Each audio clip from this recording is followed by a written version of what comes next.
with Mr. Ben Folds. We've landed on XFM 4.9. Ricky Gervais, Steve Merchant, and little Karl Pilkington, and his magical little manky, round, baldy head. He was described as wacky mank in one of the papers this week. Really? Brilliant. Well, remember we were talking about it last week, about he came round to my house, and I popped out my Mr. Johnson, sure, to take a little look at. And his two That made daughters. the papers. That made the papers. Wow. What paper? It wasn't front page of the Times. It must have been like the Daily Star or something. Just squeeze Live 8 on the second page. Yeah, so, Wacky Mank. Wacky Mank. That's Wacky great. Mank. Wacky Mank. We had an email from someone that reckons they remember you from, body popping, round Salford way. Yeah, Eccles Precinct, apparently. You know that, don't you? I wasn't doing it round there, though. Well, what do you mean? I was round Stretford. Stretford Arndale. And what were you doing? What sort of body popping was it? Just a bit of everything. Caterpillar. Bit of moonwalking. Do you have a little piece of line there you used to carry around? Well, mates had that. Right, you didn't Borrowed bother theirs. Borrowed theirs. Were you really good? But you weren't breakdancing, well, you weren't spinning on your head and stuff, you were more body popping. Well, I hope he wasn't spinning on his head, because you know that can sort of give you little brain damage and things. It can give you brain damage. Also, it can wear your, head down, and also makes your head perfectly round. Yeah. Because gravity is pulling on But all if you keep on doing it, obviously it's going to wear your hair out, yeah, so you become sort of like a... Stupid, bald, and roundy-headed. Yeah. So, I very much doubt that you did do any of that. Did you, Karl? Didn't do any of that. Well... So you're shooting off in a minute, aren't you? Well, yes, because we were trying to make poverty history, Karl. Yeah. People are making poverty history all over the place. They're putting on a wristband, and it seems to be working, because I haven't been poor for ages. I haven't been poor. And Alex had a stop bullying.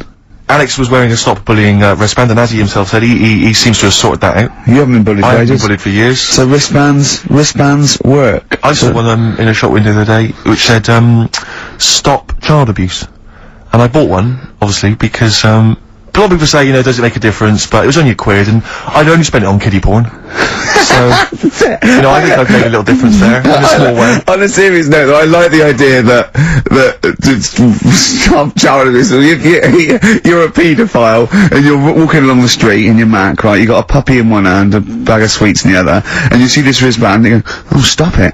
Oh, okay then. Yeah, I thought before, that's what I think. Okay, fair enough. Yeah, well, I won't be doing that again. Yeah, he was hanging around in Topshop for unsavoury reasons.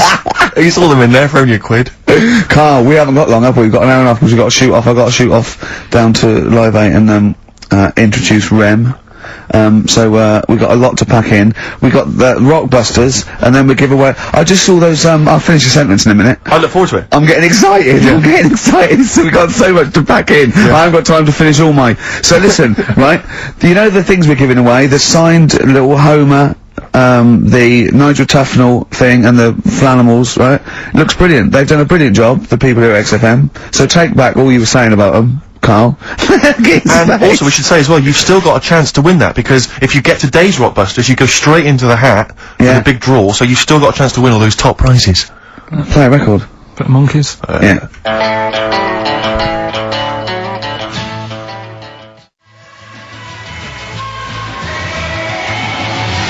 Monkeys. Pleasant Valley Sunday. Alright, do you like that, Karl? It's alright, yeah. What's it about?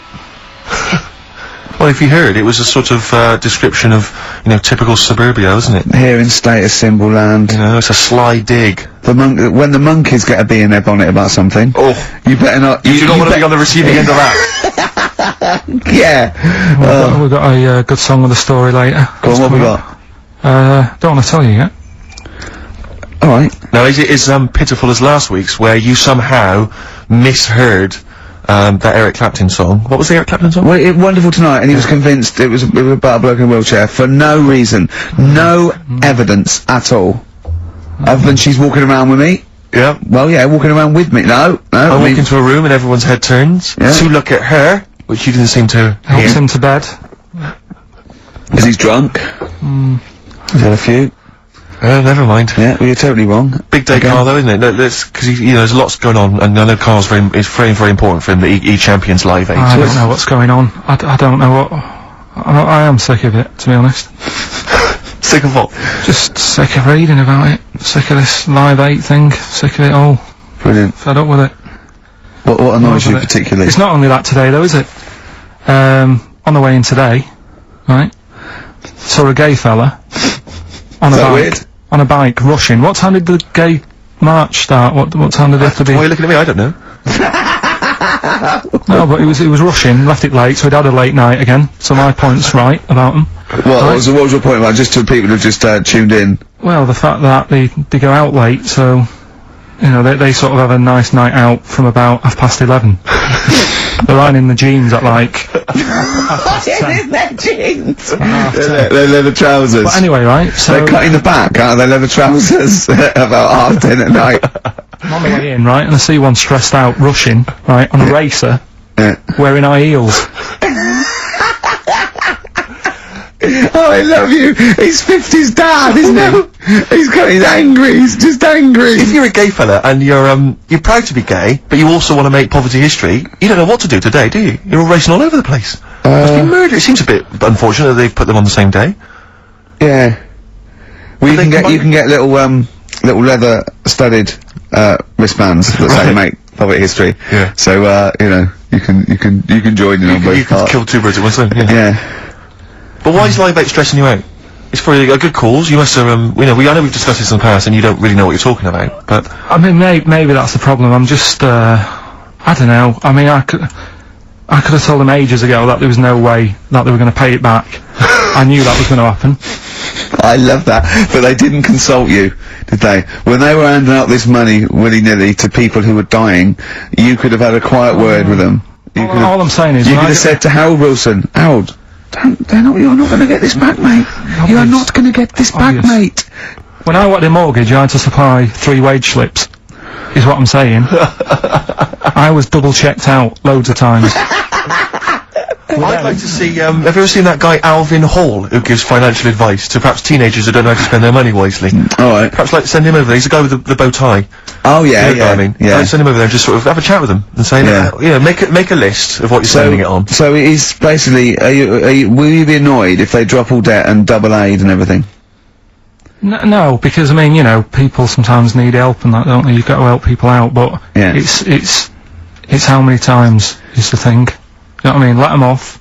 But do I, you know, I've got this monthly payment at the moment, haven't I? Yeah. I'm paying for tools for people out there who need a drill to build a house or whatever. Yeah.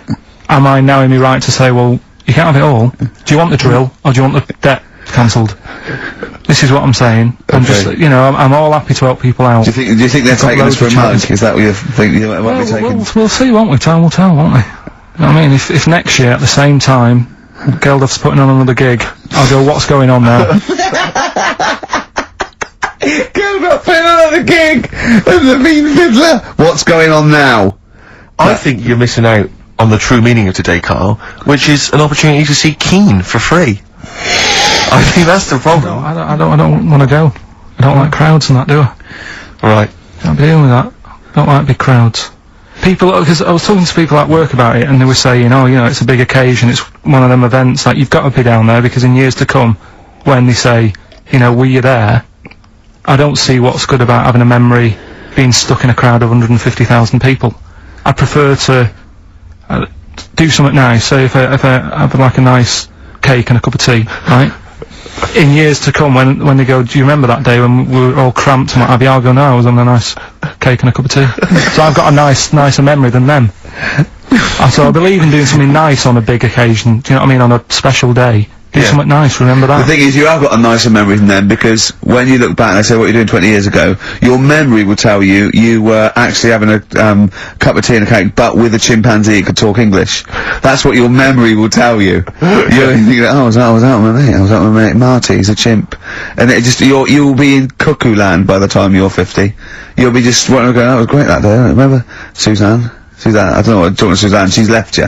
She's left you, she's had enough of you waking up. Well, she's down in Hyde Park watching Bed-Shaped live. She's not worried about cake and a cup of tea. Have you ever done a march or anything though? Have you ever sort of... What are you saying? You know, you're having a go at me for not getting behind it all, right? Which I am, because I've got more standing orders going out of my account for charities than anything, right? But have you ever got behind a problem? No. I don't think I have, to be fair, no.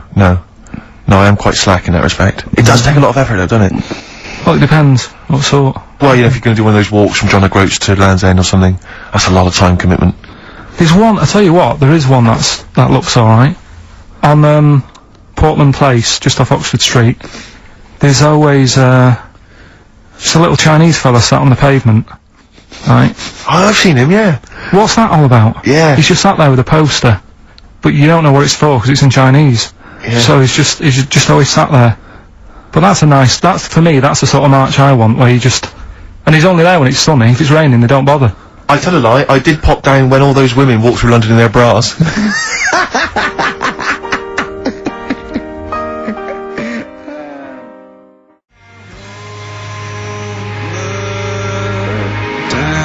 Embrace and Gravity on XFM 104.9. We've had a couple of texts. People obviously can text in 83XFM. That's the text number for the big quiz that's coming up shortly. Rockbusters, still your opportunity to win some of those cracking prizes. Enter your name in the draw if you can unravel the, I don't know what you call them, conundrums that Karl set. Sort of. We've had a couple of texts. Obviously we're leaving early today. This is a shortened show and our last show of this run. But we've got to leave early. We've got to go down and try and make poverty history. But Rob's texted and he says, only an hour and a half today. Well, poverty does have some benefits then. He's a fan. He understands the show. Who was that little fella that used to write in who hated the show? Right, I forget his name, I haven't heard from him for a while actually. I don't know what happened. No. Maybe he realised that if he hated the show so much, the obvious thing to do was to switch off. Maybe that finally dawned That's on him. annoying. What's his name? Someone will remind us of his I name. like people who hate us to carry on listening. Yeah. It just gives it an edge, doesn't it? Yeah. It's the fact that, you know, that you're annoying someone. I mean, I love annoying people. I know you do. I know So you're like a kind of walking Chinese water torch. Yeah, exactly. Yeah. Have we got Ladder 49 today? Rick, there's a number of cracking DVDs as ever on Rockbusters. We've got The Life Aquatic with Bill Murray. We've got Howard and Kumar Get the Munchies, hilarious stoner comedy, and Batman the Animated Series.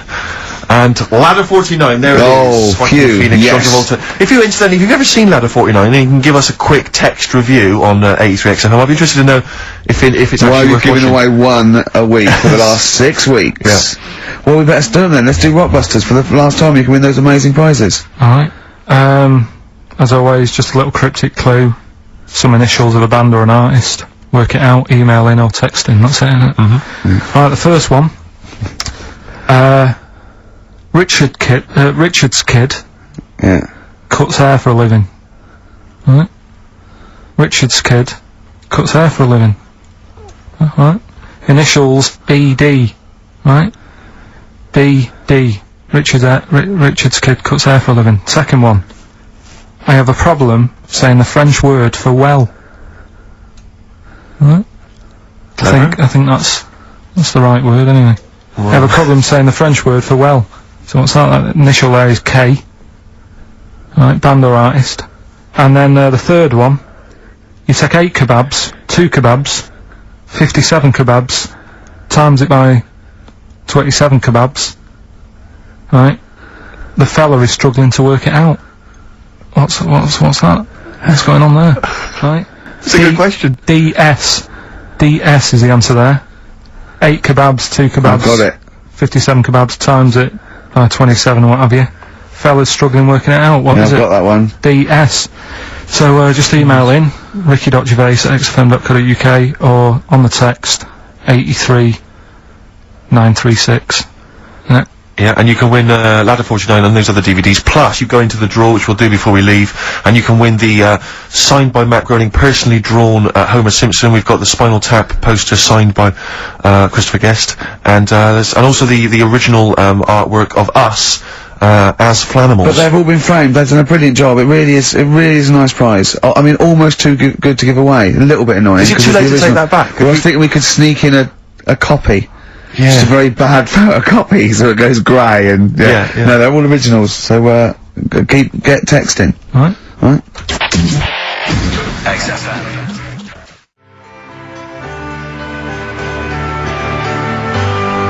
REM, Night Swimming, beautiful song, brilliant band.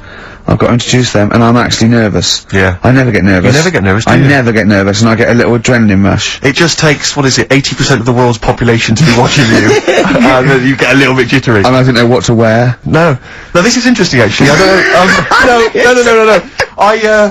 I for a moment there, I was thinking maybe Ricky's got to pop home first before he goes down to bring on the band. But if you are watching it, or if you're there, obviously not there, if you were there you wouldn't be listening to this, but if you're watching it on TV, do check Ricky out, because how would you describe that particular look? Ricky's wearing sweatpants. I assume they're sweatpants, they're not pyjama bottoms, are they? They're sweatpants, they're sort of... And you've got just a white t-shirt, cheap and plain white t-shirt, and basically Ricky is wearing, it's like, he's made so little effort. The only way he could have made less effort was if he wasn't wearing any clothes. And he was just wearing his underpants that he slept in.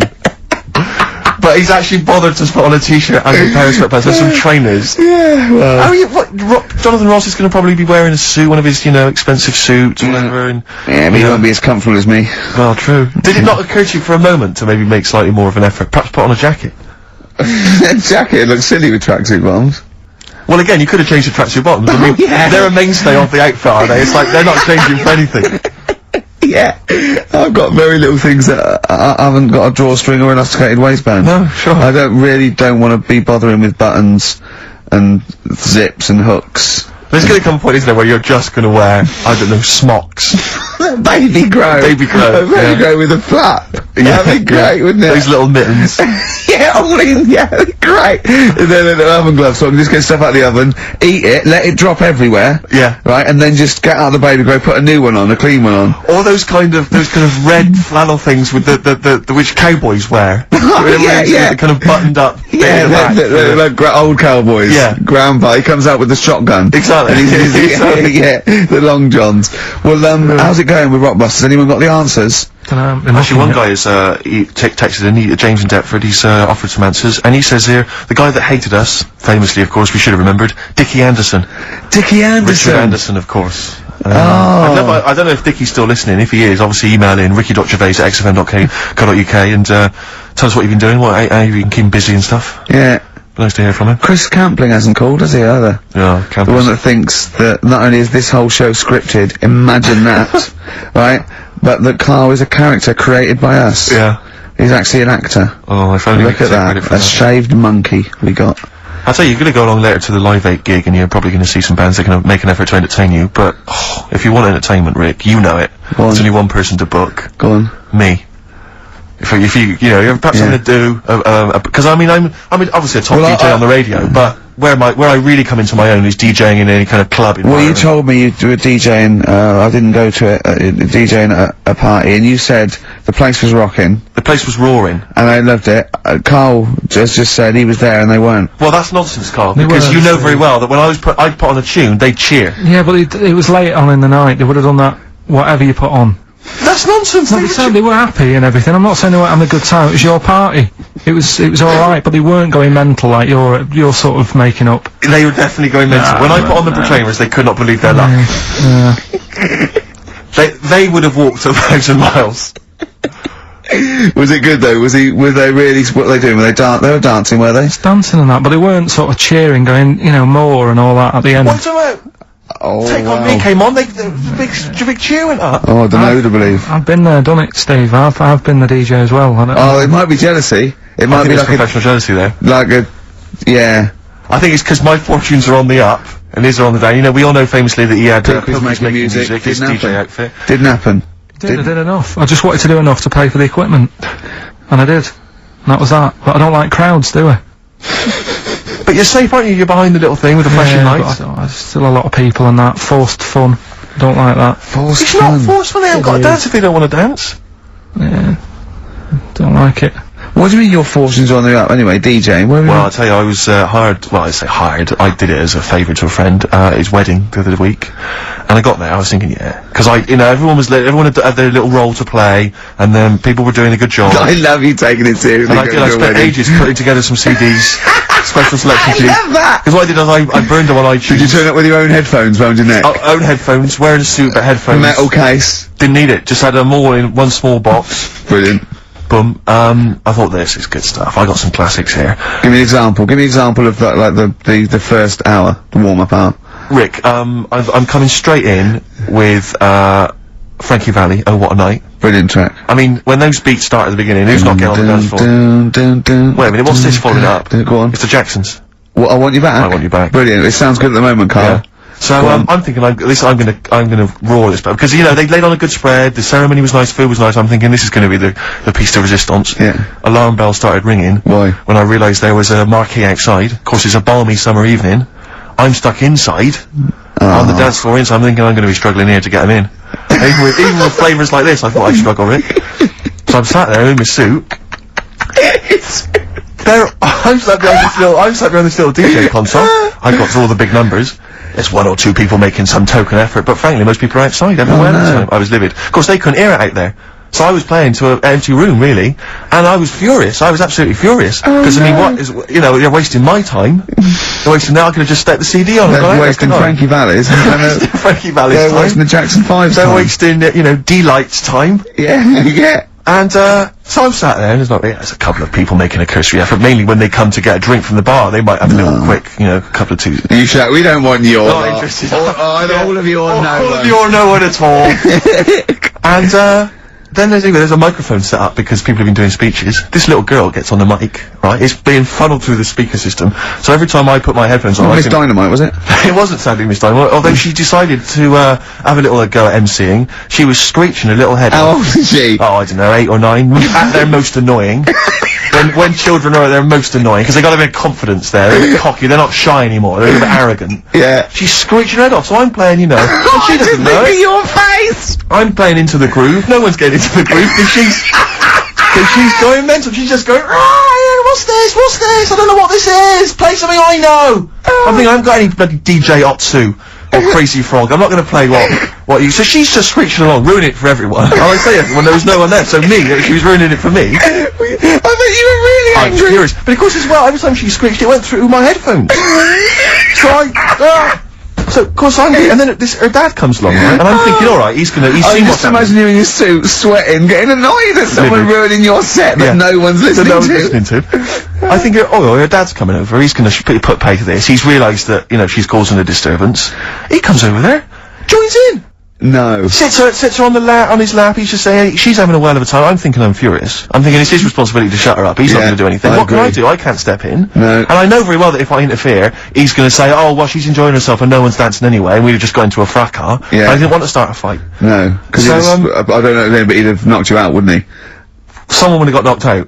And I'm not saying who it would have been, but, you know, but to bear in mind, Rick, there would have been 2 of them. And, so I didn't want to get into a fight with him. And, anyway, so I'm playing, anyway, so my friend came along, he realised what was happening, and I didn't have the guts to unplug the microphone, because he'd have known, you see. Yeah. So I got my friend to do it when she had her back to me. So he pulled the plug out, the microphone went dead, she went, what's going on? I went, I don't know what you're talking about. I said, I don't know. She said, where the microphone was? I said, you must have broken it. I don't know what's going on. Someone will probably make you pay for that. And anyway, at least we shut her up. That is great! But it really went from bad to worse. And you know there's that thing when you panic, you start panicking, so you're putting on a lot of flavours that you would have saved till the last hour. What are we talking? You're throwing, exactly, you're throwing them in early. Love Shack's coming on way too soon. Really? Oh, Love Shack before 11. It's heresy, but I had to do it. But anyway, in the end, I made the bride go and get some people in. I said, look, it's your special night, alright, and they're going to enjoy this. I'll be honest, love, this is a washout, and it's up to you to turn this wedding around, or I'm walking. And I tell you, they're going to have a sour memory of this evening, unless you bring some people in. Everyone in dancing. So she got them in at the end, and I'll tell you this, Carl, I mean, I don't know what you say, but they were loving it. They were absolutely loving it. A bloke came over and said, have you got Amarillo? I said, no, but I put on something even better, Delilah. Wedding crowds always go for Delilah. A song, of course, about old man killing his wife. It always goes down very well, strangely, at weddings. They get into a sort of hokey-cokey thing. They went berserk for it. And I was following it up with, I had the monkeys, I had all sorts going on. Brilliant. Of course, you know what happens. I'm going great guns. People are absolutely loving it. They're rocking it. I throw in, I had something cracking on at the end. Come On Eileen, of course, was on. People were going berserk for it. Which is unfortunate, because the bride's name was Eileen. Yeah. And, then the bride pipes up. I'm throwing the, bouquet. So they all traipse off outside again. I was furious! Oh, no. I plugged the microphone back in. I said, what are you doing? We got, but they went out there, and of course you can't get them back once they've done that, because all the women are running around. I got the thing, and then they got to wave everyone off, throw the confetti. They ruined your day. I was having a great time and they ruined it. She ruined your special day. She ruined my special night. Oh, no. You know, it's on her head. What would you put on about now, Carl? What if I was DJing? Yeah. Probably about a world party. Go on then. Interesting.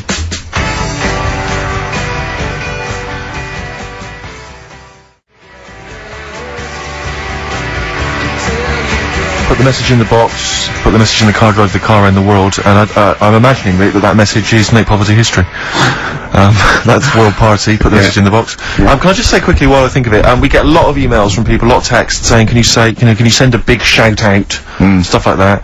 You know, I've just looked at one now, Scott and Julie in Australia listening, they want a big shout out, big shout to them. But there's so many people that do it, and I'm obviously, just want to say, sorry we never get to your emails, we're very, very lazy, we never really get to look through them, but we obviously do appreciate you emailing in, texting in, stuff like that. And also, can I send a big shout out to my grandparents, who I believe might be listening on their new digital radio? They're pretty high tech. Very nice country. Yeah. Are they the merchants of, Bristol? Merchants, yeah. Props to them. Props to them, yeah. It's a slightly truncated show, isn't it, today, Carl? We've got I don't like it. I don't like change, and that's what's happened. I'm not You don't, do you? You're like Rain Man. Yeah. He really is like Rain Man. Anything change, he's got to get in a little routine. You can't. I don't like to. I'm not like Suzanne's mum and dad and what have you, where routine cannot change no matter what. Like what? Well, we've talked about it where, you know, if it's a Tuesday, I'm having sausage, egg and chips no matter where I am. That's what they're like. Right. That's what they'll remember, actually. When I'm saying about stuff about Live 8 and all that, you know, people will remember. If people said to a dad, you know, you remember Live 8? Okay, what day was it on? Tuesday, well I had sausage, egg and chips.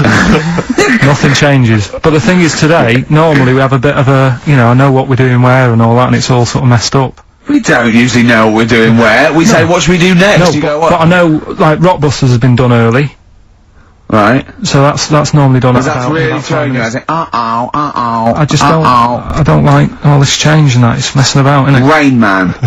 So what do you want now? Well, what about song with a story?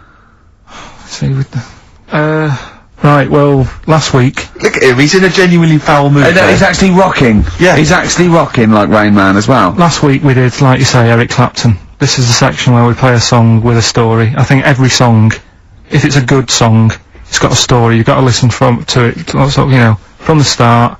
You get in the middle, you're going, oh, how's it going to end, and all that. You wait another minute, you know the ending, you're happy.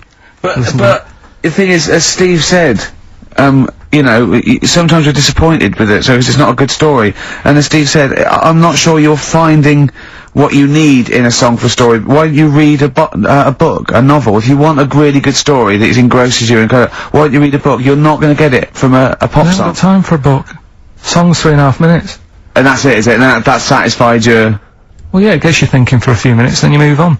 Then you stop thinking. 2 minutes 50, this one, right? It's brilliant. Go on then. It's about, last week we talked about the little crippled fella, right? This one... as I say, I don't think we say cripple anymore, but go on. Alright, this one, someone emailed in saying, if you want a song about that, this is a song you ought to listen to, right? Right. It's about this fella who, basically something happened, I think he's in a wheelchair, right, for some reason.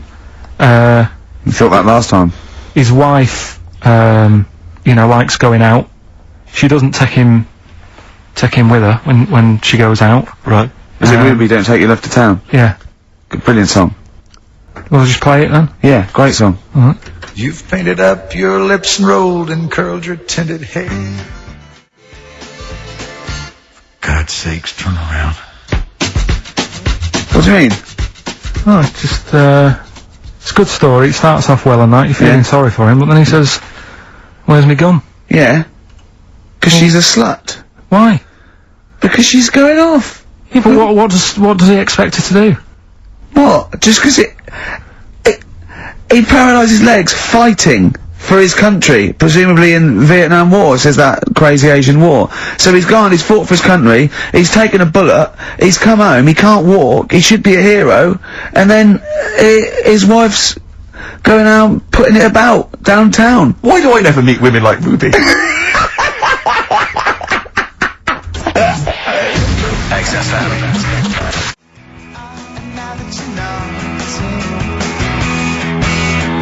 Forever Lost. The magic numbers on XFM 104.9. Well, the concert's kicked off, Steve. Yeah, I'm a bit annoyed that we're still here, really. Let's try and wrap this up quite quickly and then shoot No off. one's listening anyway. Nah, we could talk about anything. Well, we do. Yeah, true. It makes no difference to We us. could do a lot more swearing than we normally do. We could do even more. I was talking to Carl the other night, because I've been rewatching for some reason that film Witness with Harrison Ford, where he's a policeman that has to protect a little boy who's part of an Amish community. Amish. Yeah. And I tried to explain to Carl. You look plain, John Book. Exactly. Yeah. Exactly. And I was obviously trying to explain the Amish to Carl. He'd never heard of them. Completely stony-faced. Amazing. Amused. Now for those. Okay, you explained it to him, have you? Okay then. Now I don't know what you said, but I'm assuming you got it right. Right? Carl, now tell me back now, what are the Amish? They're just people who, sort of live, like in the olden times, so to them they're sort of in about 1842 or something, so they're getting old papers and that. They haven't caught up to... No. They don't have telly. They don't deny that the 20th century has happened, they just don't want to be part of it. They look up and they see planes and they know what they are, and they go into the town and they see in the window of Dixon's a telly. They just don't want to be part of it. No, they're still living. They are still living like it's that's what I mean. Yeah, but they know about everything else. They just don't want to be part of it because they think that the sort of the revolution was a bad thing.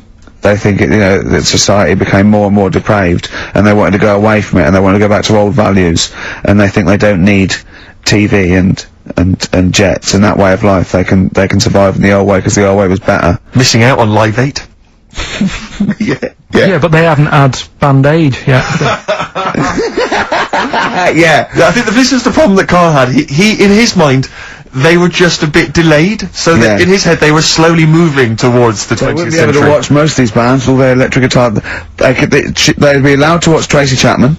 Yeah. Doing an acoustic set. Yeah. Between the bands. Yeah. That'll be alright. But no, in Carl's mind, it's like if he... Although they wouldn't like Fast Car. They wouldn't like singing about that. They go, I don't know what you're talking about. Pony and Trap. You got a pony and trap. That'll be alright.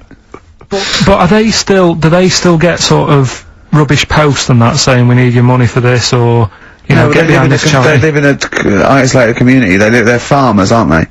They're farmers. It's an agricultural community, and they're obviously very staunchly religious. In actual fact, it would suit you very well, because you hate crowds, you hate groups of people, you don't like the modern world. Well, you'd love it down there, wouldn't you? He wouldn't like getting up at 4 o'clock to milk a cow, though, would he? Well, no, but he'd get used to it. Go back to bed, can you? It's probably out. I mean, have they got anything to do with the Hare Krishna people? No, nothing at all. Because out of all the religions, that's, I'm not a religious person. I don't understand. You're only saying Hare Krishna because you've got the head. That's the only reason you think it'd be... I'm halfway there. Yeah. But the thing is, out of all it, you just what was that? Well, he just fell out of my pocket where I'm nearly laying down. That's the danger of wearing sweatpants everywhere you go. I'm only ever lying down in a chair. No, I'm I've never been a religious type. If people want to do it, I let them do it and what have you. Good of you. But out of all of them, I want one that's not going to take over your life. I don't want one where you've got to get up 3 times a day and you've got to go and pray and that you've got to get up early. Forget that. It's getting in the way. But if it's something like, I was walking to work the other day, right, crossed Oxford Street, there's a little Hare Krishna fella there, and he sort of had, he had a leaflet and stuff, and he said, are you interested? And I said, what do you do? And he said, well, we're against getting stressed out and what have you. And he gave me a plum. They hand out food for some reason. But I sort of asked a few questions. Just the imagery. These 2 bold people, one of which is wearing an orange smock, holding a plum in the middle. He hands the other one a plum. It's almost like you can imagine some kind of religious painting. Exactly. Yeah. But what is their sort of main thing? Because he didn't really tell me that much. He was a Japanese bloke, so I didn't know what he was saying that much. Why? He wasn't speaking English. Not very well. He wasn't the best sales bloke to send out for them, is what I'm saying. Yeah. But what's that? Are they you're saying they're nothing like... Well, I believe Hare Krishna is a kind of, as an offshoot of a sort of Buddhist faith. It is, I think they are Buddhist, aren't they? Yeah, and obviously their kind of trademark, as it were, is that they have to say, I believe they have to say Hare Krishna, Hare Krishna in a certain rhythm, in a certain order, a certain amount of times per day. That's why you see them walking down the street saying Hare Krishna, Hare Krishna, because it's actually a sort of religious chant which they're obliged to do. So you see, even if you go into the Hare Krishna faith, you may find yourself, you know, in Tesco or whatever, forced to say Hare Krishna, Hare Krishna. Out loud, not just thinking it. Yeah, no, out loud. You can put it on an iPod and you can put that on an iPod. No, it doesn't count. No, I think you have to actually say it. So I guess that kind of eats into your social life a little bit. And there's the wearing orange as well. Particularly frustrating, I imagine, if you're in a cinema or a library. A little bit awkward there, you know, midway through, or Star you Wars, live whatever. next door to a bloke called Hare Krishna. Yeah. Who constantly thinks you're calling him. Yeah. That probably... Yeah.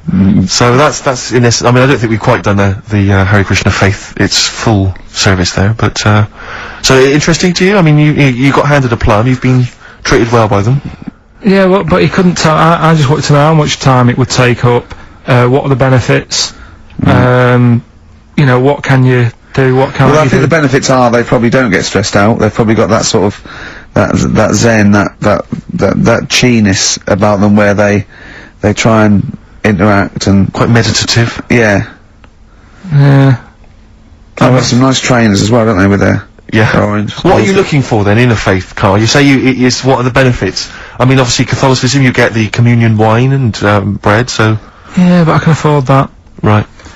Probably, just, I liked the Crusaders. I was forced into joining that as a kid, because a mate sort of joined it, and, he sort of said he'd join in. I sort of swore at him. I said, I'm not doing that. Right? Yeah. He said, right, if you don't come with me, I'll tell your mum that you just swore. So I was like, oh. So I went along, and they used to just go on the Friday when they played, you know, Sabutio and stuff. And then I went on one Sunday, and it was totally different. There was no Sabutio.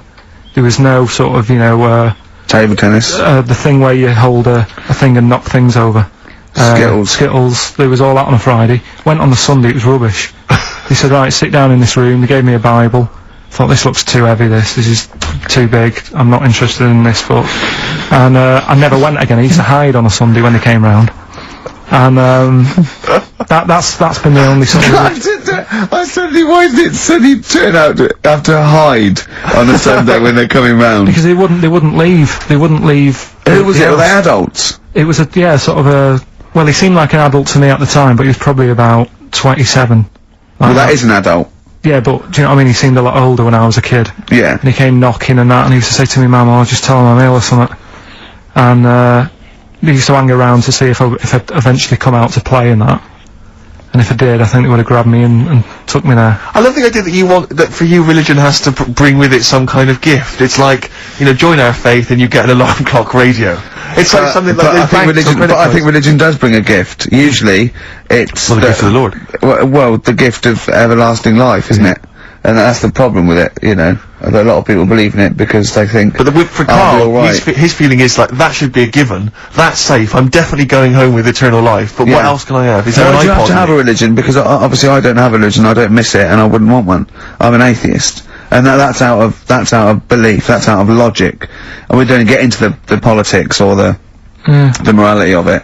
Why do you feel you need a religion? Why don't you just get a hobby? Well, I didn't want one. I don't want one. I just was saying that, you know, if I was to get one, which one would I go for?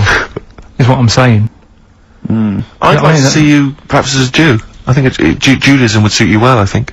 What are the hours like for that? Tough. It can be tricky. That's what I mean. I don't want anything that's, you know... And they have a day where they don't eat and stuff. I couldn't be doing that. So they have days when they eat too much? Yeah, but what happens if I'm not that hungry that day? Like I say, I don't like change. You know what I mean? I like my Cheerios in the morning. I don't...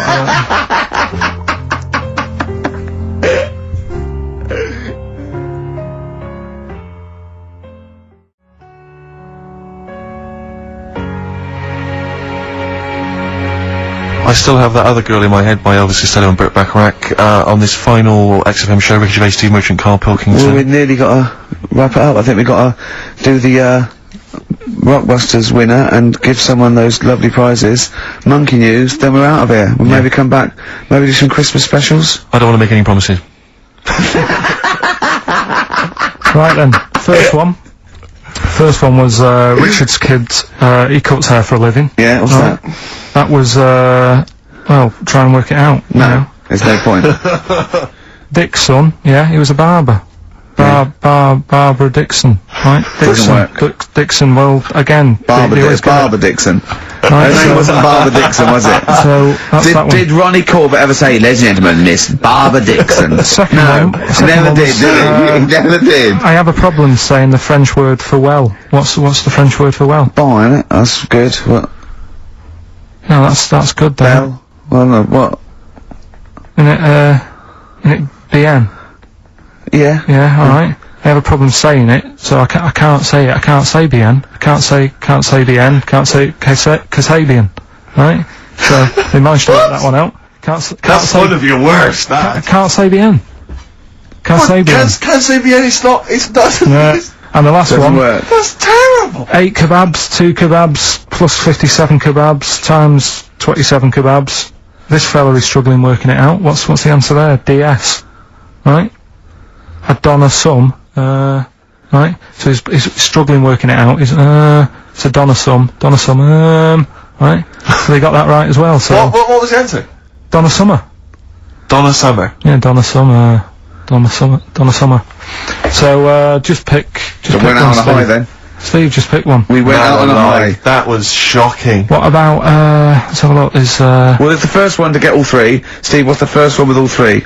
Well, there's so many here. Yeah, but this is the first one that came through in time-wise.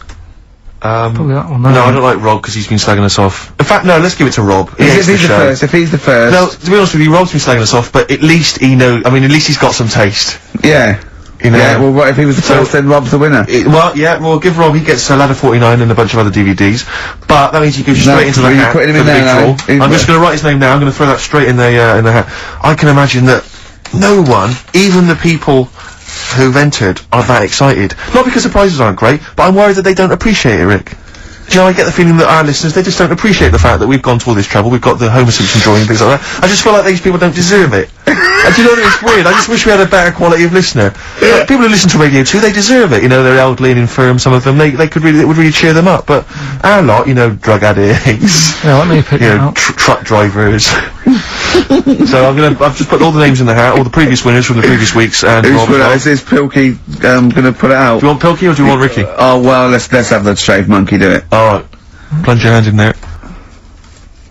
It's just, that's one, isn't it? That's it, just pull that one out, check who it is. Right, it's, Gavin Thompson in Edinburgh. Well done, Gav. Are we going to get them up there? That's not his problem! You gotta post them, you gotta pay. They're amazing prizes! Yeah, but the Spinal Tap one, it's about 5 foot, isn't it? Well, they can post it, it'll cost them a few quid. It's a radio station. I think he should have to come and collect it. No, just because then it'll at least Hold on. it'll prove that Where's he he's from? interested. Edinburgh. Give it to Bob Geldof. I'll give it to Bob Geldof. He's walking up there, see? XFM.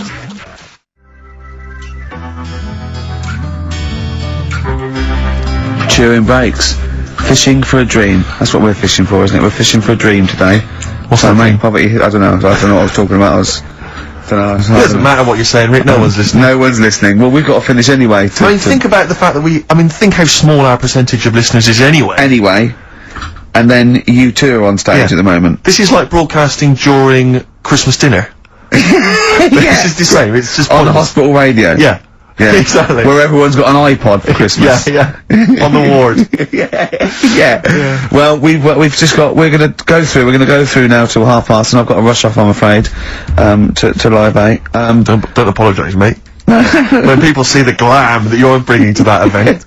They don't even care about the people introducing it. Comedians going, ladies and gentlemen, just get on with it. No, I agree. No, I've got a good joint here. 2 blokes will get on with it. Bring on Madonna. But we're going to give it to them, Carl. We're going to go through to the end. We've done everything we have to do. Monkey News. The final Monkey News of the year, possibly. It's been a joy. I'd just like to say, on behalf of myself, Steve Merchant, and this little bald mank, it's been a pleasure. Yeah, speak for yourself. Yeah. But, we should just point out as well, if you miss Rockbusters while we're away, yeah, right. You can log on to xfm.co.uk/Rockbusters, where you can actually see Karl himself introducing you to an interactive game of Rockbusters. Looks very much like Blockbusters. It does, surprisingly. But yeah, you can join into that. And there's also talking of monkey news. There's a link on the website. I'm trying to think where you go. I think if you go on my little biography bit, someone's done some animation to some old monkey news. Oh, it's brilliant. Great. Right. Yeah. So if you're having withdrawal symptoms of monkey news, then you can find some classic. And it's monkey news on animated. Classic monkey I feel news. drained today. there. Do you? Go on. This is the strangest radio show in the world. Yeah. Isn't it? Yeah. Because well, we can do that. We can talk about this and go, oh, I feel drained today. Just like he's not.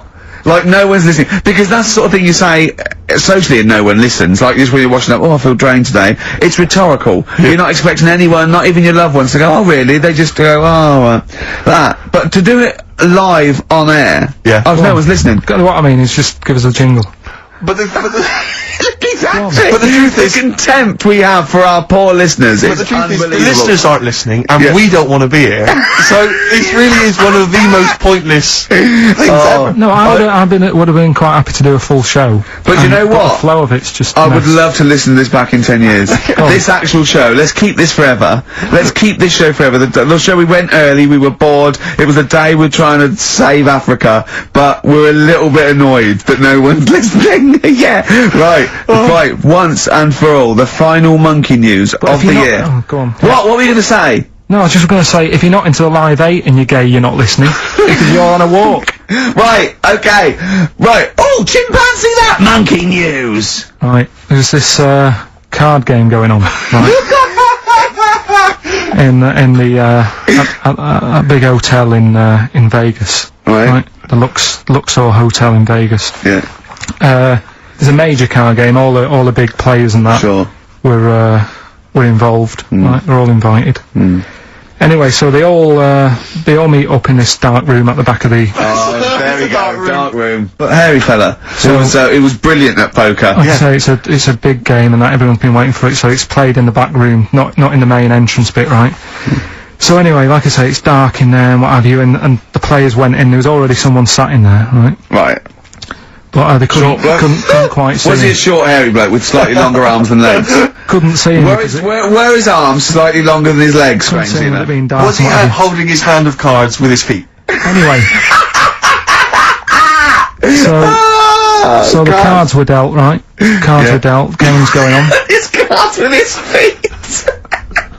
Game went on for hours, right? No one's listening. The terrible thing is that not even we're listening to Karl now. I know. Literally no one is listening to Karl. There was a lot of smoking going on. It's going on. A lot of eating and nuts going on. That was a bit weird because they don't normally get through as many, but for this night. So, come on, let's just play Bruce. Goodbye, everybody. See you maybe Christmas time. Goodbye.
I'm amazed that we're back on the air and it's already a shambles. What are you doing? What? What are you talking about? I'm talking, no one was speaking, the record was ending, no one was speaking, it was just well, I might shut off. Already, I might shut off. It's Too like busy. nothing's changed. Boys are back in town on XFM 104.9. We're back then, aren't we, Carl? I'm Ricky Gervais, with me Stephen Merchant and Karl Pilkington. I'm not coming back, I'm definitely not coming back. Oh, care that I'm not coming back. Rick, I seem to remember the end of the last time we were on, what was that, 3 months ago? Yeah, 3 months Carl ago. said he's never going to do the show again. There was nothing that was going to bring him back. Yeah. He didn't enjoy it, wasn't going to do it. All a ruse, right? Really? Yes. I've known him coming back for about 2 months, you know, because he's got our agent now, representing him. I thought he was a I fool, haven't really. Why? Well, what's he done for me? What's he done for us? No, I know, but I mean, he's your agent, so, and he's sort of calling Graham. And it was all a con, so Carl could get Mondays off. Poor Graham, the station's struggling enough as it is. Yeah. It's like running around like a headless chicken. Yeah. No one's listening, That's why I don't bother talking on a record then, because there's no loss to London. Sure. Right? It's pointless, this show. We don't do it for the money, we don't do it for the kudos. I don't know why we do it. No. There's anything on telly at this time, I could have had a lie in. I know. But, it's all a ruse to get Mondays. He's got Mondays off now, because he has to do the show, 2 hours, right? And he's still getting paid. And it's all a con, because he knows that he's holding him over a barrel, and it's like, oh, we've got to keep Carl happy. I had Mondays and Tuesdays off before Duncan got involved. No, but you know what I mean, though? And it's like, poor Graham, who's the MD, in charge of the thing, probably pulling his hair out, worrying about the station, right? You know, it's a sinking ship. And then Karl comes along, well, I'll do it, but I want Mondays off. He's probably sitting home now, his family, he's probably ridiculed by his wife. His kids almost certainly would have lost all respect for him, that he's been his fooled mates. by Karl Pilkington. He calls his mates and go, oh, I'm busy, Graham, I don't, I can't think. It's just... It's embarrassing. But do you know what I mean? And you think it's funny, and you think you've got one over him, he's going, I don't Monday's think off it's for funny 2 now. hours. Yeah, you do, you think, and now you're now embarrassed, we've said it on air. But not. you're only conning yourself in the long run. Because, do you know what I mean? I hate that sort of, the world owes me a living, what can I get out of the world? What are you gonna give back to the world, Carl? What are you doing now then? You're gonna prepare Mondays? told you, What I have you prepared for this show now? You've had 3 months to prepare. Yeah. What have you got? What have you got for us? Okay, what's happened in the last 3 months? What? In this place or just my life? Well, what have you got for us? With 3 months, we're turning about, you get Mondays off, you're getting paid for it, you've got a cushy deal, you're having a laugh, you're taking the piss out of the management, right? So, what have you got for us? Give it to us. I've kind of, updated Rockbusters a bit. Right, brilliant. Yeah. Right? So, and you said don't mess with it. If something's good, don't mess with it. What do you mean it wasn't good? It was never good. It was never good. No, Of it was course we never had to good. fix it. It was fun to do, it was a laugh. I mean, I imagine it was much more fun for me than the 450 listeners. You know what I mean? I enjoyed it. I enjoyed squeezing your head and dressing you up. No, but that's just it. When I had a meeting with Graham, right, I said, look, I'm not being funny. I don't want to do it anymore. Yeah. I've had enough of it. Yeah. And he was like, oh, what's up with you? You sounds like you have a right good laugh. I said, yeah, but that's all good acting and stuff. I said, it's hell in there. I said, like he's talking about Vietnam. Yeah. I said, having my head squoze, right? What? Squash! Squoze is still not a word. We've been away 3 months, it's still not a word. Right? Yeah. I said, he's putting a dustbin lid on my head. Yeah. You told this to the MD! He's hitting me with a tray. Yeah. He's chucking toilet paper at me. Yeah. And he said, yeah, but that's all over 2 years. I said, no, that was the same day. So, Okay then, what has changed in 3 months? They're listening, they've been listening for 6 minutes now, come on! Give us something! bit of Nickelback. What's happened in 3 We play a days? record and let him 3 think. months? What, in my life or Yeah, in here? Nothing's yeah. happened here, nothing's changed here. Right. But, I don't know, do you know last time we were on, Yeah. right? And, I was telling you about the woman over the road, where I The what? live. The one that walked around naked? There's a woman who walks about the flat naked, This right? is when, Carl was watching a woman naked, then she looked at, saw him looking, so what he did, this is the genius he did to get out of this, he pulled his pants down, so he was naked too. His girlfriend comes in and goes, Carl, what are you doing? He went, I can't tell you now, but don't look out of the window. Yeah, go on, So sorry. that woman, she's bought some blinds.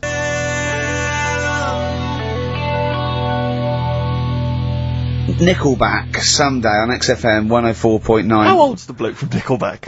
He don't looks know. about 40. It reminds me of, you know when a kid's made up a fate to look like a lion? Yeah. Do you know what I mean? It's like the Wizard of Oz lion. Yeah. But, you know, good tune. Not bad. I'll be controversial. I think rock rules the world again, Steve. Well, I'd hope so, mate. I'd hope Do you know so. what I mean? Are we going to hear some rock later in the show? We're going to hear lots of rock. In fact, I might even play a little bit of Rainbow. Blimey. Just to, you know, rewind. We've got the darkness, but Sure. I want to remind them where it all came from. Yeah. You've heard the Liz. Yeah, yeah. You're going to hear the bow. Cheers, mate. Thanks for that. No, just high five. Yeah. So, Carl. Yeah, keep it real. Here we are then. Oh, incidentally, before we carry on, I just thought, it's weird, I was reading some of the fan emails and stuff we got, and one of the things a lot of people like, it divides the listeners, is your laugh. It's interesting, some people love it, they find it infectious, they find it adorable. I mean, close up in a small space, like a kitchen or Terrifying. something, it's annoying. Like, Horrific. Carl was annoyed, because I squeaked in his ear earlier, didn't I? Sure. Why did I laugh? You on the toilet? I think I squeezed his head again, didn't I? And he said, no, it's not 1 o'clock He doesn't yet. like the squozen. The Squozen head. Yeah. but He's it the just- Squozen one. The funny thing is, right, we were out a few weeks ago with a mate of mine, right, and he went to squeeze me head, right, give it a squoze, Sure. and I was like, don't do that, you know I don't like it, right, and Ricky said to me, mate, yeah, he doesn't like having his head squoze, as if it's like Marmite, as if some people love it, Yeah, yeah. and some people hate it. Sure.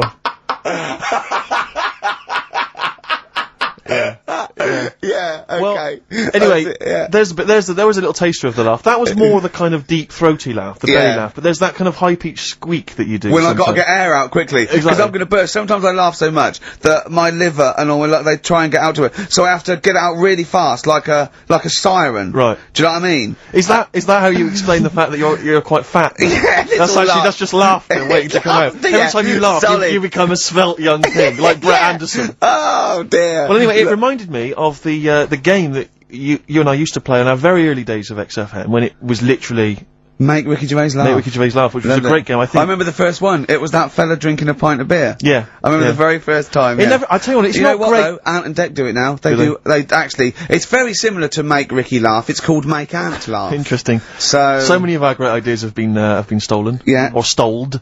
Stoled, yeah.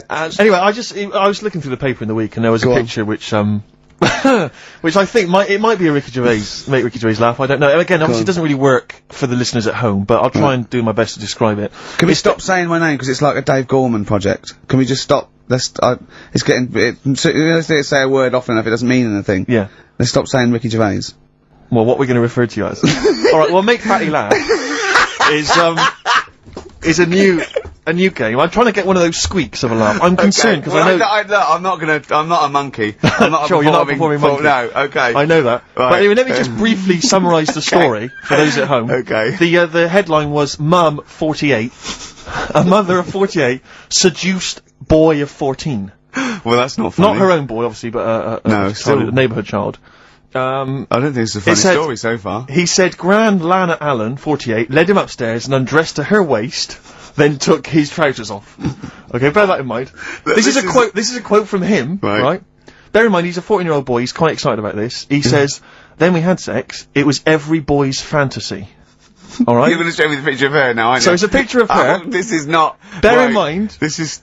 in his okay. own words, Rick. Right. In his own words, this was every boy's fantasy. Okay. Here's the picture.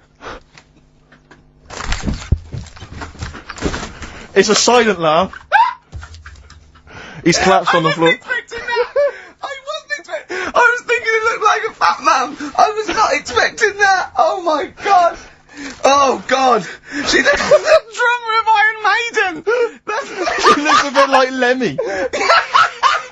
But I tell you, she looks like reminds me of most. Did you see I those? don't think they've got one with a fag on as well. No, I know. It's just that's her with them out of makeup though. Carl, have you seen Every Boy's Fantasy? You should see. Oh look. god. Have a Oh. look, Carl. Oh god. How old is she? 48. Oh god. Oh, 48. That's lovely. Nothing wrong with that. I'll tell you, if you don't know if you didn't see, you weren't lucky enough to see the picture, she looks just like the oldest man in the world. His photos on in newspapers and on the web for a while. He was about 135 or something. Carl. Look, it's, Carl's got a theory that Chinese people don't age well. This man was a Chinaman, right? And he was 120 or something. Yeah. Did you see a picture of him? Yeah, he's still alive.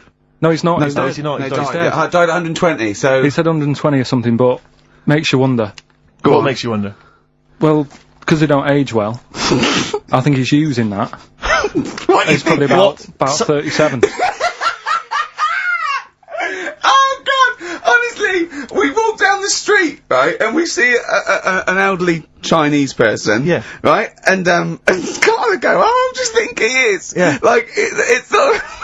I don't understand this notion that Chinese people don't age well. I don't know where this has come about. No, I mean, I'm not having a go. No, right? I never want anyone to think I'm like having a go at them. But they are really good looking and they're healthy and that. Till they're about. I've never seen one, right? Can you tell me if you've seen a Chinese person who's about 30? It's either 20 or 50. There's no middle ground. This is what I came back for. This is 2 hours of absolute drivel from the brain of Karl Pilkington. Let me just check something. So the Chinese gentleman who died recently was 130. Your theory is your theory is that he's maybe in his late 30s, early 40s. Yeah. This is an elaborate conspiracy on his part, because obviously whenever they talk about the oldest people in the world, it is always a Chinese person. Yeah. Invariably. They do, yeah. I mean, they seem to win that every year. Go on. So your theory is that in those small backwater villages in China... Ross McWhirter comes to a little village. They go, the Guinness guy's on the way. He goes, well, until recently, the oldest person in the world, how old are you? And they're so embarrassed, because they think they look about 120, they go, 120, they go, really? They go, yeah, can I have his birth certificate? No. In fact, I think this Chinese bloke it wasn't verified by the conspiracy because he didn't have his papers. Didn't have his papers, no. So... Is this the same one or a different fella? I think it might be the same guy, I'm not sure. Trying it on. So there's a huge conspiracy amongst these Chinese villages that every when time... you get to about 50, say you're 70. Because no one will believe us. Well, if you can confirm or deny that, then please email in ricky.gervais@xfm.u. This is the Racist Joe on XFM 104.9. Call in if you're anything less than a little mank. Ricky Gervais, you, Stephen Merchant, GQ Presenters of the Year. Radio Personalities of the Year. It's official. We're the best radio personalities of the year. We got that award sent to us, didn't we? And we did a little thing. But it was only our two names on it. It had your name, Rick, definitely. I remember that. It had my name. And your name. Didn't see Karl Pilkington's name anyway. No.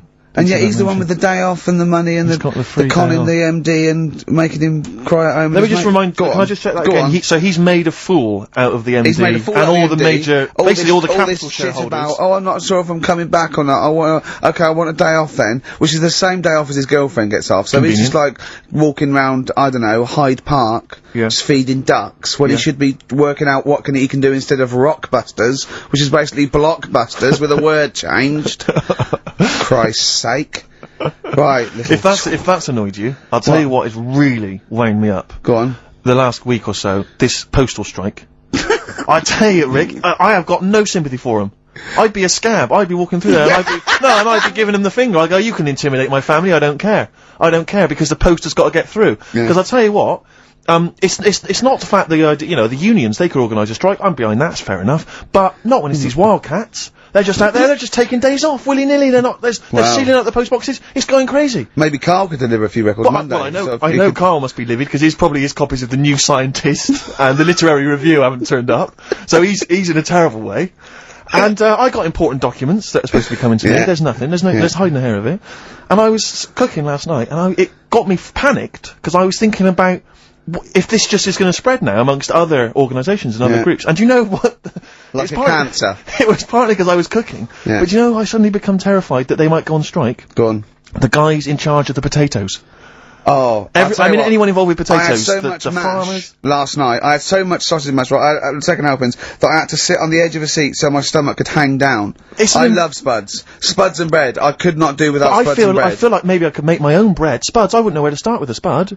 Yeah. And it's like, they're amazing. You can boil them, you can broil them. Yeah. I don't know what broiling is, but I suspect it's tasty. I don't think it's as good as, obviously the chipped potato is... For the working classes, it was always on. The chip fat fry was always on in my household. The ceiling, the the the death trap fire, polystyrene ceiling was yellow. Exactly. Come Wednesday in our house. Yeah.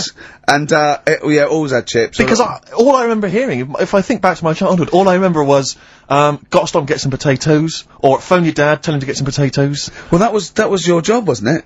Carl? Potatoes. Yeah. It's, I mean, it does concern me because what did you have to do? Didn't you have to fill a diary out for your teacher? Do you know when you're at school? I don't know if you do the same thing, but you get like a little red book, right?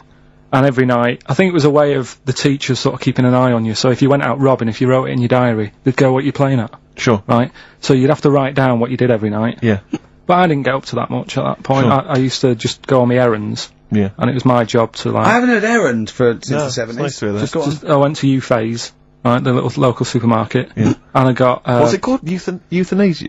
What? I did... U-Phase. New phase. U-Phase. U-Phase. Yeah.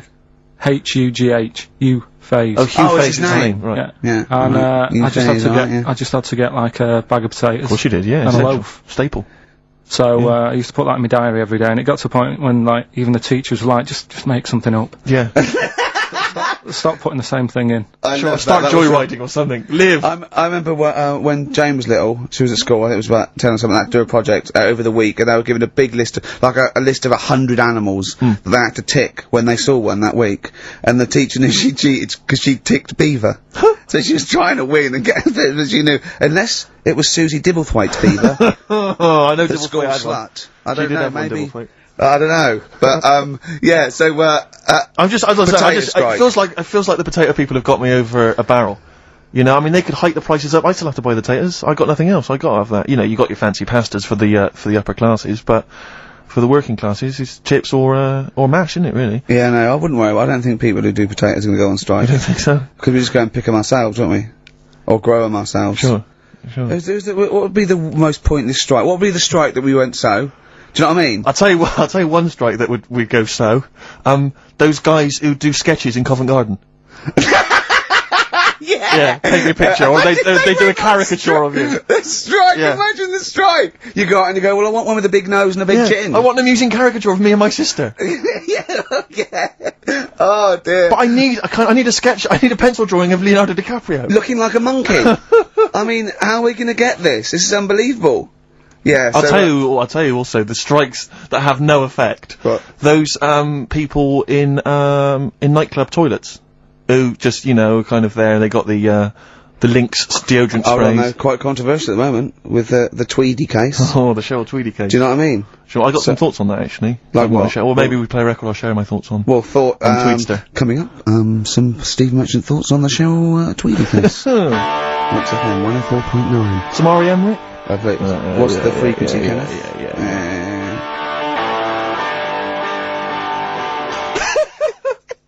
You should talk like that more. It's cool and sexy. Thank you. I make it clear now, I do not condone in any way, shape or form what Cheryl Tweedy did. But I have to say, they wind me up. By they, you mean toilet attendants? Yes. Right, yeah, yeah, not Pop Idol winners. That's what I thought you meant, Yeah. So, go on. But, because I'll tell you what it is, you go into a club, or, pubs, or big trendy pubs, you go in there, and there's the toilet attendant in there. He's got his little display of, aftershaves, sprays, some sweets maybe, blue straw whatever it might, and maybe a lollipop. Maybe a lollipop. And, alright, I don't know if I assume they're not employed by the club. I'm assuming the club's we got the DJ, we got the bar staff. Wait a minute, we need a guy to irritate people in the toilet. When the manager walks in, do they hide? Well, this is it. I don't know if it's a guy who's just like... Is it like busking? Yeah, he snuck in. Okay. He came in when it was free during happy hour. He's got a little carrier bag. He snuck in the toilet. But the thing is, it's the fact that... toilet attendants, fair enough. I mean, I'm happy if a toilet attendant sneaks in under cover of darkness, cleans it for me, and then shoots off. But it's when I have to see them there. I feel guilty because it's like, I maybe wash my hands, I'll forget he's there. He'll hand me a paper towel. Suddenly I got to tip him like a quid or something. It annoys me because I wash my hands at all. I don't usually wash my hands. I sometimes don't even bother getting my knob out. I do it while I stand and change my trousers when I get home. Exactly. So it annoys me I have to go through this charade of getting it out, slushing out of it, shaking it dry, and then washing my hands. See, if he did any of those elements, I'd tip him a quid, yeah. Pop it out. But not to hand me a paper towel and get it myself. And it's just guilt, and sometimes I'll hold it in, Because I'm nervous, I don't want to go back in there. What It's annoys costing me a is that, fortune. like, a posh award ceremony, it's a pound a piss. It is a pound a piss. Do you know what I mean? So, you know, I Or sort in of a like- top hotel or something. Yeah. It's absurd. And I'll tell you what's worse than that. I know that he's doing it because he's got to feed his kids. But it's the fact that I've got to look him in the eye. You know, Yeah. it's like he's humanised. You know, if he was only dehumanised, Rick. Yeah. If I could see him and I didn't think he was a human being, I wouldn't feel guilty. If know. he could sort of hide under the urinal, perhaps, or if And he could just put hide a hand underneath the out, sink. like thing from the Adams family. He just puts out, He you could know. just pop a hand out, doesn't say anything, with just a hands me the glove, paper so you don't towel. even see, like, you know, hand go, and then I'd put a pound in, I'd take the thing, put a pound in, nick a lollipop and run away. No aggro. Exactly, it's the fact I gotta see them and I feel guilty because, you know, I'm on the radio, I've got a cushy life. I know. Here's a guy who's just trying to make ends meet. It makes me feel bad, it ruins my evening. Yeah. I'm just pleading for them, can they not do it anymore? Can they maybe get a job, illegal mini-cabin or something? Please!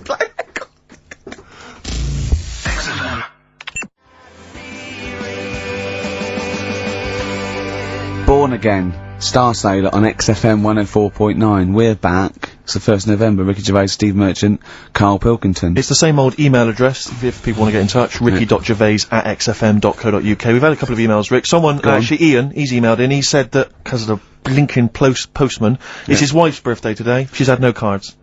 Or presents, because, presumably because she's got no friends, but also because of the postal strike. But you won't be able to use that excuse for Suzanne's birthday again, because she knows that the postal strike won't be on around that time. Alright, Carl. So- But anyway, so would you just say happy birthday to Have Tracy? those condoms run out yet that you got for Christmas? Carl. Still got them. Have you? Just say happy birthday to Tracy, it'll make, Happy it'll birthday, make her Tracy. happy. And hello to Aidan, who's phoned in to let us know he's actually listening in Northern Ireland. Oh, God So bless him. we've gone international. Sure. Now, there's also a questionnaire has been sent in by Ruth Chamberlain at Cordwainers College. Cordwainers College seems a weird. Cordwainers. It used to, yeah, it's either used to be a Polly or a laundrette. I think it's, yeah. Anyway, it's something that she's doing for, she's studying product design for the fashion industry. And anyway, she's got, some questionnaire. And we're too busy and important to fill out the questionnaire. But we thought maybe you could answer it, Carl. Look, Carl, look, he's yawning, he's looking round, he's only got to do 2 hours and he gets a whole day off, and he's getting paid for it. Do something, Carl. Be grateful. You've probably ruined a man's career. He's been ridiculed now for doing this, that he's so weak, where he should have squoze your head and kicked you out of the building. So, let's have a little bit of effort. You've only got an hour and a quarter to do, then you get 2 days off, alright? Right, Carl, it's a questionnaire about happiness. Oh yeah. There's one person. Well, that should answer it right where. The first question, Carl. On a happy scale of 1 to 10, where are you on the happy scale? Is it at this moment, or in general? Well, I would say generally. Okay. Yeah, but you don't always have to like. I mean, I Jesus think I'm happy in that, but I don't always show it. You never show it. No, but it doesn't mean I'm not happy in that. Like, I'm alright at the moment. I'd say I'm probably on a. I was probably on about an 8. I was probably on about a 9 when I woke up, right? And then, sort of fell out with Suzanne over a haircut. Yeah. Right? She went for a haircut and came back with something that I didn't like. Sorry, what did you say? So when your girlfriend walked to the door, she had her hair done, you said, I don't like it, alright? Well, say she could that? tell by the look on my face. I said, But don't you say, no, I'm happy with it, I just can't tell. I'm loving it. because then she might have it done again. Oh, you've got to Carl, I let just people cannot know. get over you. I really can't, No, I but cannot. you haven't seen it. Right? Oh, So then I was fed up, but then I thought... Sorry, what authority have you got to talk about haircuts? yeah, you had well, officially from a barber in Manchester above a railway station in a shack, it was £2 a cut, told you have the hair of a Chinaman. Well, you wish you had the hair of a Chinaman now, you got no hair. You're a little bald mank with your mouth open, so don't...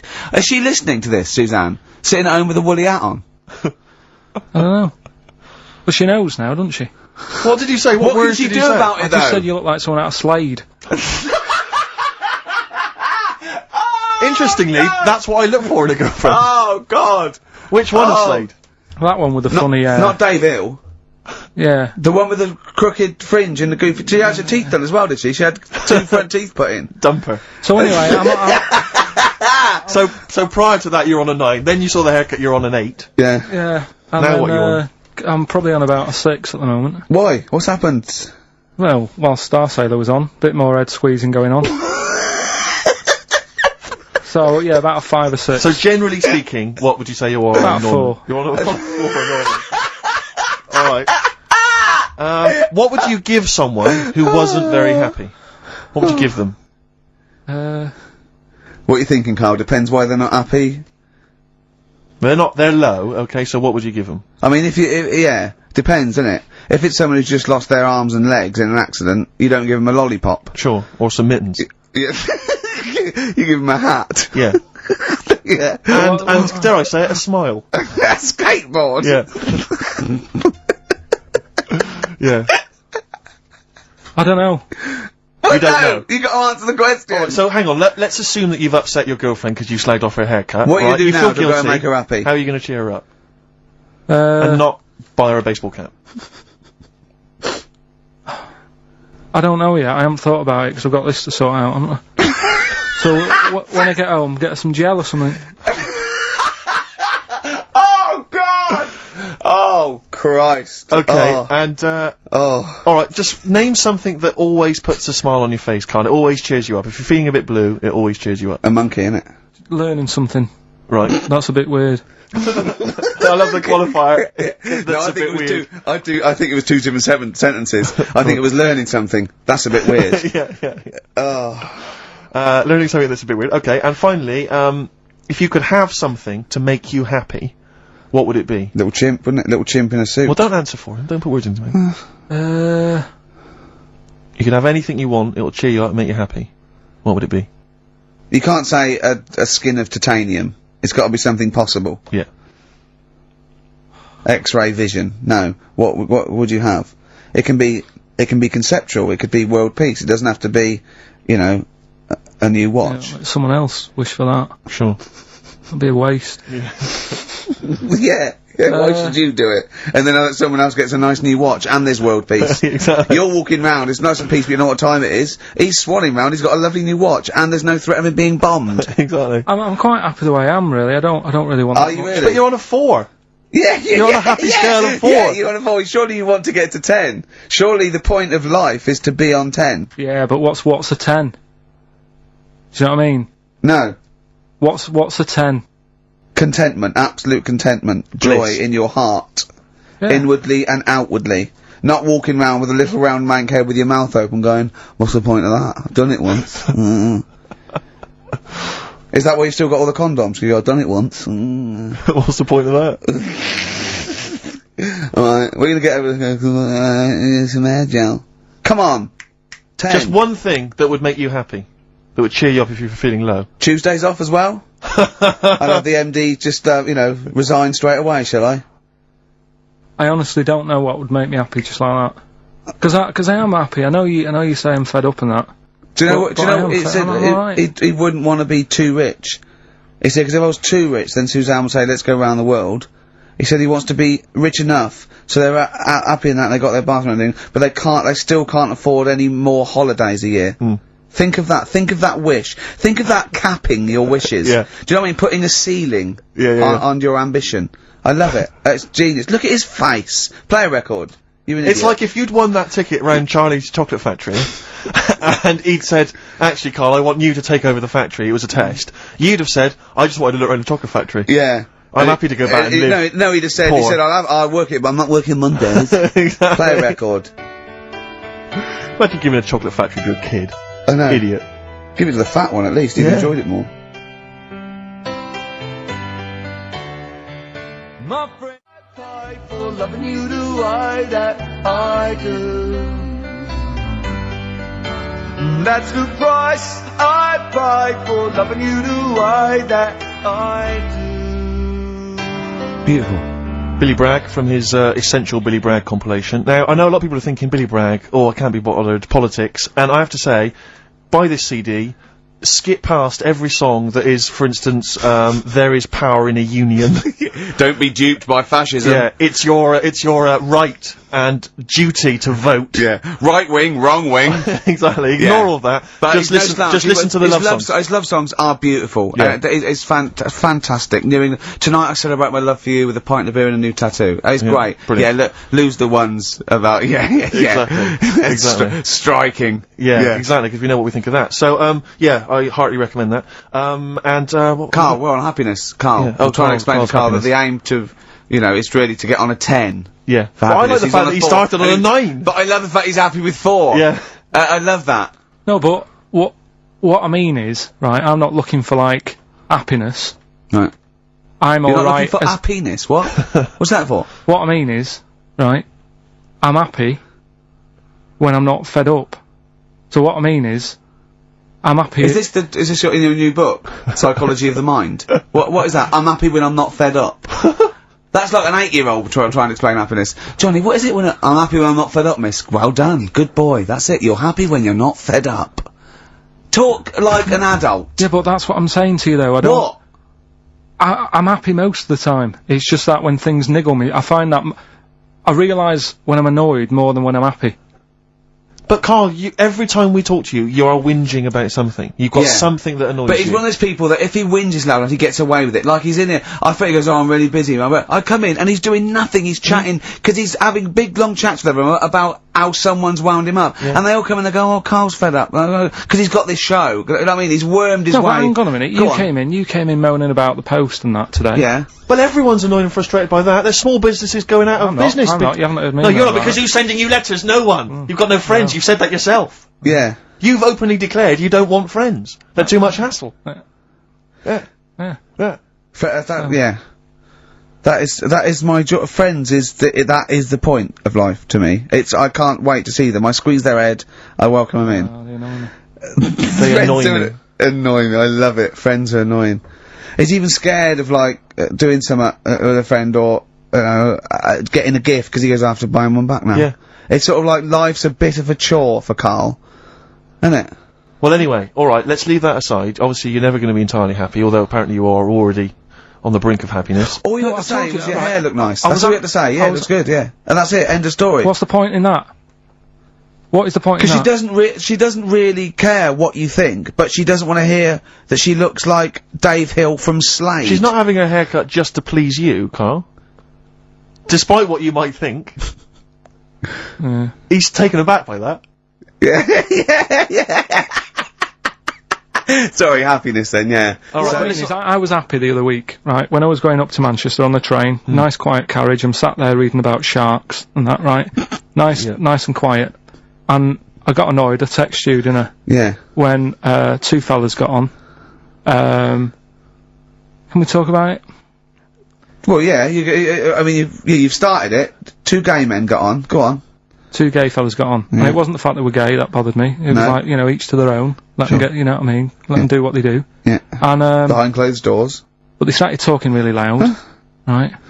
And they were going on about, That's meeting up. annoying anyway. That's annoying whether you're straight or gay. Mate, talking to you But do you know about that theory I have about they go out late? it. Yeah. Gay people always go out late. Yeah. Yeah. Right. When what time do you go out in the evening? If you go out 7:30. about 7:30, if Yeah. if I'm out of work, I might go out about 8 o'clock or something. Yeah. I can guarantee I'll sort of be in bed by about 12:30. Sure. At that time, they're still sort of ironing the jeans, right? And the funny thing was, in their jeans. I've always said this, right? Dancing and along you to sort- ABBA. You sort of said that's rubbish. I'm sat on the train reading about sharks. These 2 are talking, and they're going, oh, we can't wait to get there. And his phone goes, and he goes, hello? And on the end, he goes, anyway, I'll see you at 1 then. Right? Right. So I thought, well, maybe that's tomorrow. Yeah. Could be 1 in the afternoon. That's when most people would meet. Yeah. And then he carried on talking. Most people would meet. Carried on talking, and he goes, yeah. So anyway, like I say, see you tonight. 1 o'clock is meeting someone. Yeah. I don't know You were why you go livid. out that late. Do you remember when his favourite record of all time is The Killing of Georgie? Sure. He said, would he have been killed if he'd have been back at a decent time? There's It's a no fair mention point. of the time in Sure. this song. And then the funny bit was, actually, that did make me laugh, right? When he'd finished talking on the phone, he said to his partner, right, oh, there you go, let's have a little chat. And the fella said, who was that? And he said, oh, it's Dave. He said, which one's Dave? He said, the one with the shaved head.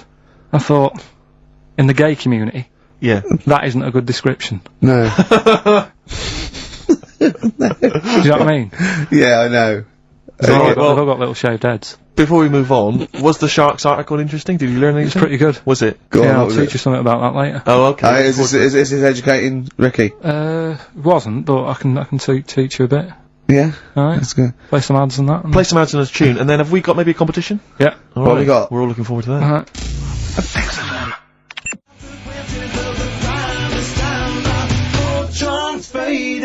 Fortune Faded. Red Hot Chili Peppers on XFM 104.9. I'm Ricky Gervais, with me Steve Merchant and Karl Pilkington.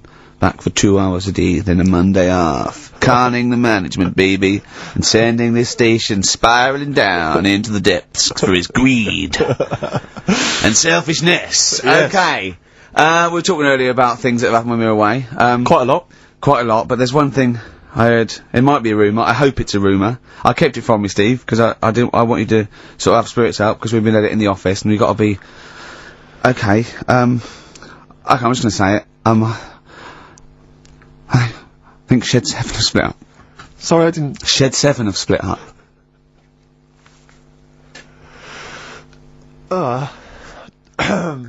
Sorry, I think I got something in my eye.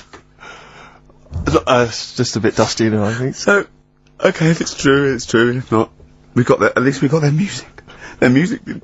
The music lives on. So we're gonna dedicate this show to Shed 7, and all the bands they influence. So we're just gonna play... Just every artist that formed a band after they'd heard Shed 7. Just play them from now on, and obviously the hits, all the hits, the Shed 7 hits. When I saw this, I saw it on a website. It said about, is it true Shed 7 has split up? And the next, one of those dorky message boards, someone came on and said, you are joking. Oh dear, what else has I happened? just pray that it is just a rumour. It is just a rumour, yeah. Then get in touch. Just call in if it's true. Well, no, call in yourself. Well, Monday. Shed, if Shed's listening, Yeah. and he's not busy, he's got Mondays off now, call in and say, what was the split all about? Tell you what I read about. on the Sharks, way. monkeys, or jellyfish? It's 10 past, isn't it? We haven't done a little bit of knob news.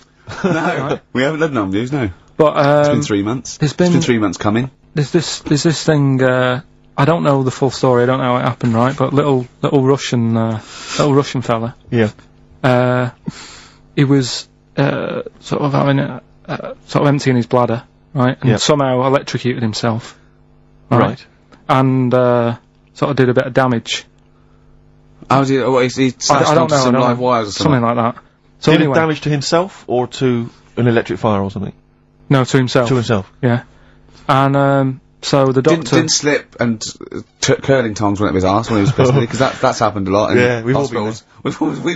We've all shoved the old curling tongs up the arse when having a piss. Right. So I can't even be bothered. No, come on, we're interested. We're interested. Come on, we're interested. Don't You give can't up. be bothered. You get Mondays off. Do some work. Right. So anyway, so the doctor says, "Oh, it's not looking good. We'll have to take that off." What? I was like, A novectomy? Yeah. Really? But the funny thing is, right? Nothing funny about that. They've done. You're doing me head in. You're doing me Just head tell in the today. story. Just doing me head in. Oh, you can chill out on Monday. I've only got 15 minutes, but I'm gonna talk to you every Saturday. I'm gonna get the money's worth out of this, because you get Mondays off, and I can't bear the fact that someone's getting away with something like that, because it's terrible. So you're gonna stick this out, or you're gonna have to work Mondays. So take it on the chin, right? Okay. Just finish the story. Yes. I command you. Just do it. Anyway, so they said, he said, you know, will you be able to sort me a little knob out? A prosthetic Right? cock, No. yeah. But they put him out Yeah. for the operation. Yeah. He woke up, Yeah. right, and he's thinking, oh, thank God that's over and done with. Yeah. They've only grown it on his arm. What are you talking about? You twat. Shut the you're an idiot. What do you mean they've grown it on his arm? Apparently, like, that's the way they do it. Oh, yeah, but to then put it on, that wasn't a mistake. It wasn't Dr. going, did it go there? Some bloke I didn't do a degree. Are you a real doctor? Yeah, yeah. No, but why put it there? Because it's got to grow, it's got a graft there, so where they can control it. To skin tissue. But on your arm. Well, But they're On your going to remove it back, from or- the arm itself. What do you mean on the back? on your back. Somewhere, well, we can't wear a t-shirt. Yeah, but you could, That's you could have a ridiculous. He's quick- in hospital. this way you can still have a little tug, can't he? But they'll leave it there for quite a bit. It's not... Do you know what I mean? It's not going to be like, oh, it's just there for a few days. Yeah. It's there for a bit. That's not good, is it? So he's got a cock on his arm. Yeah, what's up with that? What do you mean, what's up with that? Well, I mean, you could say it's a thumb or something, couldn't he? Yeah. But they remove it. Be good And for attach hitching. it down below later. If you had a knob instead of a thumb and you went hitchhiking, just tickle it, and they can see it like a mile down the road, couldn't they? Boasting. Yeah. If I'd lost my knob, I'd go, oh, I'm not gonna have all that stuff. Just whack a pair of tits on me. Do you know what I mean? I think, oh, just forget it. But why not just put it where it should be straight away instead of messing about? Where should it be straight away? You know. On the forehead. Listen, are we doing a competition? Let's then? play I a can't be tune. bothered. Let's Come on, just Carl, you can't be bothered. Right, Alright, okay, better we're rainbow, gonna better scrap rainbow, this yeah? and you're gonna work Mondays again. Shut up.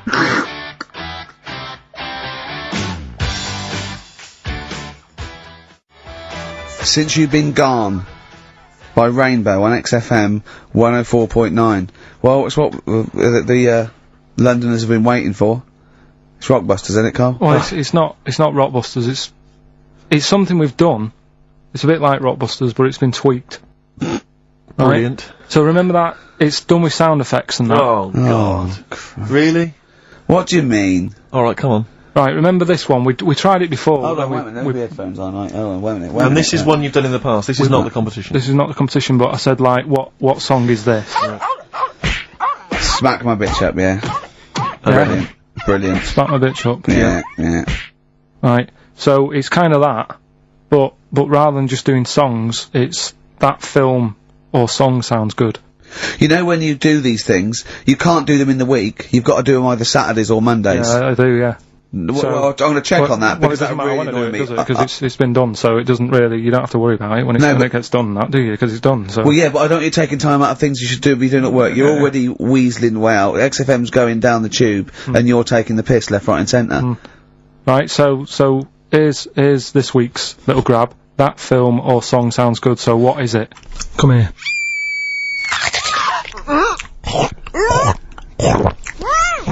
I'm well happy now I've had that. What? Right? It's a film or a song title, is it? No, it's a film or a song. What do you Forget mean? that. It's a film. What are you talking about? That must have taken you 3 minutes. I didn't do it on a Tuesday, though, because that's cut into precious time. Have you seen how long a trial takes him? About 30 minutes. And he's Sorry, like, do one a week. let's just concentrate for a second. Okay, right. This is a film, This is a film title. The title of a film. Yeah. Play it again. Come here.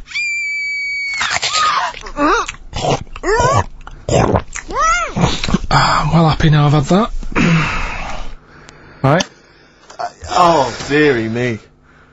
Dearie me. 3 months they've waited for that. 3 months for that. Shite. Do you want to say what the prices are? Oh, I can do.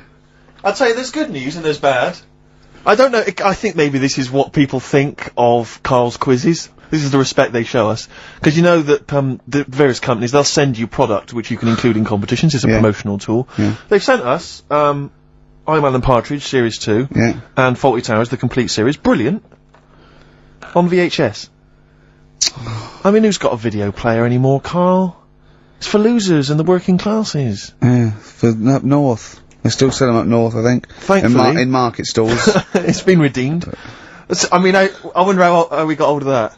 Yeah. Yeah, the Office Series 2 on DVD, that was a nightmare, getting hold of that one. The best, album in the world ever, it's got stuff on there, Super Furry Animals is on there, Supergrass, Gold Frap.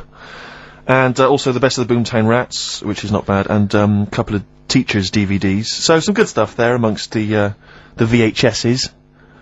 And you can win all of those treats by identifying this film. Oh, God. Come here.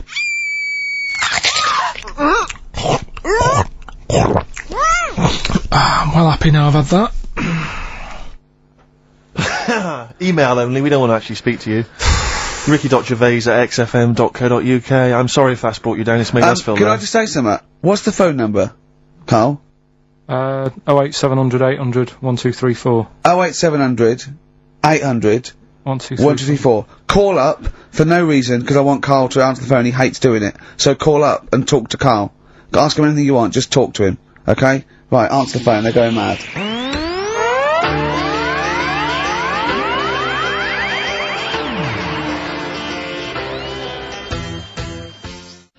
Baby, baby, please don't go. Drills. Big Sir on XFM 104.9. He's so annoyed that you have to answer all those calls. Why did you like it? We're wasting time, aren't we? That's your listenership. No, They want to speak to you. No, that's nice and everything that people call up. Yeah. But we should be concentrating on what we're doing. Yeah, well, but I do this show to annoy you. I don't do it for the money, or the kudos, or the awards. So I mean, I do it so you have to be here and do what I say for 2 hours, because you're getting away with murder here in the week. I don't like seeing that. I don't like injustice in the world. I try and fight it wherever I can. So I do it to annoy. It's good of you, Rick. Thanks for doing that, mate. Yeah. It's interesting though that you're passionate about fighting injustice, but you focus specifically on Karl at XFM. One of the world's lesser crimes. Being a little bald mank twat. Exactly. I know, yeah, but nonetheless, it is a crime.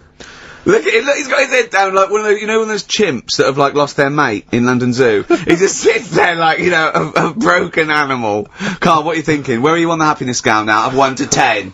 Carl? On about a 3.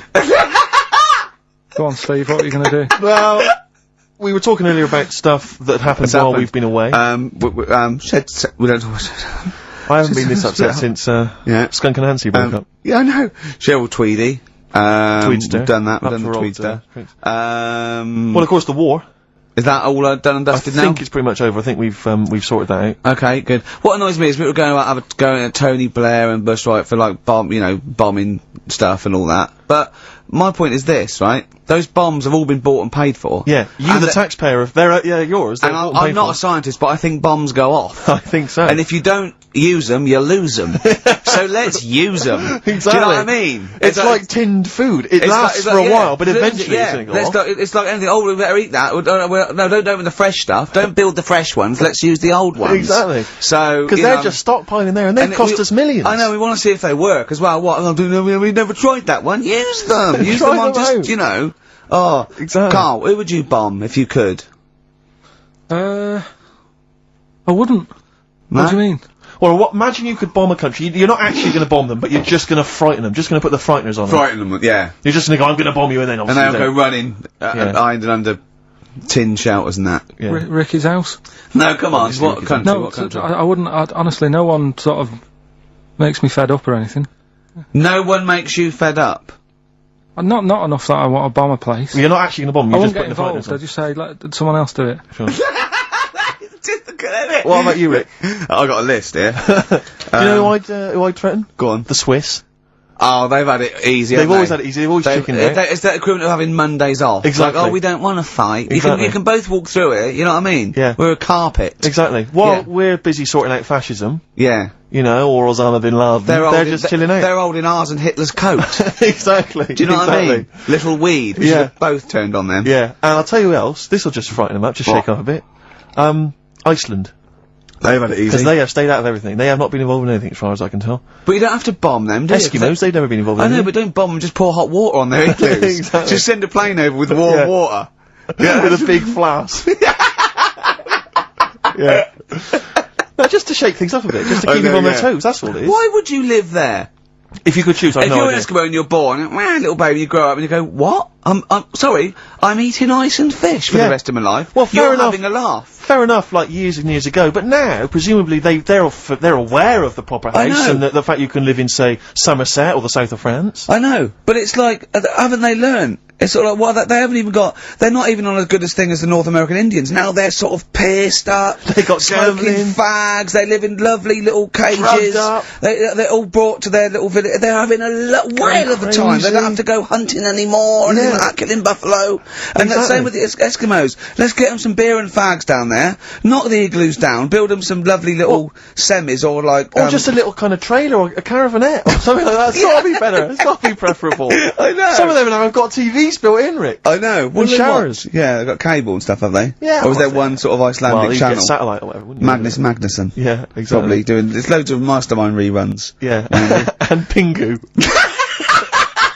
Just on a loop. That's porn over there. Yeah, though. exactly. Oh, brilliant. No, well, that's like a hardcore documentary. This is Racist FM 104.9. Yeah. So, who would you like to see bombed, or not bombed, not bombed, but just put the frighteners on them? Yeah, it would Email Ricky.Gervais, XFM. Anyone, any nation or anything. Carl, thoughts? Play a song? You're not working for your money. You're not having Monday off. We've got to do something Monday. Let's plan something Monday, just to get him in here. You've got 2 hours for 8 hours off. You don't do an 8-hour day anyway. Rick, how much is he getting paid? He's getting money for this. I think his wages went up last time, so he's getting paid to be here, extracurricular, extra work, right? So it's moonlighting, and they're giving him a day off. Yeah. And he's contributing nothing. Nothing. Huh? What, Carl? Did you say something, mate? Huh? What's going on? What? Going on with yourself? Well, say something back and earn your money. Well, let's just play a song. We've done a bit of stuff there. You idiot. Don't say we, no. I've not heard anything from you. We've heard your contribution.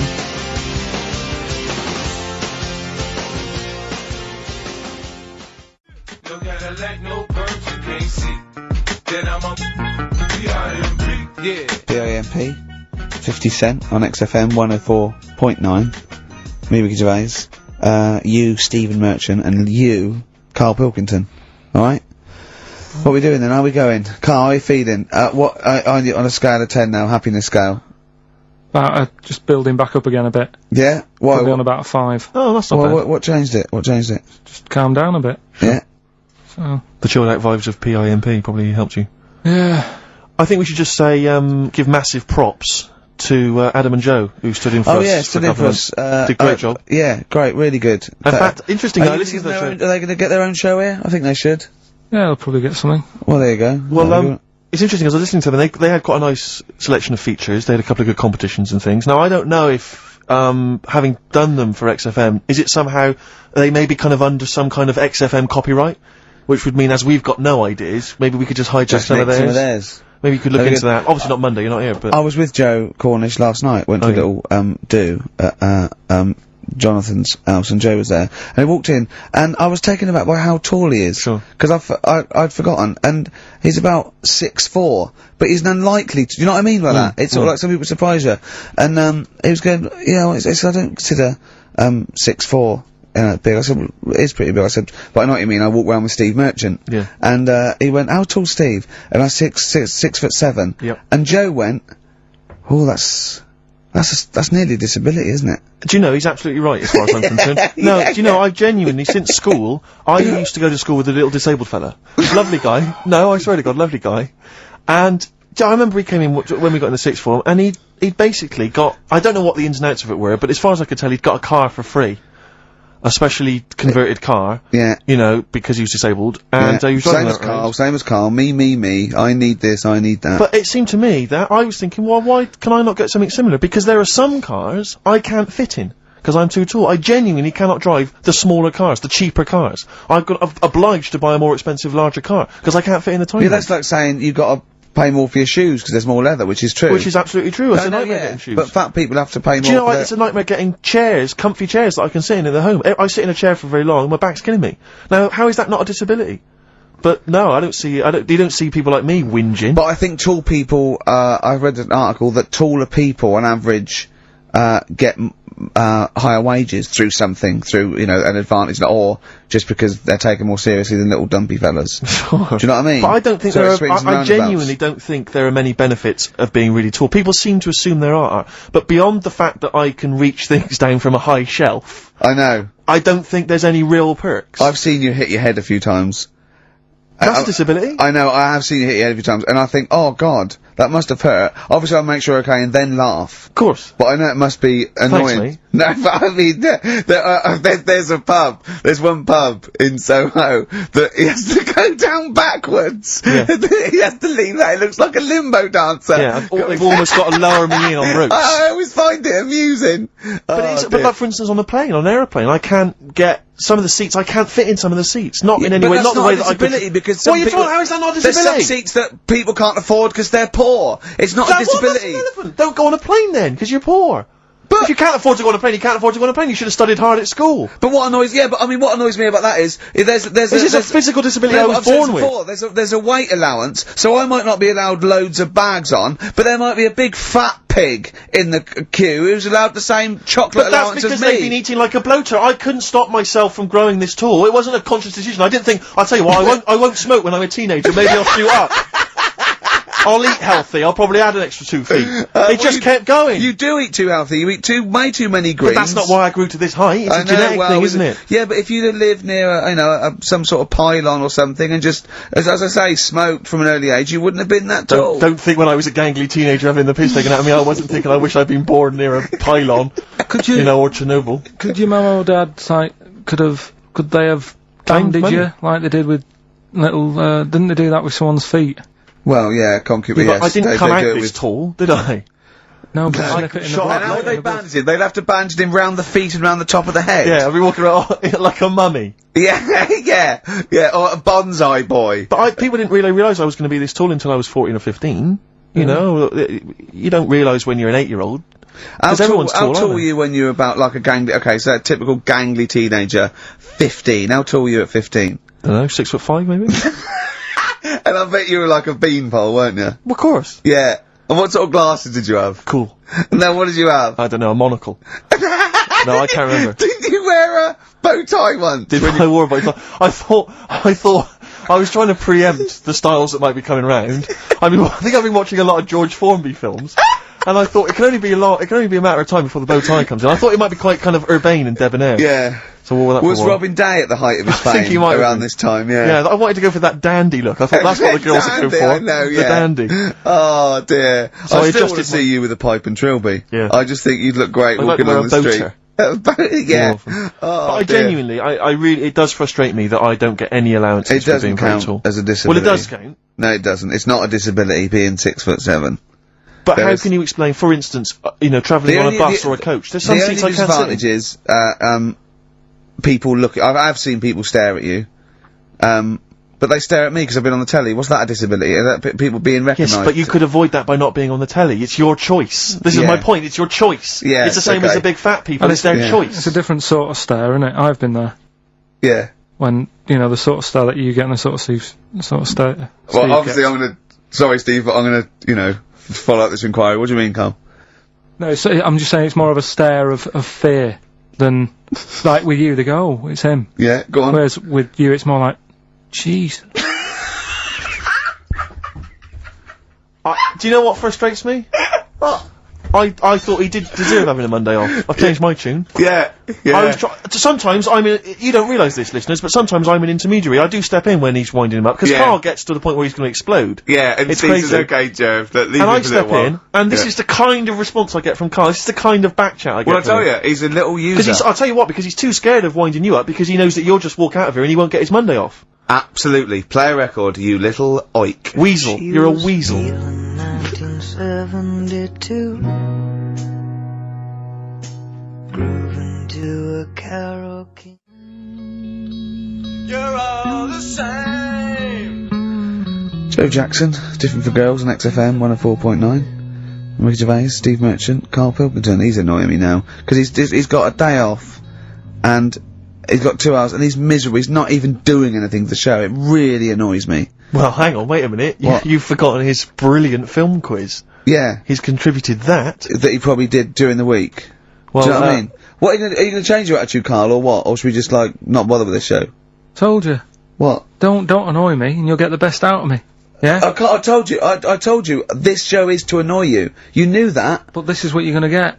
Do you know what I mean? But no, you've got to be good and get the day off, or there's no point. For any of us. Right, if you were having an operation, would you annoy the doctor?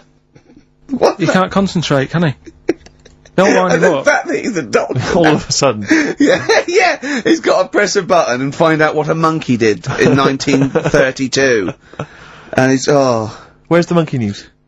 It's been a bit quiet, hasn't it? I've been... What, in the last 3 months? Okay, there was something that I found last week about, one that was in an old people's home.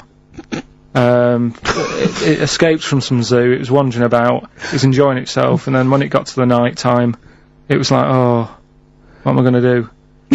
and the first place it came across was like this old people's home. Went in there. I think it was there for about a week and a half without anyone realising. No, No, it did. No, so the helpers and the nurses and the social workers and the matrons and all that, they thought, well, Mr. Sanders looks a bit hairy. But I mean, that happens, you know, it comes out your ear and your nose when you get to about 70. And he stooped over, yeah, of course he has, he got bow legs, yeah. And he eats more fruit, of course he does. Well, that's when they realised. Why? Because someone in the kitchen said, hang on a minute, getting through more bananas than we normally do. Well, do the competition, do the one thing you've done this week, probably in their time again, you're getting paid for it, you're having Mondays off, and you're not into it, so, waste of time. That film sounds good, it was like this. Yeah, Come here.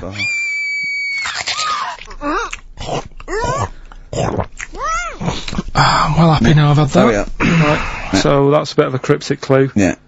Someone eating this woman, and he's happy that he's had that. Yeah, go on, yeah. That was Gladiator.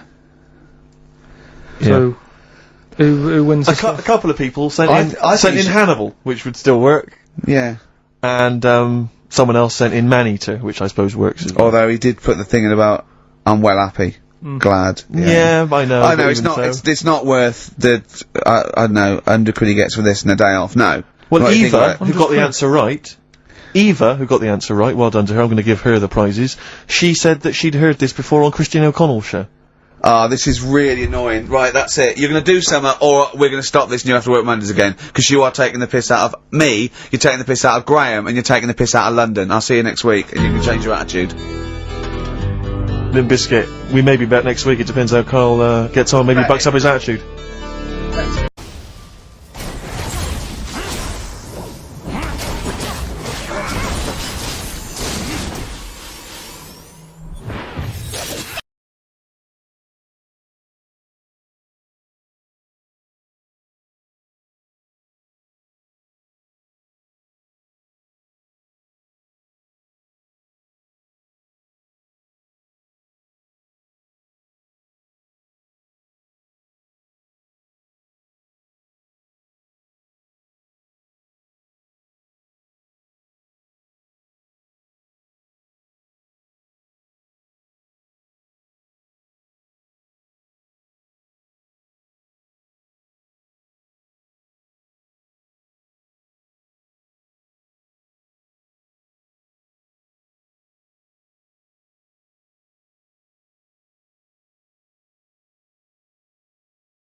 there.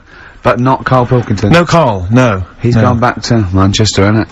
It's better than London. Yeah. You don't know it. Manchester's better than London. Instead, Claire Sturgis. Claire Sturgis round of applause for Claire, Thanks. The posses, Yeah, he's coming there in sort of the camouflage gear, and is that quite trendy? Is that what the kids are Do you know, wearing? it's funny. Someone actually mentioned Or that are this you on morning. manoeuvres? Yeah, I am exactly. actually, taking time out this morning from what I normally do. Sure. I missed the second half, talking like that, of Celebrity Boot Camp. I don't know what that Coolio. is it? The fella from Milli Vanilli. What, the one that's not dead? Eh? No, the one that killed himself, Steve. Okay. No, I just want to clarify for people. A lot of people don't realise that one of them is dead. Right. I thought it was important to mention it. Actually, I didn't know. I'll be honest with you, I hadn't thought it through. No. It was a piece of interesting Milli Vanilli trivia that I had, and I wanted to slip it in. It wasn't really trivia, because it was a question. You went, what? The one Rick, who's not what dead. I'm saying, Rick, is I could have found a more tactful way of bringing up the death of one of Milli Vanilli, because I think there's a lot of people out there now upset, maybe Claire Actually, didn't realise. people who didn't know. That's quite a shock. I didn't see, I mean, I should have sat people Who down. who died? Vanilli or Millie? I think it was Millie. No, Right, it's okay. Vanilli. What? Is it, I don't know, No, but which I one. didn't know. I'm that guessing. is- Actually, I'm guessing. Wait, I'm about not that? confusing Milli Vanilli and Scritti Politti, because I mean, that is a danger. Oh no, you're thinking of the fellow out of Grumple Palumple. He was amazing. He was amazing. It's a great shame that he topped Grumple himself. Palumple, they're not around this. Anyway, cool, we've got some great tunes lined up. We're gonna play today, our favourite singles It's of the year. favourite tunes, some of which didn't quite make it as singles maybe, but tunes of the year, because obviously Christmas very soon and we'll be away for a short time. And I think next week we'll be doing our favourite Christmas songs of all time. yeah, I'm worried we're not going to fill 2 hours with that.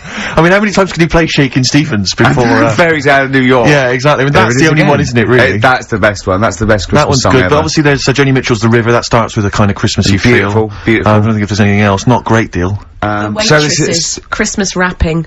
is that one? Is that Favourite brilliant? of mine. Is that good? Yeah. So this is Christmas. John Lennon.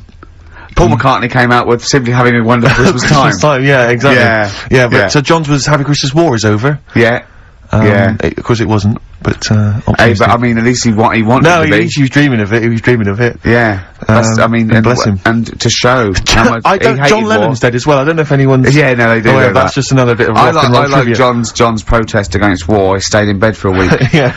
I've been doing that. I've been protesting against war for ages. Yeah. I'm eating hamburgers Yeah, absolutely. against war. Absolutely. I just go into Burger King on the way here. I went to the counter. But of course, that's not. I mean, not product placement there. And there's a number of other burger joints that people may wish to go to if I they often go to choose. McDonald's. Yeah, I often exactly. go to McDonald's. But I went into Burger King because it's close. And I went in there. It's convenient, but then often McDonald's will be convenient. I mean, Convenient. McDonald's is just convenient. Depends where you are. Just as convenient depending where you are.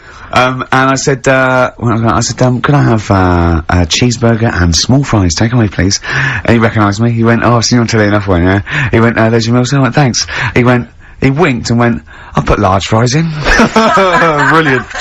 So that's So, the sort but I of- love it. So it's paying off at last. True genius is being rewarded But I'm by just the intrigued to burger know, joints. because I mean, there's been a couple of times where I've been with you, and we've gone to a restaurant and someone's given you a free meal or whatever. I And it's the know. way that it's like you don't ask for it; it's No. just kind of offered. But I don't know what they're expecting in return. Nothing. I mean, do they Nothing. think that you'll go away and you'll always think fondly of Chad I who think, works I in think Burger they King? I just think they think, oh, I don't know, they make I'm like going to the- give him a little treat. Yeah, I know. I don't like it, but then I'm always grateful, and I never. Yeah. But the thing is, I'm slightly embarrassed. Did but- anyone around you hear what had happened?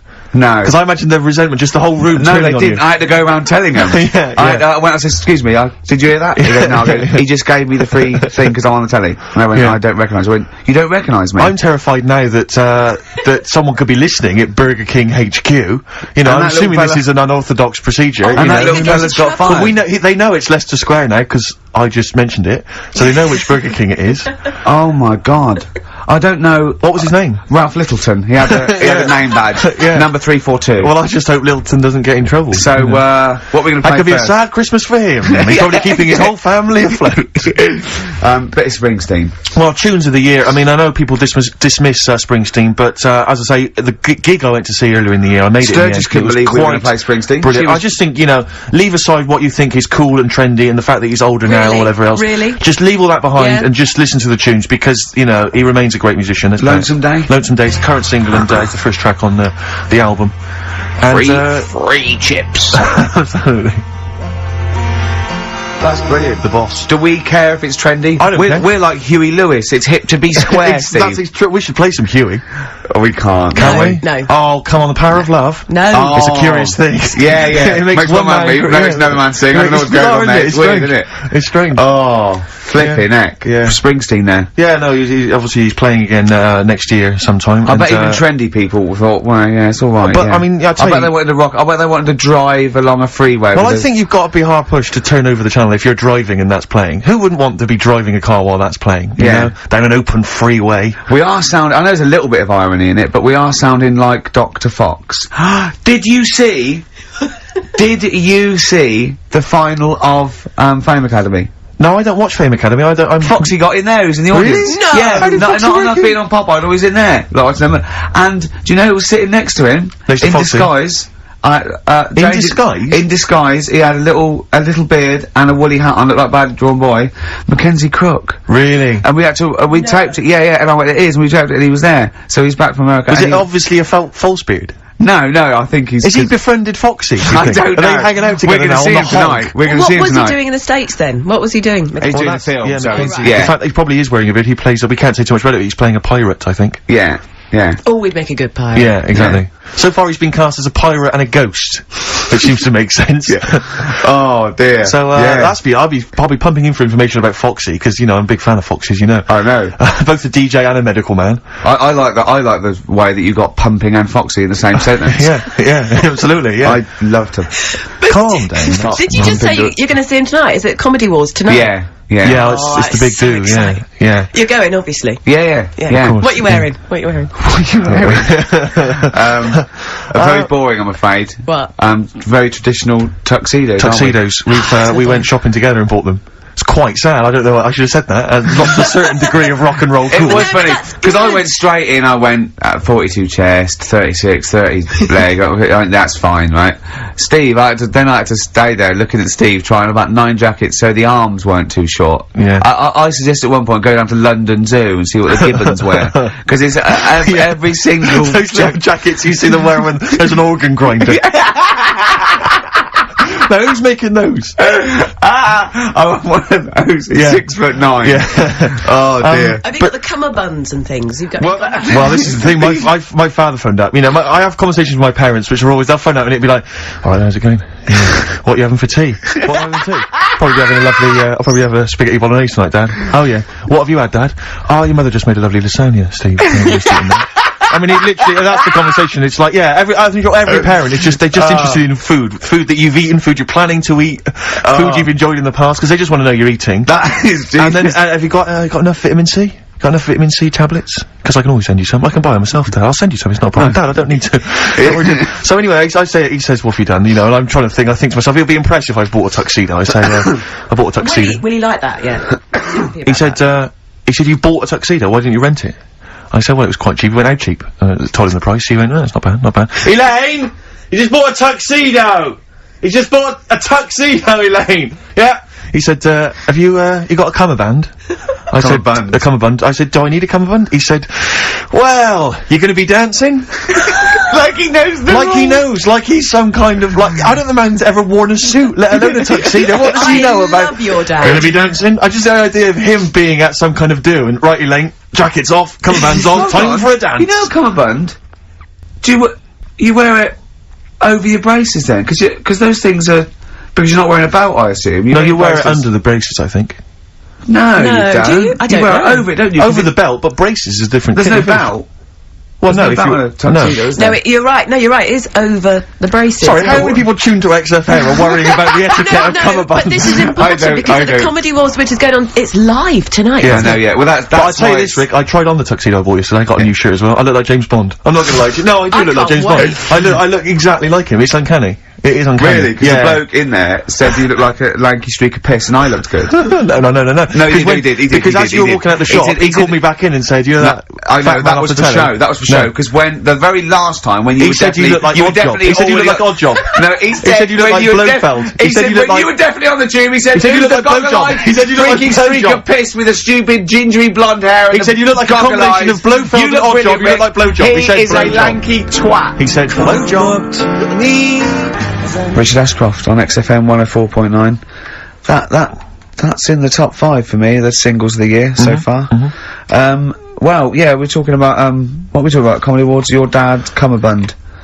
My father's Cummerbund. I'm sure it is over the braces, I think. Yeah, well, if anyone knows that, if anyone knows the kind of, rules. So, are you actually wearing one? Rules. Are you actually wearing a Cummerbund? Well, I asked him, he said no, he said don't bother. No, but then bother. I'm thinking, what if I dance? What? If I do some grooving later? You shouldn't. Why not? Well, I've seen you dance Don't before. give me that. No, no. Don't give me that. No, wait. It's not that you're not a That good dancing you did in dancer. the office, that's your best dancing. No, it's not that you're not a bad dancer. It's that I've seen you hit people in the face with your elbow. Because There's always going to be casualties.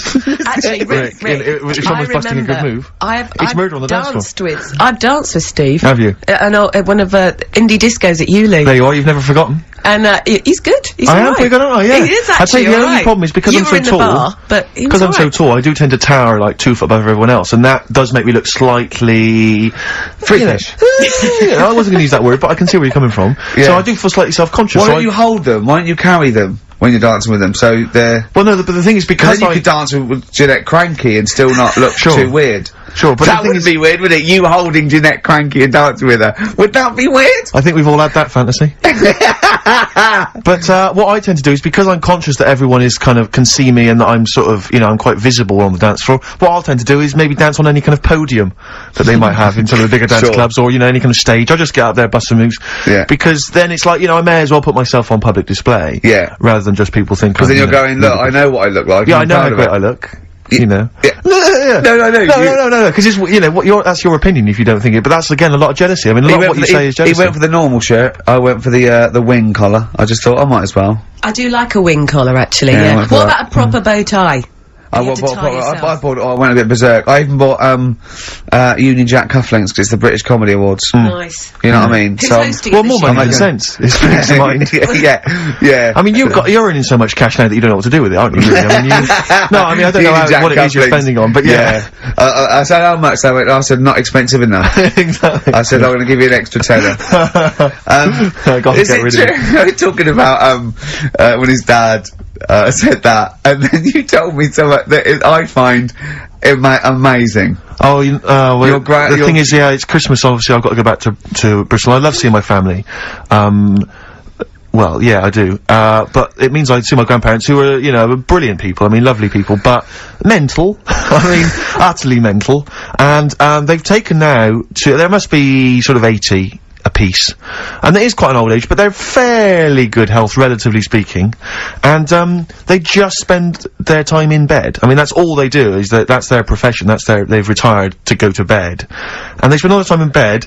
I tell you what they're like that old they're like all that old family in Charlie and the Chocolate Factory. Oh, yeah. Remember none of them had got up for like 25 years? Yeah. And they, But you said that they go to bed and they go to sleep, but then when they wake up, what they do is put an extra pillow, so they're slightly more upright, and that's them in the day in bed. That's Right, their that's daytime active. Yeah. thing. But they get up and cook and stuff. What they do is they've got about 6 teeth between them. I mean, my grandmother needs false teeth, but refuses to go and have the old ones extracted and the false teeth fitted. So she's working with about 3 or 4 teeth. Oh. My grandfather had false teeth given to him during the war. Wooden ones. Well, it was plastic teeth on a wooden pallet, right, that sits at the top of the mouth. He's still got the wooden pallet, but most of the teeth have come off. So there's about 4 teeth left, 4 false teeth. He's got a set of false teeth that make him look like he needs false teeth. I mean, that's pretty bizarre. So the problem is that they have to get up. They get up about 7 in the morning to put on, say, some beef or lamb, whichever they're going to cook. They put it on at 6 in the morning, 7 in the morning, so that by the time they eat it at 6 at night, they can use the phrase, this is what a good meal is for my grandparents, if they can use the phrase, oh, that's lovely, you could suck it away. You could suck it away. Who wants that from a roast dinner? You may as well blend it up and serve it as a broth. I don't want that phrase coming from old people without teeth. No, indeed. Because it must remind you of your rent boy days. Exactly. It brings it all flooding back. Oh, God. Flooding's the word. Exactly. Should we play a record before we get really discussing about your grandparents and Yeah, blowjobs? please, That please. was the worst thing We've said the word blowjob far too many times today. And in the same sentence as I can't believe. Anyway. And it's Christmas. Yeah. Don't forget what Christmas is about. Come on, there a fault for the underprivileged people? Yeah. Steve, is it Ben Queller? Do you want I'd to love a bit of Ben Queller. I don't know, are you a fan? I love him. Yeah, well, this is a cracking tune. Okay. And, Yeah. and I think we'll enjoy that. Let's just Slam dunk it. It's why don't we wicked. just stop and think about what we've done? I'll tell you, they do spend so much time in bed that they actually, I'm sure War will have to sing Ben Queller, in That's other words. fantastic. That ending is, oh god, it's like Ben Folds 5, bit of old out, and that's great. You had him in session, didn't you, Claire? Yeah, Did you meet him, or did you? Because he's quite young, isn't he? He's very young. He came in about 6 months ago to do something for John Kennedy, and also a session for me, and I repeated it this week as the best of the year sessions, because he did 3 songs, stunning stuff. It's just him and the piano, was it, or him and a guitar? It was just him. Yeah. Him with a couple of instruments. Stunning. And also he did a Dingwalls gig for XFM listeners, and the reaction from the listeners phoning up trying to get tickets was incredible. Really? It really has touched a nerve. Yeah. And well, like you say, Ricky, I mean, it's really... It's great. Well, I just think we were talking, there's a kind of lack of music that sort of seems to be making use of instruments and and just the sound you can make with a piano and a guitar and drums. Do you know what I mean? It's like, it's so invigorating, and you get kind of stuff like, you know, the Streets and whatever else, or, you know, kind of hip-hop and stuff. And I love the fact that a lot of, pleased to see Miss Dynamite on Top of the Pops last night using a live band. Really it really made her whole sort of R&B sound really exciting. Better than the other one. Yeah. Anyway, that's us being Muso. That's us being terribly Muso, I like that's us that. being Muso for the year.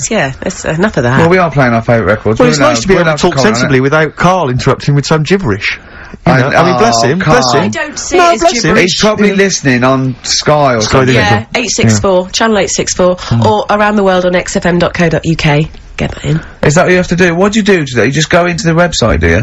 Go into the website, yeah, and click on... I never get things like that to work on my computer. Or you can go and check out the webcam, obviously, and see me in my camouflage gear. Yeah. But you won't see you, will you? You won't see me, no. Now, so what do you do? Just go into the website, and what does it say? Play live online? Yeah, and listen and it's just live. like listening down the phone line? Yeah. I sound like I've come from the 1950s, Yeah, exactly. don't I? You've come from the 19th century. What's this? I'm not very, I was going to say something then, but I can't. Can we just very quickly, before we move on, because I'm getting very excited about the Comedy Awards. Now, I know what you're wearing, and you've got a table with all your mates there. Is Jonathan Ross doing it again? Yeah, he's very that's funny. why it's my favourite. And, I hate awards. I do honestly hate them, but this he's is good actually with an this event one. because it's Jonathan Ross. It's just. Well, I was, because I'm talking to someone about it, and I might mention it, before, but we did an award ceremony. We went to an award ceremony last year, where everything was sponsored by corporate groups, you know, by businesses or by different. It was a kind of everything was sponsored, and I swear to God, the pudding was sponsored by Electrolux. Yeah. And I'd never eaten a pudding before sponsored by anyone, and it was, it was a very odd affair. That I thought that was very strange because it seemed as though corporate people had paid for a table so that so when we came out, someone came on stage and said, "Well, we've got a lovely a wonderful collection of celebrities here this evening." Oh, God, do you remember yeah. that? And it was, please be upstanding for your chairman, Tom O'Connor. Yeah. We were made to give Tom O'Connor a standing ovation. We had to stand up so we weird. could give Tom O'Connor, former presenter of Crosswits, Yeah. a standing ovation. We're talking about the cream of British TV talent, giving him a stand-up. Not that he doesn't deserve it, I'm sure he's a great entertainer. But I think Sir Cliff was there, wasn't he? Seen the back of the stage this week? I don't want to talk about it, it's too embarrassing. Right. Tom O'Connor's on there, Is he? thanking Mel Young, the BBC, for giving him a part in Doctors. Yeah. I love that. He had to take out the whole page. it's so sweet. He obviously spent the fee being paid for the show. He's just so pleased to be back on TV. What, an advert? Yeah. A whole page And thanking the it's BBC for having him back on telly. Stop it. But we're laughing, but it's going to happen to you in about a year's time. Exactly. Oh, God. Anyway, I Oh, just want to know, bad behaviour. Who do you think's going to behave badly this year? Because I don't think we've anyone. had, Well, we had Ahern the and Barrymore and Clary and... Clary, the fisting, and Barrymore Yeah. throwing his monitor. That was Was funny. it? The Hearn, what was she? Oh, she's heckled There's that not dead any of the bloke. kind of, there's not really any sort of, there's not really any kind of wayward people at the moment, is there, in showbiz? In terms of entertainment comedy, there's no one who sort of seems to have a drunk or drugs Steve, problem. I'm worried sadly. about Ricky. Sadly. I'm worried that, something might take hold. The No. devil may No, care, I think he's might very happen. careful. He Is is he? a bit careful, yeah. Yeah, that's Yeah, okay. he's so, I mean, Too tired. yeah. Too tired. To shout and scream. You have been kind of coughing and wheezing throughout today's Well, show. I had a fight, didn't I? Oh, we should talk about the fight. Yeah, we can't give out the result. We can't give the result out on the fight, but No, uh, I've got a cough. I just got a cough again. Got a bit of a cough? I'm scared I'm allergic to something. What if I'm allergic? I was worried today that. What if you're allergic to wheat? Oh no, well that'd be terrible. But I was worried. What if I'm allergic to my cat? Get rid of it. Oh no. Well, it seems that easy, but Well, it is that easy. Throw it out the window.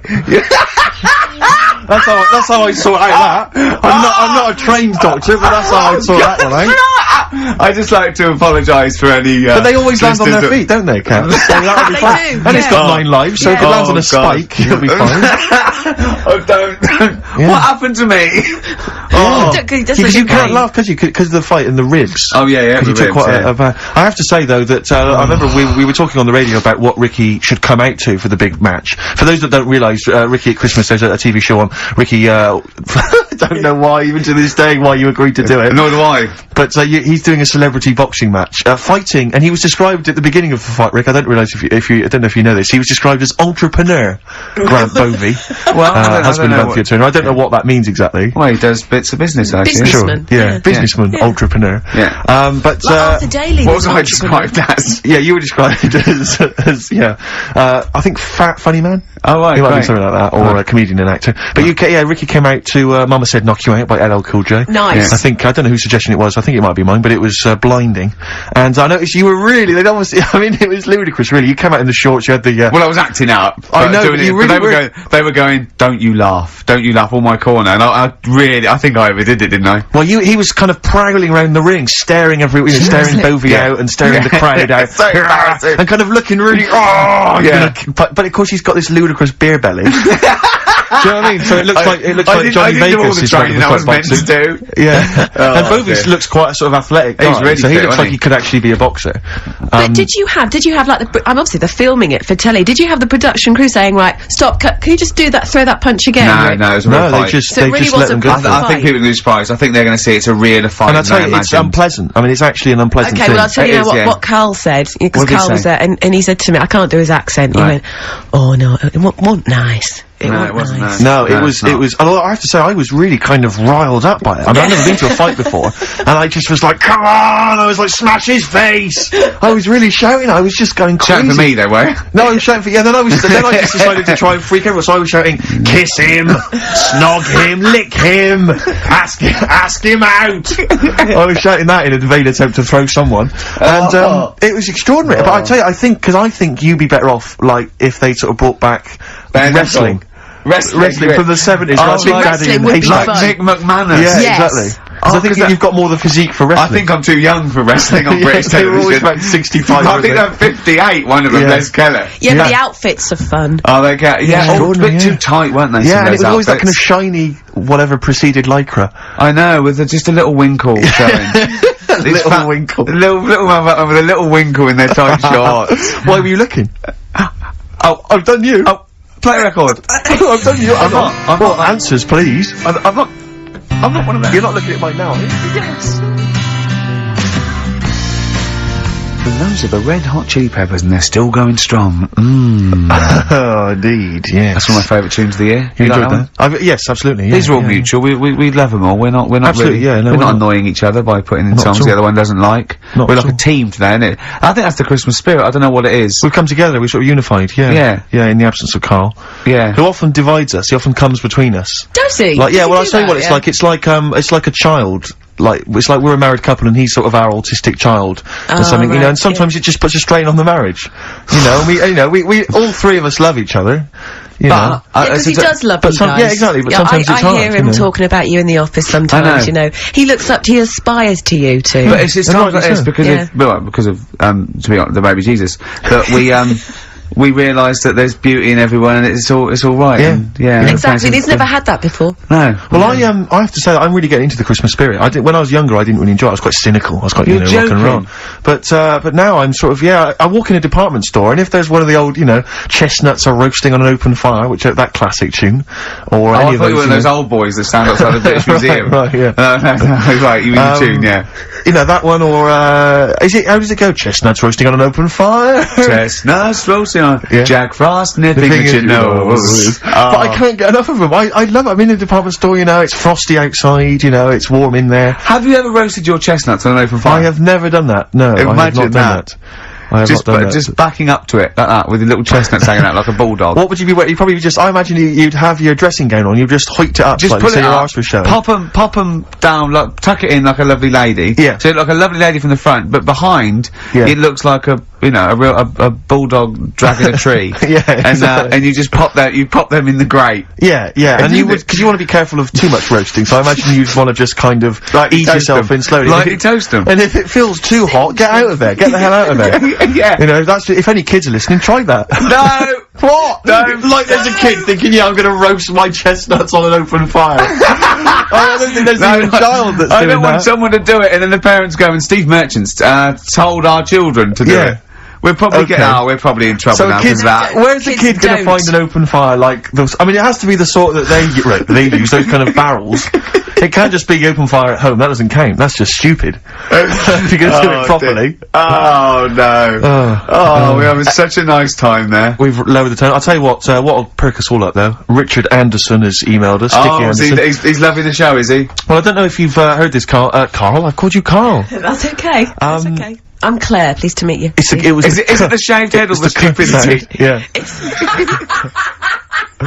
It was the k sound. Because didn't I call you Arthur or Jack or something last time? You called me, I can't remember. I don't know, but it was quite embarrassing. Claire, I'll be honest with you, Claire's quite an unmemorable name. Yeah, I know. But yeah, Dickie Anderson, he's a guy, I'll be honest with you, he's not a big fan of the show. But well, we're getting to winning round. He says, dear Ricky, the more disappointing your show becomes, the more I seem to look forward to it. Now I see your face plastered across London. Is your show some sort of curse put on me by an old gypsy woman I've annoyed? You know, a good point, Dickie, but, Dickers. But Randers, as I call it. Yeah. He can't listen now, I know what he's doing. Yeah. He's tucked him in, he's backing into the fire as we speak, and he wants to roast them until they spit. Oh dear. Thanks for listening, Anders. It's a Merry Christmas to you and Happy New Year. And as you know, you've got a lot to look forward to, because our first hour is always the best. That's exactly So you're going to be loving it till 3, cockers. Oh dear. What should we play? Well, this is, every so often I get sent, a CD by a friend of mine, Harry, who, just sorts me out with tunes that I may have missed. That's such a good idea, by It the is a way. great idea, and, this is one that I think it came out this year. It's a Teenage Fan Club, and they teamed up with Jad Fair, and I think it's a mixed bag, the album, apparently, but this is one of the good tunes on it, Near to You. I'm afraid your CD isn't working. Oh, no, it is there. No. Oh, it's not me, Steve. Honestly, it keeps Claire, stopping. it looks like it's you. No, honestly. You're pressing buttons, you're fiddling with buttons. No, right? look, it comes back again, look. Right, you can't play that. Look, I didn't touch it. This never happens when Carl's here. It does. It does, you're right, yeah. Yeah. I tell you what I'm going to do. I'll swap it into another CD machine. Can we play Oasis? It's another one of my favourites. The Oasis Back on Form. Yeah, Rick, I'm not discrediting the tune, I just feel like... Oh, Steve's not happy. It was a good hour. It was a good hour of radio, and it's just been cheap. Actually, you're right, it's just gone 2 o'clock, and already... Yeah. Starting to fall apart. Well, this doesn't bode well for the Comedy Awards, though. This is a good anthem. This is a good Britpop anthem. Old Noel back on form with the old singer-songwriting. This is Little by Little, and Oasis. He's a giant. He's like a giant, isn't it? And he's a giant, and he starts off little and gets bigger. Little by little, he gets little bigger. by little, but it's bigger by bigger, I'd have called it. Yeah, well, that's what makes you, a genius. Award-winning. Yeah, that's it. Oasis, Little by Little. Little by Little, do you want to explain who you are? We played some great tunes. I'm Ricky Gervais. No, I'm Steve Merchant, and that's Claire Stewart, just standing in the Karl Pilkington. It's XFM 104.9. Yeah. And, playing the great tunes. What is it on Sky?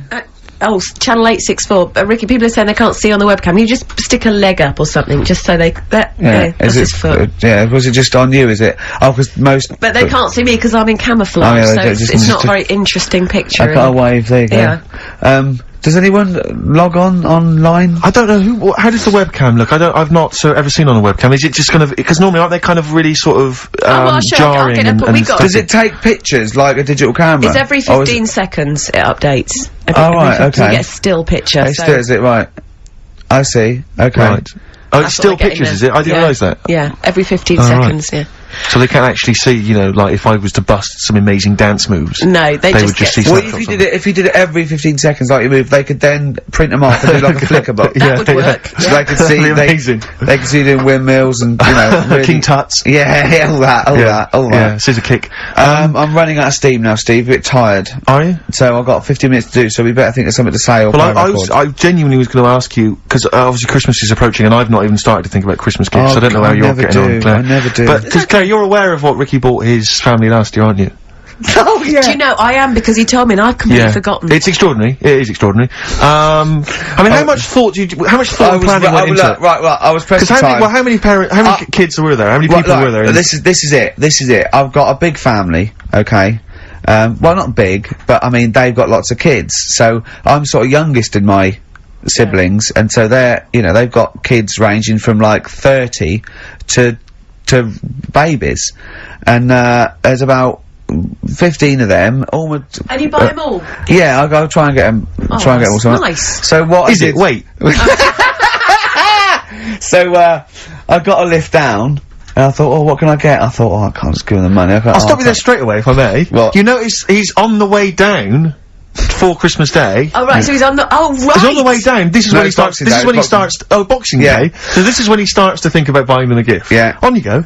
So, I was getting a lift, and, Matt was giving a lift down, so, just before we got there, I just ran across the road to the 7-Eleven, got 200 quid worth of scratch cards. Scratch cards. Scratch cards. Bear in mind, I think you were describing the family then. I noticed, some of them you described as babies. Well, I mean, yeah. So, children. Yeah! You're giving the children the gambling cards. But that's lovely. I give them 10 each, so they could have won thousands of pounds. A lot of them were disappointed when they won nothing, but I said, kids, that's the gamble. That's the risk you take when you receive a gift from me. But the great thing about getting, Some of them won. Some of them were laughing. But the great thing about getting kids hooked on gambling as a Christmas gift is it's the gift that keeps on giving. Yes, it is. Yeah. And taking. Throughout your adult life. It gives and it takes. Exactly, So it's fair. yeah. I didn't hand them to children, I handed them to the parents. Right, what they could chose to do them They could with them. distribute them as they wanted. Sure. So what are you And, going to do this year, Ricky? but how are you What's going to the top plan? that? Yeah. 300 quid worth of scratch cards. That's Got a the bit of most- money now, a bit more. It's the most thoughtless, And the Office on pikey DVD. gift I've ever heard I of. think they might be getting the Office on DVD. Signed. Fine. So that's, already sent it up in value. Oh dear. I know, that's pretty bad. So have you seriously considered it this year? No, I'm gonna go shopping. I'm gonna go shopping properly. Yeah. If you want any help, I am the Didn't queen you take of a small shopping. roulette wheel down there one year? Genuinely, didn't you buy like a roulette wheel? And No, I had it. That's down there from when I got it when I was about 10. Oh, right, And sometimes I'm the banker. I always win. Yeah, of course. But they've got to learn a lesson. The banker always wins. I bet it's a valuable lesson when they lose money to me. You should just go down this year and just say, basically, I went to a casino, I put £10 chip on for everyone, Exactly, yeah. here's the winnings, You lost. you won. Yours came in. Yours was a donkey, love. Yeah. But Steve, what about you then? Because I mean, you don't like shopping, Well, do it's you? not that I don't like shopping, it's that I've got no ideas. You know, I'm running on empty with my parents. They don't appear, as far as I can make out, they don't appear to have any hobbies. No. I mean, I said to you before, my You grandparents... don't like wasting money. I'm not being funny, but you don't like wasting money either, do you? Well, I don't like wasting money, no. But I like to buy something practical for people. I like something which is gonna last, something that's value for money. I don't like novelty gifts. Yeah. No, I mean, I think novelty gifts are wrong. I've mentioned to you that my grandparents spend all their time in bed. So there's only so many kind of, you know, sort of bed socks you can buy, you know, and ointment for, you know, bed blisters and so on before, you know, you run out of ideas. What about some of those novelty teeth? Because that would be, you know, a nice jokey present, and they could probably come in useful for chewing the broccoli. Yeah, yeah, exactly. Oh, do you know what would be nice? One of those. No, I'll tell you when. No, Go on. those sort of travel pillows. So you know when Yeah. you're travelling and your they head don't sort of travel falls down. anywhere. Like, No, but They travel from vertical to almost horizontal. they're sitting up in their bed. Get on one of them those beds pillows. that come up. You're not made of money. What am I talking about? Like Lose- Thora Hurd's bed. Thora Hurd's bed. Does her feet ever touch the ground now? Do you know what I mean, though? No, it's literally She goes shopping in one of those little trolleys. She goes straight into her room. She's up the stair lift. She gets lowered into the bath. yeah. It's Terrible. ludicrous. I just lazy. I mean, I tell you that, but I mean... Well, there's a whole But yeah, but that, if you're earning the kind of money that, you know, that Heard is on, Wow. you know, with her songs of praise and whatever under the else. sofa, Exactly. money for She old was at the rope. Comedy Awards last year, wasn't she? Well, I'll give her an award. She's up the stairs like a greyhound. She can move then. Yeah. But so I've got no ideas, absolutely no ideas. Okay. But any suggestions are welcome, Claire. What are you gonna get your family? You've already Well, put this I through. know I Will they be obviously listening? can't tell you because they will be listening. Right. But they're all outside at the moment because my family are coming to meet me after the show and we're going to swap presents then because, Okay.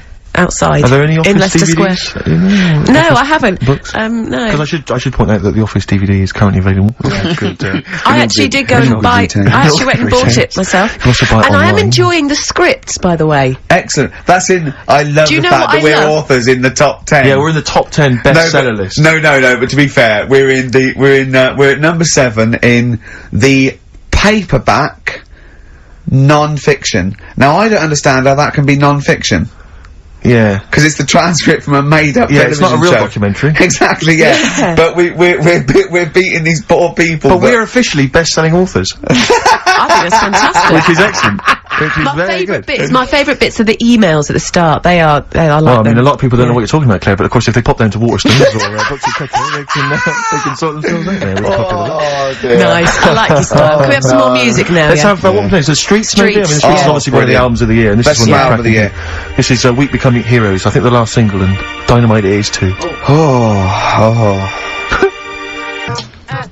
Eric Sermon, and what's the tune called there? It's called React. Yeah, it's got React, from his yeah. debut. No, not his fourth solo album. Not bad, actually. not bad, Yeah, not it's good. bad. I'm enjoying the tunes. Steve. No, absolutely. I'm enjoying We've the been chat. keep- I'm enjoying the tunes. We've been keeping it real. I'm enjoying the penultimate show before Christmas. Last message from Anders, I suspect, Anders. for the day. He says, I've just roasted my chestnuts over an open fire. It's a lot more enjoyable than listening to your show. He's Pretty snappy, is Anders. Yeah, You know, he keeps them yeah. coming, you know. It's a shame that, you know, that we sort of couldn't sort of maybe meet up with him and try and persuade him that, you know, he should come over to our side rather than, you know... Come over to the side. Exactly. Be on Yeah, our come side, over to yeah. this side. I think we've got him though, because Do you think so? yeah, apparently they did this survey in America. People who loved Howard Stern listened to an average of like an hour and a half a week, and people who hated him listened 2.5 hours a week. Yeah, exactly. So I think he's probably more faithful a listener yes. than some of the people that quite like us. Exactly, yeah. You know what I mean? He's got to listen. I'm the same with some people. I've got to listen to things that I just think are awful. I can't. You know, it's compulsive viewing. So, you know, I don't care if people listen to us because they hate us or like us. No, indeed, as long as they're listening. I was on the As long as tube they're spending money on the the other advertisers. day. Yeah, I was on the tube the other day, and obviously there's lots of pictures of you guys, and there's a young couple. And the guy was trying to explain to the girl what you did, and he said, "No, you should check them out. That they do quite well, actually." Really? Nice. That's very sweet. They Why do was quite he well. explaining to her? She didn't know I what don't was know. happening, or I don't know. I sort of, as I walked by them. are you leaving out the fact that she went, "Oh, I hate that bloke"? No, not at all. No, because I would say that because that would be quite. He had some Germans laughing at him on the tube because he recognised him. You don't think of that? Well, What do you think of that? obviously Ricky doesn't travel on the tube anymore. He's too rich for that. I never did. I But- always thought it was beneath me. Sure, but They I used to walk everywhere, didn't Yeah. they? But I'm still forced to take the tube, and I sat on the tube, and it pulled up, and outside the window, just happened to be on the station, was one of the posters with us. So I was kind of there, not realising it was behind me, and these big kind of fat German or maybe Bavarian guys had Well, got they're on. in lederhosen eating sausages. Yes, they were. They're Bavarian. Yeah, they were. And I noticed one of them kind of looked at me, then looked at the poster, then looked at me, just happened to say it, and wittered something to his friend in German. You know, I don't want to try and do an impression. That's freaking goggle-eye. Oh, whoa. I think that. No. But I know what you're thinking. It means it doesn't mean that. Right, okay. It means What's a rough translation? elegant boy. Right, okay, yeah. And so anyway, That's he freaking pointed goggle-eye. out the poster, and his That's mate, lanky piss and streak. and his mate burst into laughter. And then we pulled Well, they've up, got a great sense of humour, the Germans. Well, That's indeed. the thing. but we rumbled onto the They next, we rumbled onto the next station, and the poster was in exactly the same place. And this time they tapped the shoulder of someone else on the train and pointed me out, and that person also An laughed. Italian? An Italian what it bloke, was. yeah. There was a French. Was there a bloke with a beret and a little moustache on the other Exactly, side? Yeah. Was yeah. the United? Did you get on the United Nations Express? Just to. Oh, imagine that. Yeah, it was faintly Seen a embarrassing. freak. Look at this freaky goggle eye. Right, whereas, I love the fact that before, you were at least pretending to be speaking German. Now this is an Italian with an accent. It's just a guy speaking perfectly good English. You've not even disguised the insult there. Oh dear. Oh, that'd be lovely. Try and insult me in other cod languages. You could bring Europe together if they just, like, instead of Esperanto, that there was just one common language. The language I'll of tell you what freaky goggle eye. I'll tell you what would bring Europe together, is you maybe representing England on the Eurovision Song Contest. That would be great, With a wouldn't it? self-penned tune. Shall I do that? That would be magnificent. It's gotta be worth thinking What about about. just about everyone being the same? Yeah, and, just like, about the people euro being and that, equal. Everyone, not and also mentioning the euro. Yeah. yeah, just doing that. I like all different. I like all different cheeses. Oh, je t'aime la musique pop. Yeah. La baby belle. Et le cheddar. I mean, I'm not fluent in French. Le grand fromage. Yeah. Oh, it'd be lovely, wouldn't it? And they'll all be there, all in their different. Well, every line uniforms. could be maybe in a different language. Yeah, and what would I wear? I'd wear sort of like a kilt. You'd wear a kilt, but you'd also have on your head one of those kind of big, what are they called? Those big furry hats that beefeaters or whatever wear. Or Yeah, one of them. Is it Yeah. kind of a busby or something? A busby. Yeah. Wear one of those, or maybe like a policeman's helmet, That'd a be Bobby's good. helmet with the kilt. Yeah. You'd have the clogs. I'd wear the policeman's helmet under the kilt, so they just thought I was really enjoying the show. Yeah. Good idea. Hey? Excellent. We've talked, well, I think we talked for about 3 minutes without having to mention some kind of genitalia. We should celebrate by playing one of my tunes of the year. Really? What one is it? U2 Electrical Oh, I Storm. know you're a big fan. I know you're a good big fan. choice. Well done. Cheers. Electrical Storm, U2. I think that's my favourite of the year. If I had to pick one, that's great. And I do still feel slightly guilty about dissing them throughout the 90s. But, you know. Don't feel guilty if you didn't No, like it, did I you? like the them 80s with stuff, them. I didn't like the 90s stuff. I'm loving what they're doing in the I think you're a noughties. bigger man than them, frankly, for being able to admit your past mistakes. I think you're better than Bono, despite all his charity work. Yeah. You're more of a noble Yeah, figure. stop bothering the Pope, he's busy. Exactly. Well, yeah. Rick, my mother always used to say to me that you should write and thank your aunties and so on for their gifts. Yeah. And, I feel like we should take a moment out, just to thank all the people that have emailed or written into us during the year, because basically, we're very lazy men and we never reply. Well, really. I never look. You never look at the You emails. read them and I go anything I from me and you reply go, very occasionally if I you're think like it's my worth it. secretary when it comes. You protect me from like people who The insults and so on. Yeah. Are there any Yeah. insults? Are Oh, there? there's plenty. There's plenty, yeah, Right. yeah. Do you have to protect him, really? Oh, God, yeah. There's lots of Well, things I don't that's tell him, a lots of shame, things Not I very keep nice. from him. It's not very nice. Yeah. I thought I was right. Well, he's just not as popular as he thinks he is. Oh. He thinks that when he's like dancing around and making funny faces and squawking and making noises and No, stuff he when we're hasn't done filming, it. he He thinks that everyone hasn't thinks that's done it this enjoyable. Yeah. Some of What people think I'm quite an annoying little prat, do they? that's not the word they use, but you're near enough Really? there. Yeah. Yeah, they didn't say prat, but you're on the right lines. Okay. For instance, we got an email here from Graham. He says, please stop the chat and let's hear some more great ads, as I'm still not sure what mobile phone I should get the wife for Christmas. Well, maybe this will help you out.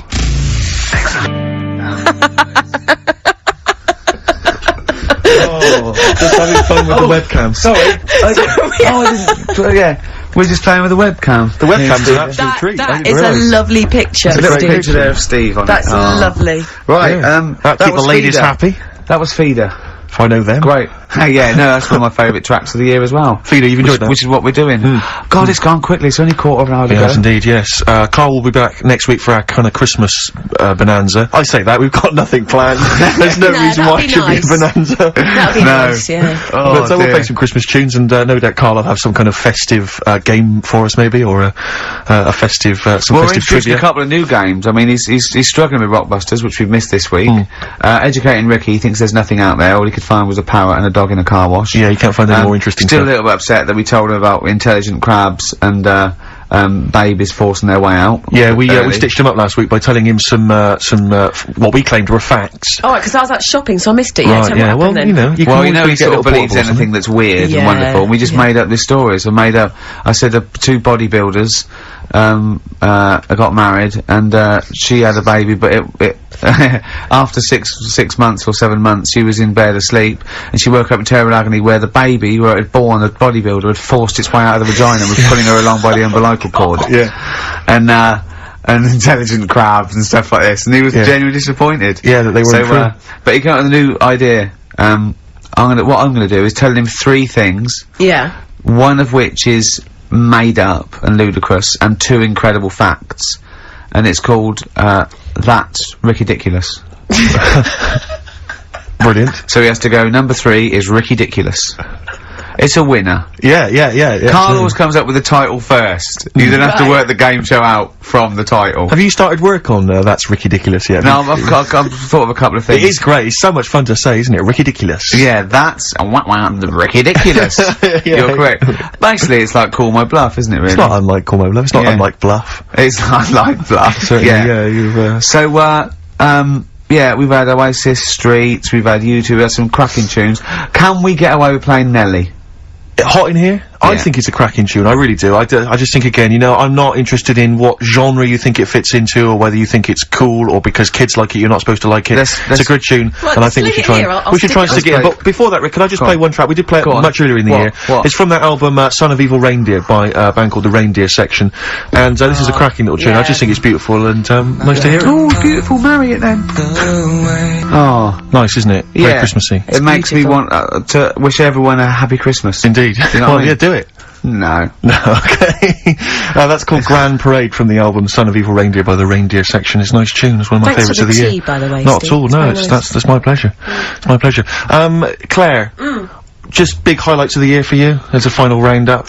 Sort of things have you enjoyed this year? I mean, musically maybe, or maybe stuff you've, you know. I've enjoyed that band, The Music. Okay. And The Rapture. Sure. And the Electric Six. Remember last time I sat in for Carl, we played Danger High Voltage. Yeah. Like one of the first times. That was the first time I'd heard it. You played and now that. we're playing it every hour. Yeah, because you're sort of a pioneer, aren't you, musically on XFM? You're one of the people who keeps it pretty raw. I remember the early days of Idlewild. Ricky, do you remember the early days of Idlewild? I'll take that back as well. Teasing you about them playing the Pinder and Wakefield stuff. That latest single I love, and the video's great as well. Yeah. I'm a big fan of Idlewild now. You'd no, like great, brilliant. Yeah. So yeah, it's been a good year. I haven't been out to many gigs, obviously, because I do the evening show. But you know, all the sessions which I'm doing the best of next week. Quick plug for the show next week. Best of the sessions. So it's been a good year. Low points. What are they? Low points. Do you know what mine are? What? Poverty and war and everything. Oh, I always hate it. I always hate it. No, you didn't say that. Yeah. No, you were going to say. I was going to say. No, you were going to say the streets or something, and and you didn't care about all the people dying. So don't try and do it now. I'm thinking specifically. You're nasty. You like that. You like poverty. Oh, you like poverty and starvation. Play a record. That's interesting. That's interesting. What? Near Christmas time. What a horrible. You hope kids go lame? You're evil. That's terrible. That's a terrible thing. Nelly, cheeky little bit of Nelly there on XFM 104.9. We don't care. Springsteen and Nelly, you don't get that on XFM, do you? No. Usually? No, indeed. We don't live by the rules, Stu. Absolutely. As I was listening to you then talk, you got bored? No. It reminded me of an email that someone sent in saying that they listen online, but because of however slow their computer is or whatever, it kind of stutters all the way through. You've got to point out that is the way I talk. No, but they said it only happens when you talk. And I think they've correctly identified that it's not the computer at fault. Well, that's why I wasn't worried about doing someone. This boxing match, because I've definitely lost my looks, and I already slur. Yes. So there was really no danger of any damage. No, exactly. Yeah, you do sound punch drunk constantly. Exactly. That's just part of your charm. Well, listen, that's been a lovely 2 hours for me. I've enjoyed it. I hope the listeners have enjoyed it. I hope you've enjoyed it. I hope Sturgis has enjoyed it. I've enjoyed it, yeah. Well, I didn't really care if you enjoyed it. Don't butt in when I'm talking to Steve. You know, you won't You're here do to it press again. the button, Steve. But we're going to play now a Christmas song for the lovely Christmas ladies. I don't say it's so much Christmassy, but it's one of the tunes I heard this year that really try and tie it stuck into a out for me. festive thing. So. Well, year before you've embarrassed yourself. You just showed up that there's no planning. This is was given away on a free CD on the cover of a magazine. I just think it's brilliant. It's a Lamb Chop, who are an excellent band always, doing a cover of an obscure Rolling Stones tune and called I'll say what, a bloody good meal as well. True enough. So we'll leave them with this. It's Backstreet Girl, Lamb Chop, and see you next week for our final Lamb festive Chop. show. Yeah, thanks very much. Embarrassing. It's something embarrassing, thank you. I don't want you to be. I was in a bad mood already. He's been in about 3 minutes and he's in a bad mood, getting stressed. If you can't hack it, leave. What's the matter with you? No, I'm just saying. I was meant to enjoy last Saturday off and I didn't. Why not? Why is that our fault? Because you weren't here? Just because, I don't know, but... Are you not in the Christmas spirit? Why didn't you enjoy last Saturday? What did you do? I went all the way back up north again, right? Because, it was Suzanne's dad's birthday. Right? I was busy last week, didn't have time to get him a present or anything. Didn't have time to get him. So I got to Euston Station, bought a card for him, which was a Christmas card, so he wasn't happy because he was saying it's my birthday, and I said, well, I won't be seeing you again. So I've got a joint card. And then we went out. Did you get him a present? Well, no, because we went out on Saturday night for something to eat at this pub that he likes. It does nice steak and onion rings, right? Lovely. So he should have been happy anyway. Yeah. But What, you paid for it? no. But you should have been happy anyway. Suzanne paid for that because it is her dad, right, not mine. So I said, all right, what can I do? I said to her. So she said, just buy a few drinks or something. Anyway, I didn't get around to getting drinks. I can't believe it. Can't believe it. round to getting the drinks. Right, so I said, right, I'll pay for the cab. Right? Oh, what a lovely Christmas gift that is. Yeah, So- £2.50. I paid, no, it was like in 3 Manchester quid it there, is. 3 quid back. So Oh. £6 you spent on him. Well, no, I spent more. See, that's what he said. He You said, get the oh, Bolton and back, can't he you, for that? said, oh, you've spent on me 6 quid for my birthday. I said, no, I haven't, because I gave the taxi driver a tip. I'm a little bit worried about his attitude as well. Because even if, I mean, that is a stingy present, but you don't say... Well, I mean, let's be honest, that's the worst Christmas gift ever, because, I mean, you're pretty bad, like we discussed in the past, but at least you spend a bit of money. Yeah. It's just thoughtless. Yeah. This is nothing. I You know. haven't given him any time. I mean, I would... And I knew my demographic. They loved it, my yeah, family. the They scratch couldn't believe their luck. You know. Well, a tenner. You spent a tenner on him. Well, the cab fare was 6 quid. But the thing is, he doesn't. It's not. I don't think he's saying that. I think it's the fact that this is like, you know, frittering away in everyday it's life. kind of he would thoughtless, isn't have loved to. I'm sure he would have been appreciative of a lovely £10 gift that you cared about and bought. A book he probably likes, Fly Fishing, doesn't he, by J.R. Hartley? If you'd have bought that, he'd have gone, "That's what I was looking for." Or what I was looking for, Carl. Bloody hell, Carl, you little bald twat. That's just what I wanted. So. All right, so just calm down. So what have you got planned for Christmas? Is this what, I mean, are you doing the same approach with Carl, Suzanne? excellent. You've paid me milk bill for this week. That were nice. I'm spent this year. So That's it. have you planned anything for Suzanne, or are you just Yeah, gonna... I'm taking her out Christmas Day for something to eat. Well, does she know that? Was that? She's working today, so she, you know, so... Right, okay. So what Christmas gift have you got? That's it, I'm taking her out. What, you haven't got a present?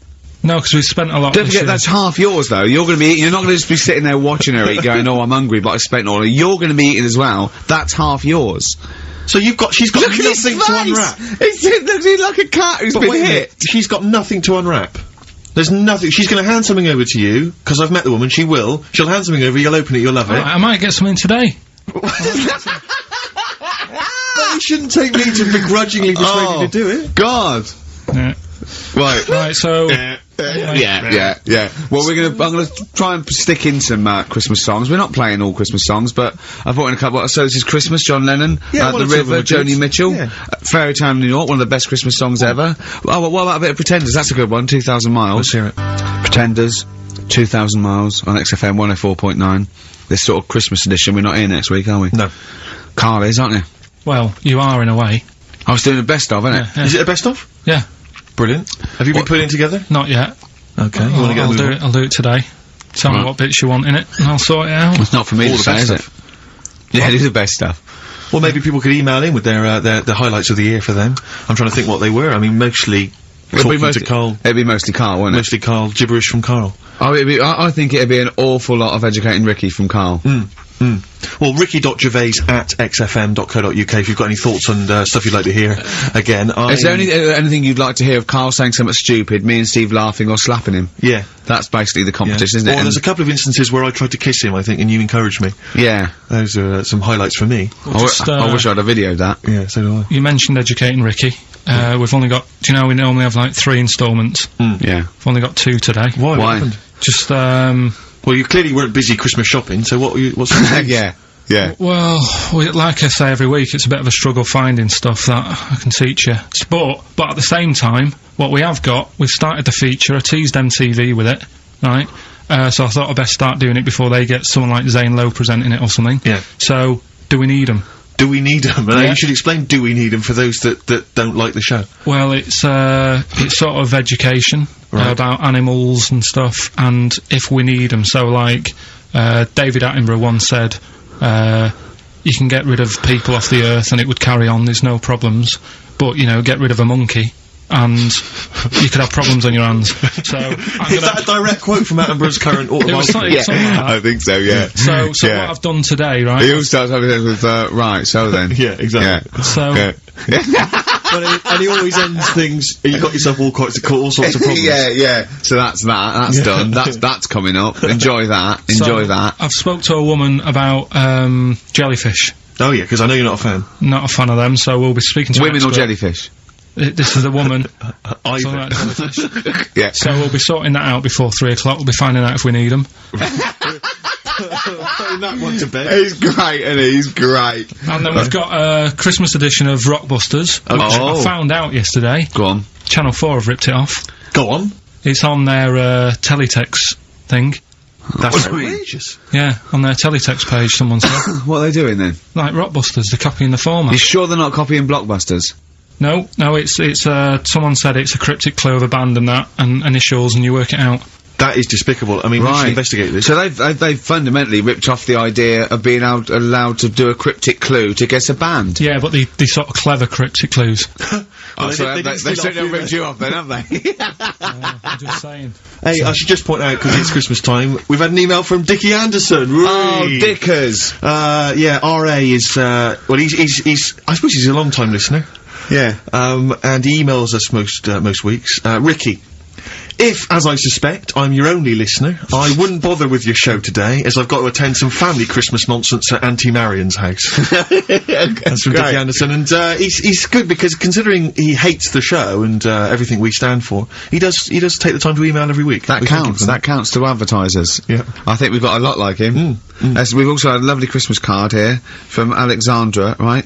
Who's wishes she loves the show. She loves you, Carl, and she's enclosed some biscuits for you to save you a bit of money because she knows you goes out and get your own biscuits. And we've got a lovely little packet of Fox's Well, why don't you wrap Creations. them up and you can give them to your girlfriend?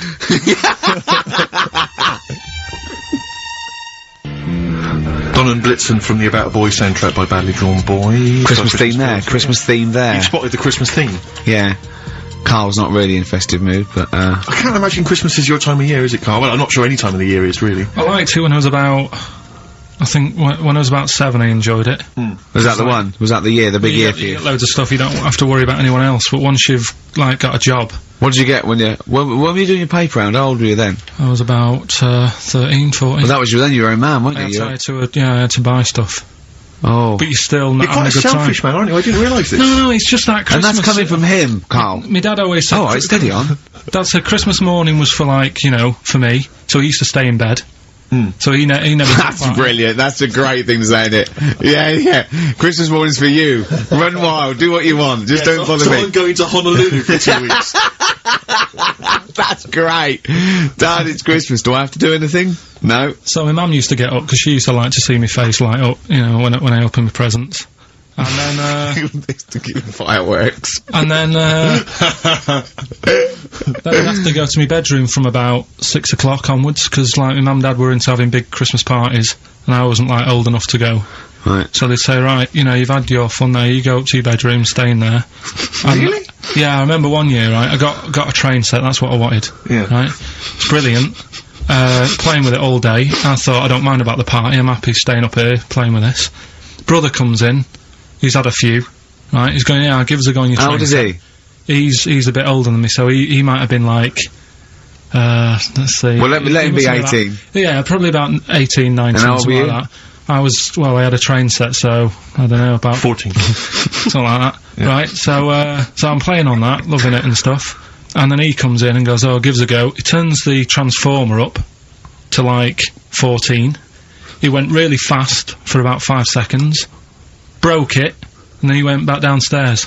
Wow. So Christmas, I hadn't even got to Sounds Christmas like Day. the Conservative government with British Rail. Satire, that is. Rick, I just thought that there's satire. If there's any satirical shows listening or it doesn't work. It magazines. doesn't work in any way because there's the analogy falls down. No. Apart from there being a train. Think it through though. British Rail was trains. Yeah. And the government broke the trains in many. Well, they didn't break them, like not officially breaking them, but they kind of. Yeah, it does work. It's perfect. Oh, I'm pretty pleased with that. And I can't. And no one's asked him to be on. Have I got this for you? It's weird, isn't it? Because It's strange that when you've got a satirical mind that's as quick as that. Yeah. All And right. he's broke your little train set. So what did you do? I just, like, watched telly and had some sausages. I bet you were happy with that though, weren't you?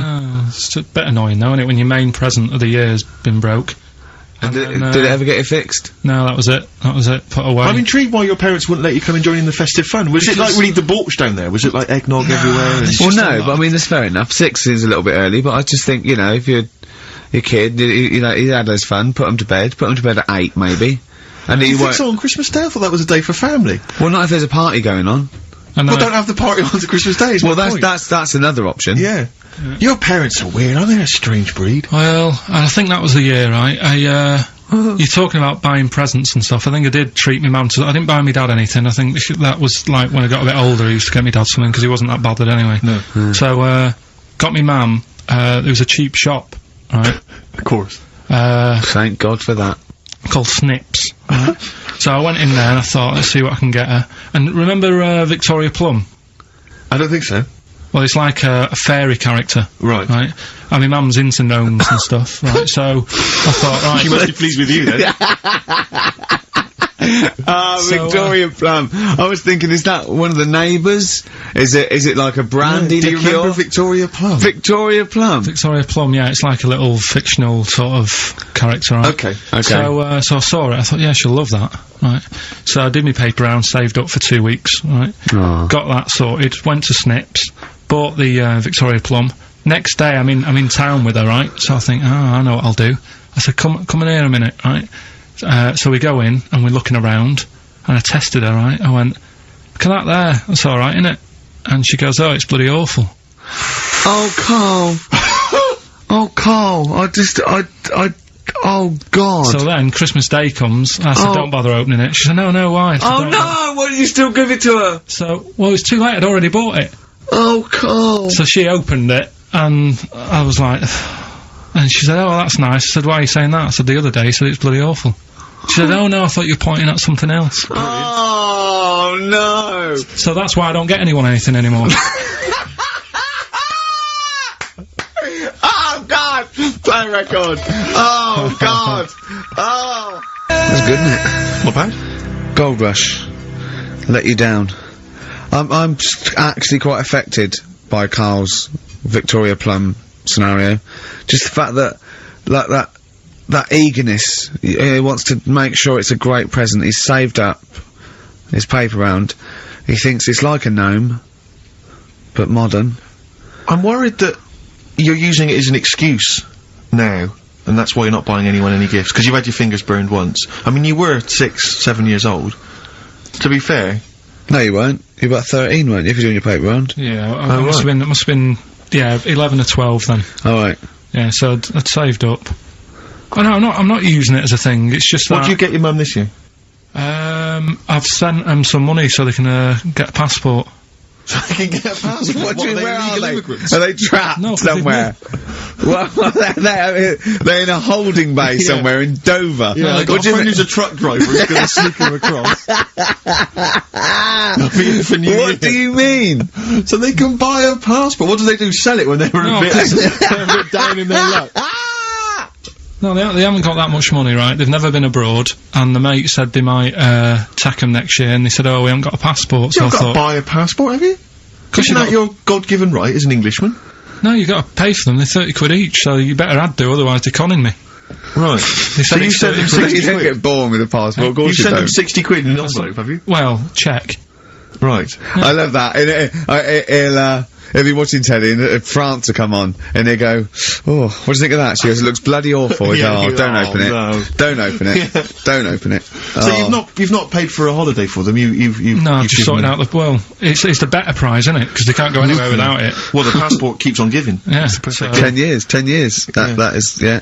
So, but no, I never used to, I mean, I can't think of other things. I used to get me dad once I started getting him stuff, it sort of used to be a dressing gown, and then, but as an extra surprise, I used to put like a cigar in the pocket, so he'd think that was it. Yeah. Then he'd put it on and put his hand in the pocket. Right, Go, and then "Oh, he'd what's just this?" hit you because he thought you'd nicked it.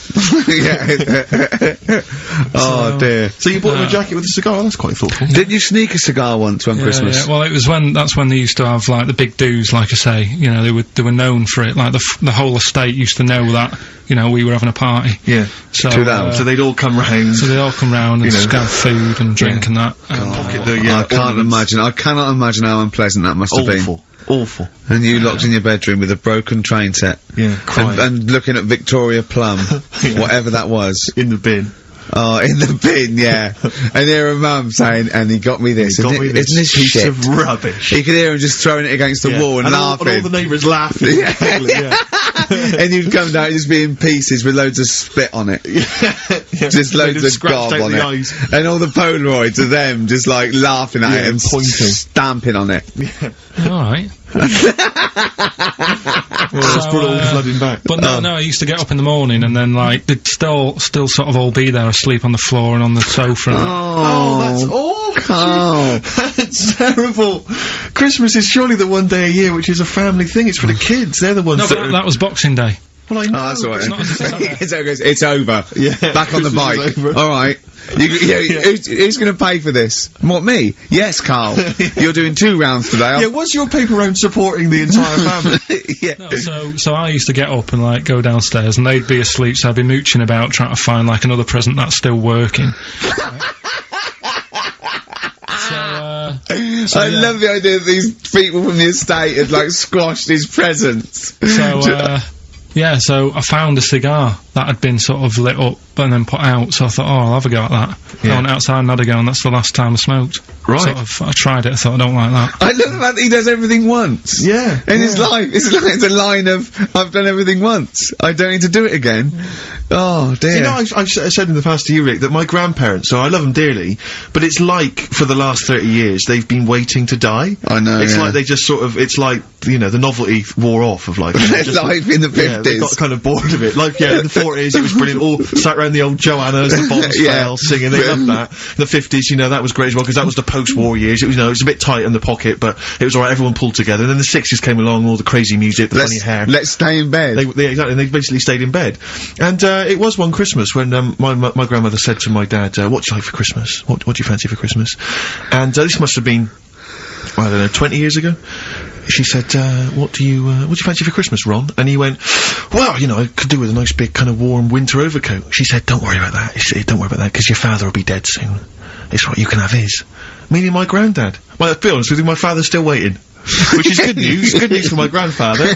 Less good news for my dad. He's freezing. He's freezing. He phones out, how is he today? He's fine. Oh, okay. Oh, I'm freezing. It is it's such a weird mindset, that. I think that, to me, is what sums up people from that older generation, the 40s and 50s. And it seems to me that you've got that kind of mindset. It's like you were born in the 30s. And whenever you talk of your childhood, it's like you had, like, a baked potato to take to school. And a hoop and a stick as a Christmas gift. The other thing is, I think that that sort of generation, it seems that the man is dependent on the woman. There's a total dependence. Oh, absolutely, If she dies, he's done. Yes. He's done for. Just pine away. If he dies, she's got 30 years of pottering. Absolutely, yeah. Do you know what I mean? And going to, like, you know, the youth club and the church. I know what you mean, yeah. It's sort of like that.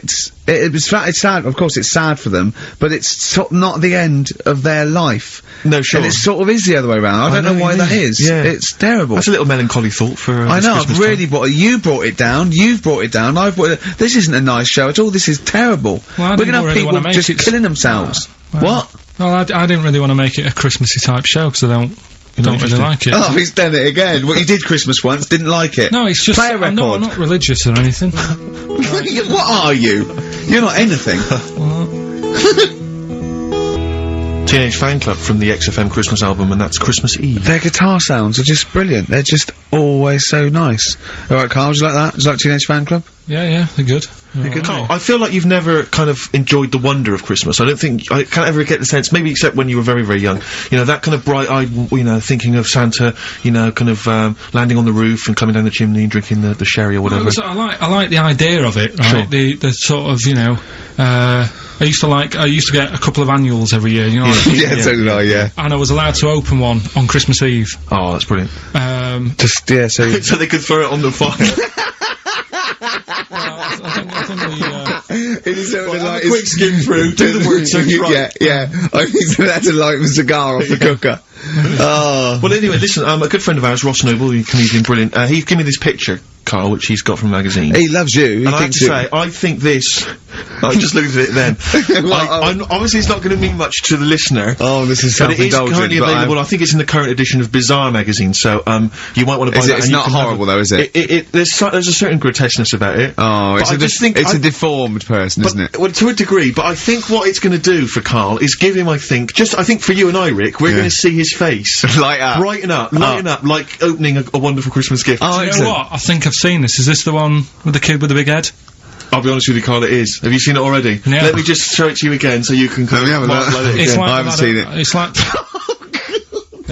Yeah. We shouldn't be laughing at that. No, but that is like the kid who I went to school with. That is the same. That can't be the So same. do you recognise him? Seriously, that is the same thing he had. I mean, I have to say, it does I'm look not like sure. it's been computer generated, it's so odd. Yeah. But look at the child's face. I Look know, at his well, reaction. Don't take another photo of me. I'm not sure this is right. It's not right, but I was hoping that would give you, Carl, just a little glimpse of, We've had a the request wonder. as well on the best bits. Someone wants to hear you talking about your mates with the big heads. I don't believe it, because every time we go there, we get some sort of complaint about something. About what? Just leave it. Well, that for some reason that always goes from the story with my dad going to Blackpool for taking those kids there. And what kids? And, leave it. No, what? No, I don't know. There's people that know what you're talking I'll about. tell you when we put a song on. No, well, I know what it is, Well, but you if you can't just wanna say know, that. well, Is it email when? in, email Is it okay? Is it when your dad put a kid in the wheelie bin because he was getting out of hand? Yeah. So we're gonna We can't go through it again. It's too controversial. We're gonna. What's the name? No, well, the thing is, right, you were just saying about what are you about Christmas. That's the funny thing, right? Because in our house, there's no one who's religious, right? No. My dad got annoyed when I went to church that day. He was like, what are you doing that for? Of course. I went to see a gig in Liverpool. Remember the band The Christians? Yeah. He thought I'd join some club. Yeah. I said, I've been to see The Christians. He was saying to me, man, what's he doing going out with them? Yeah. And then, the other thing is, because I'm not christened or anything, my mum used to say to me, don't tell anyone that, because there's witches and stuff. I want to go back and see his upbringing. I just want to go back and see him at 7. One day in the life of Carl, age 7. Just to have 3 ghosts visit him tonight. And take him back through time. But we could go with him. We could be some of the ghosts. Yeah, I the just ghosts of Christmas past. Remember this? That's incredible. Because then the witches don't tell what? Just say She a bit thought, more. so she wasn't Christian, but she thought maybe someone could take your soul because you weren't It's christened. like, there's cults and that, isn't there? And if they find out you're not christened, then... Right. So I don't sit think down- they care. I don't think a lot of cults care. Well... But what can they do if you're not Christian? I don't know, I just said alright, because then through that time, there must have been a time when But that hold was on, a now they problem. know. Yeah, but I'm older now, so I'm alright. She used to worry about me playing out on the street. Oh, she was worried about when you were naive and stupid and easily led. Well, Yeah. No, good point. No, you're right now, yeah. So- yeah, good. Rockbusters, you know. Rockbusters. Well, tell the prizes, Steve. Yeah, tell we them have got Christmas some, gift. This is Christmas Christmas gifts. I don't know if you'll receive them in time to actually pass them off as gifts. I wonder to if your I friends can and tell family. that, Ross Noble story that he told us. I don't know. We'll have to discuss that when the record's playing. Okay, alright. Okay, so you heard a track from it just then. This is the XFM Christmas album. I think that's been knocking around here in the office for years, hasn't it, Carl? Or is it new this year? It was brought out about 2 years ago, Okay. but Christmas songs are Christmas fairly songs, Christmas timeless, songs. aren't Yeah, they? it's not bad. There's Scott bands on there like Dandy Warhols, the Webb Brothers are on there, Drugstore, Bell and Sebastian, Flaming Lips, all sorts. So we've got that to give away. We've also got this Smashing Pumpkins compilation, which we've seen again. That seems to be knocking around for weeks. Another one of those 50 years of the greatest hit singles. I don't know, Culture Club's on there, Queen, I've obviously, just Lennon. seen the cult film. Yeah, the cult film will come back to you shortly. This, I think, is one of the most exciting gifts. If you have a video player and you want to get trim, then surely Big Brother 3 champion Kate Lawler and her cardio combat video, in which I think she uses kind of, I don't know, military kickboxing training to get you trim and taut and looking as good as her. Then you can get that as well. We've also got a exclusive 7-inch single from the White Stripes, a kind of Christmas single. Is that from them? Yeah. That must be quite rare. That's probably the only thing That is rare, that is worth something. And is worth some. the current Badly Drawn Boy album, Have You Fed the Fish, which Well, I think is slightly mediocre. They've gone up, actually. I think that the level of prices there has gone up. Not a bad selection, but here is the big movie, and actually I have to say this is not a bad one. No, it's not, again, it's not terrible at all. It could be worse. It's James Caan in the original Rollerball, not the disastrous remake that came out recently, but the DVD version of Rollerball. So that's there as well. So something fairly interesting. That's worth winning. Right, come on then, let's do Rockbuster. Well, will we play a song to give people time to get a pen and paper and that? Yeah. Yeah, so we're doing it next. Yeah. Karl Pilkington, the man of the moment, with his Rockbusters coming your way with all those great prizes. Yeah. Right, we're doing it now? Yes, sir. I noticed Heat magazine sort of put a bit of a spanner in the works. Why? Because they were saying, oh, maybe it'll be a Christmas edition of Rockbusters. And I'd already sorted them out. I wouldn't worry, Karl. Well, what I've done, I've cleverly tweaked them to make them Christmassy. So the Christmas bit in it has got nothing to do with it whatsoever, but I just thought... So you mean the clues have a Christmas element? Well, yeah. But it's nothing to do with the answer. It's nothing to do with the answer. Right. So why don't you just ask the normal ones and I'll ring a bell, I'll shake some bells. Well, Go it's ho, the ho, equivalent ho. of that, but in sort of speech. Right. Brilliant. So the first one, there's a load of letters there asking for advice. Put them on Claire's desk. Oh, and have a good Christmas.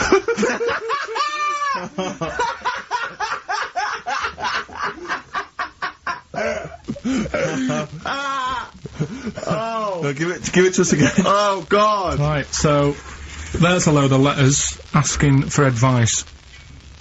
Put them on Claire's desk. Oh, and have a good Christmas. Right, but bear in mind, people, that the Christmas element may not be relevant to No, these that's got clues. nothing to do with it. I don't want to, Okay. you know. And the initial there is F, right? That's F. Alright. Right, the Next one. second one. Ask your mum if you should. After you've wrapped the presents. Right, so Ask your man if you should. ask your mum if you should after you've wrapped the presents. That's S. Yes. S. Alright. Alright. Okay. And the last one, a couple of people were arguing in the supermarket at the fruit and veg counter. But it's busy in there because it's Christmas. That's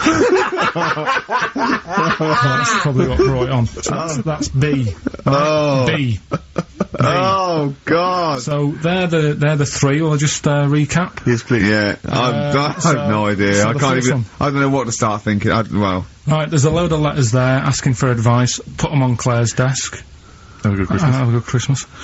Second one, ask your mum if you should. After you write the present. S. And the last one, a couple of people were arguing in the supermarket at the fruit and veg counter. But it's busy in there because it's It's Christmas. busy because it's Christmas. That's a B. So they're the three things. It's email only, this one, please remember that. ricky.gervais@xfm.co.uk. ricky.gervais@xfm.co.uk. Yeah. brilliant.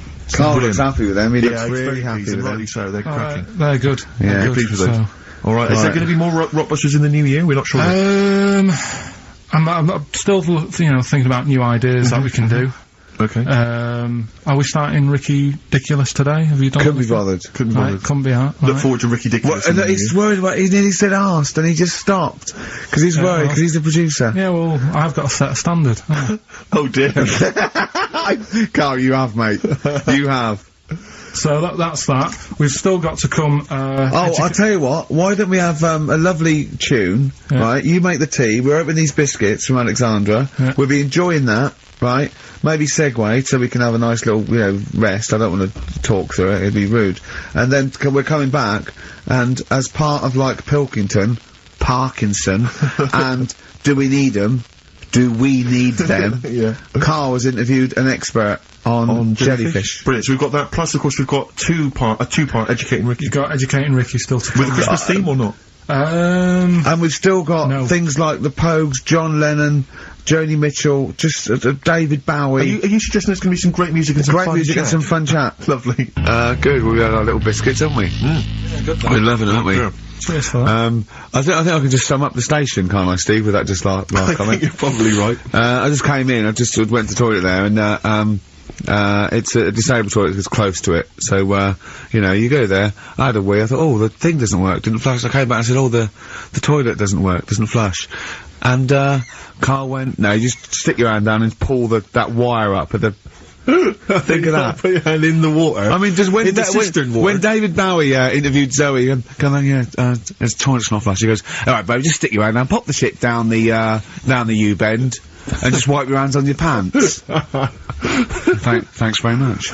I mean, sums up this station, doesn't Absolutely. Tin pot. Have you ever done this? This is one of my most embarrassing moments. Is you know, because sometimes you'll see. Hey? Well, you'll realise what I was going to say. What happened, Rick, was I almost leapt to the end of the story. Right. But I realised I had to go back a few steps. Yeah. I just did. Have you ever Well, you stopped. It was going to be coming. But you'll understand in a minute when I finish the story that it's not coming in the traditional sense. Oh, right. Because it's followed by coming out of. Oh, sure. Alright. Yeah. So. And not your trousers. Okay. Alright, so, now, awkward moment, and I should just, you know, if you're Christmas shopping, maybe you're in a big department store, and, you see the disabled toilet, and you think to yourself, I can nip in there, I can use that, you know, because it's close to hand, because I've got to wander miles for the regular toilets. I went in there once, in the toilet, you know, disabled toilet, just snuck in, came out, disabled person. Furious. That was, but it's really awkward because it's their sort of private domain. You know, it's like they're part of an exclusive club. They've not got many perks in life, and that's one of them. And here I was, you know, kind of exploiting it. But they can't. Well, yeah, I suppose they can be annoyed. But what did you do? Did you affect a limp? You know, I normally do. I often do. I've affected a limp many times. Like for instance, if I take the lift in a building when it's only one flight of stairs. Right, and they know, and I get up on the first floor, I always affect a limp coming out, so that justifies why I haven't come up the stairs. Like, who is it that I'm scared is gonna sort of say something? Yeah. But, oh dear, that's it's the same thing as if someone asks me for directions, I always pretend I'm foreign.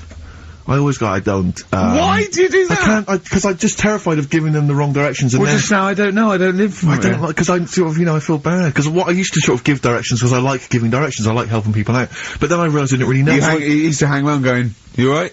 Yeah, we're fine, yeah. Do you wanna know where to go? I tend to have a go even if I don't know. Exactly. But I'm always terrified they'll come back and find you and go, you led us astray. Yeah. So I just affect a foreign accent. There was a fella the other day, about 2 weeks ago, when I was walking in.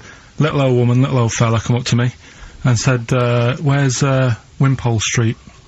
So I said, I do know it. So I think it's over there. And then, I'm not very good with street names, but I'm good that if you say, there's a Boots on it. Right. Do you know what I mean? If there's something near it, it's like the same with directions when I used to drive a lot. Yeah, or historical facts. I don't know, like, old motorway names, you know, like M this and M that. I can never remember that, but my dad used to always say, right, there's a horse in the field, turn right, and stuff like that. Good stuff, yeah. And it's the same with this fella, he sort of said, you know, where's Wimpole Street? And I said, well, what are you after? And he said, I'm after some blood. And it was a lot, yeah, there's doctors around there, isn't they? So I was like, so that didn't help me. What do you mean he was after some blood? He said, I need some blood. He must have had an illness. Bleeding? No, he just must have needed some new blood or something. He had some illness. And I was like, you know, why didn't you go to the pet shop and get some parrots? No, but like he didn't have fangs and a cape, did he? Yeah. No, but do you know what I mean? That didn't help me out.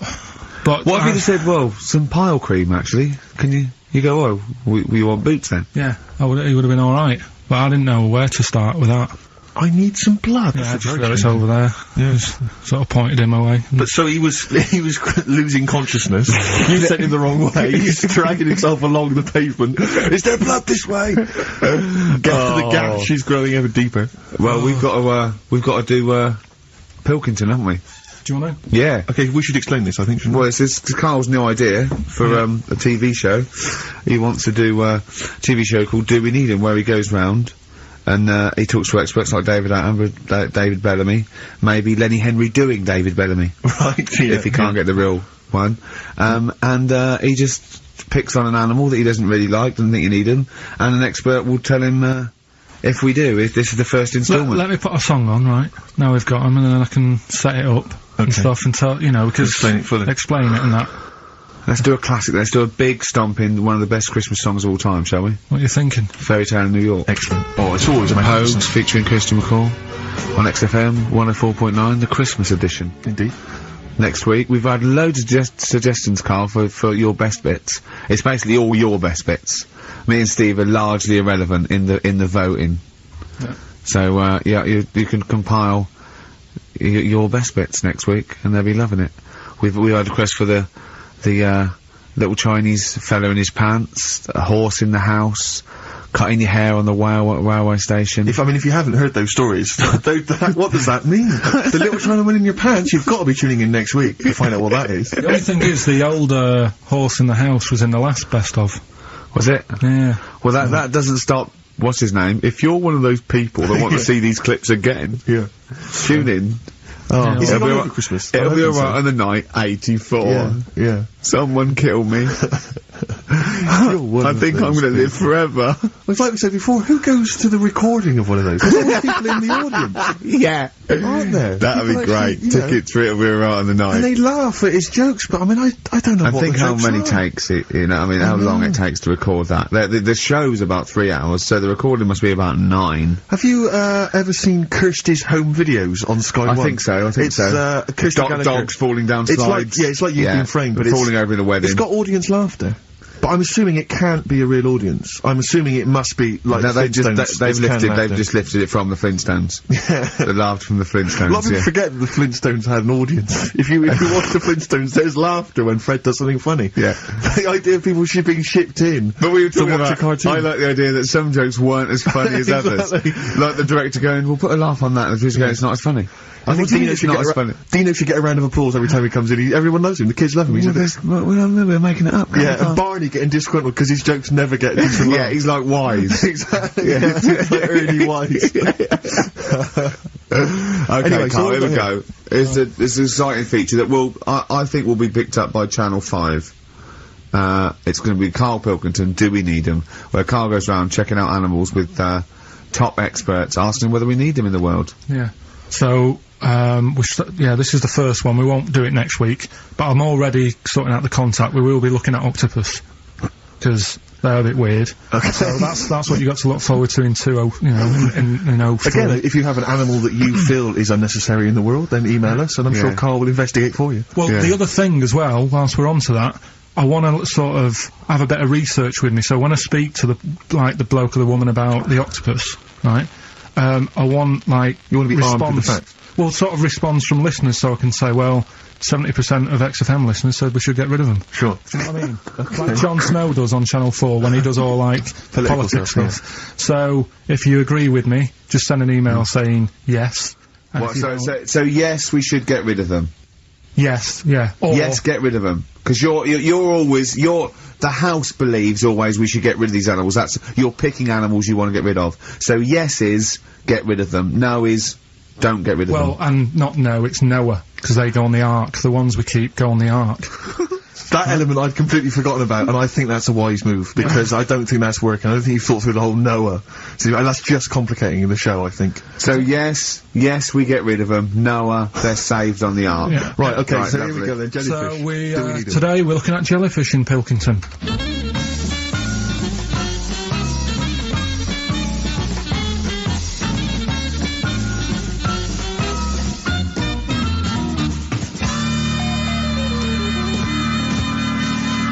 Right, I'm talking to Vicky, who works in an aquarium in Anglesey, isn't it? Yes, it is, yes. Right, brilliant. Today we want to find out if we really need jellyfish. I've got a bit of a problem with them anyway, because I've been stung by one, and I've done a little bit of research into them, so I'll tell you what I know about them. Okay. You might learn some stuff from me, Oh, well, you never know. and if I'm talking nonsense, just tell me. Absolutely. Yeah? Right, so first of all, they don't have eyes, do they? No, they don't.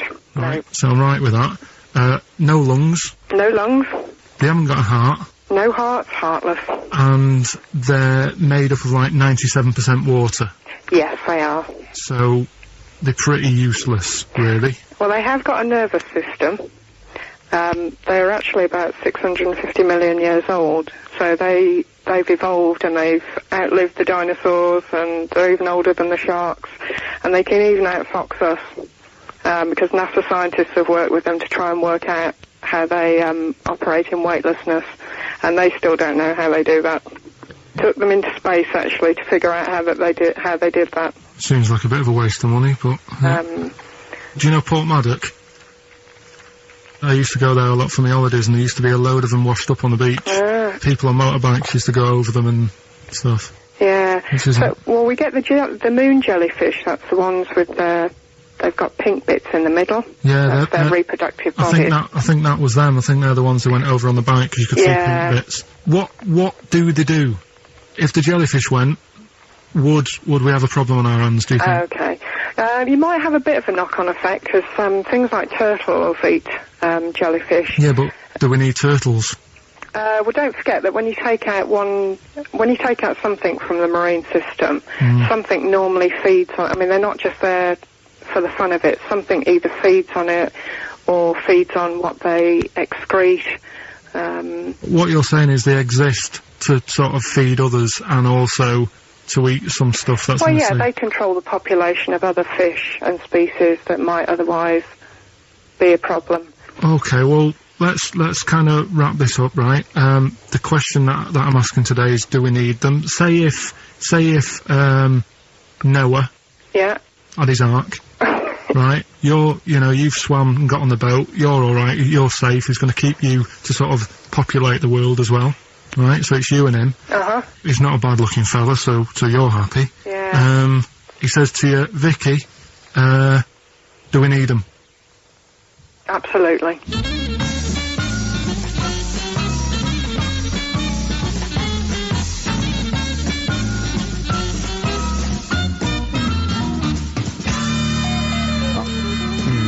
I don't even know why she even gave you that interview.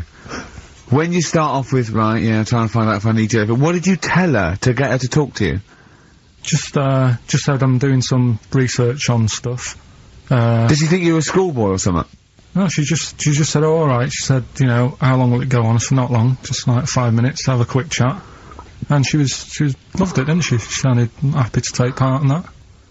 So, the fact I love the fact that you've got an expert and you suggest that she's going to be having sex with Noah.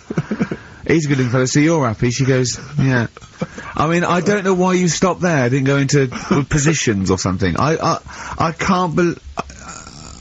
The problem is, really, I didn't get to the bottom of what I wanted to say, because... Oh, no, you did. That's it. That's done now. That's a pretty good academic work. That's proved, No, but the turtle thing, when she said, oh, if you get rid of them, the turtles, won't have anything to eat. But when she said that, I mean, I couldn't say it because it would have took her off and confused her. But... Well, she's a scientist. She's easily confused. Well, say, like, when Suzanne is working, right? I'm not a very good cook, so I always get, like, an Indian in.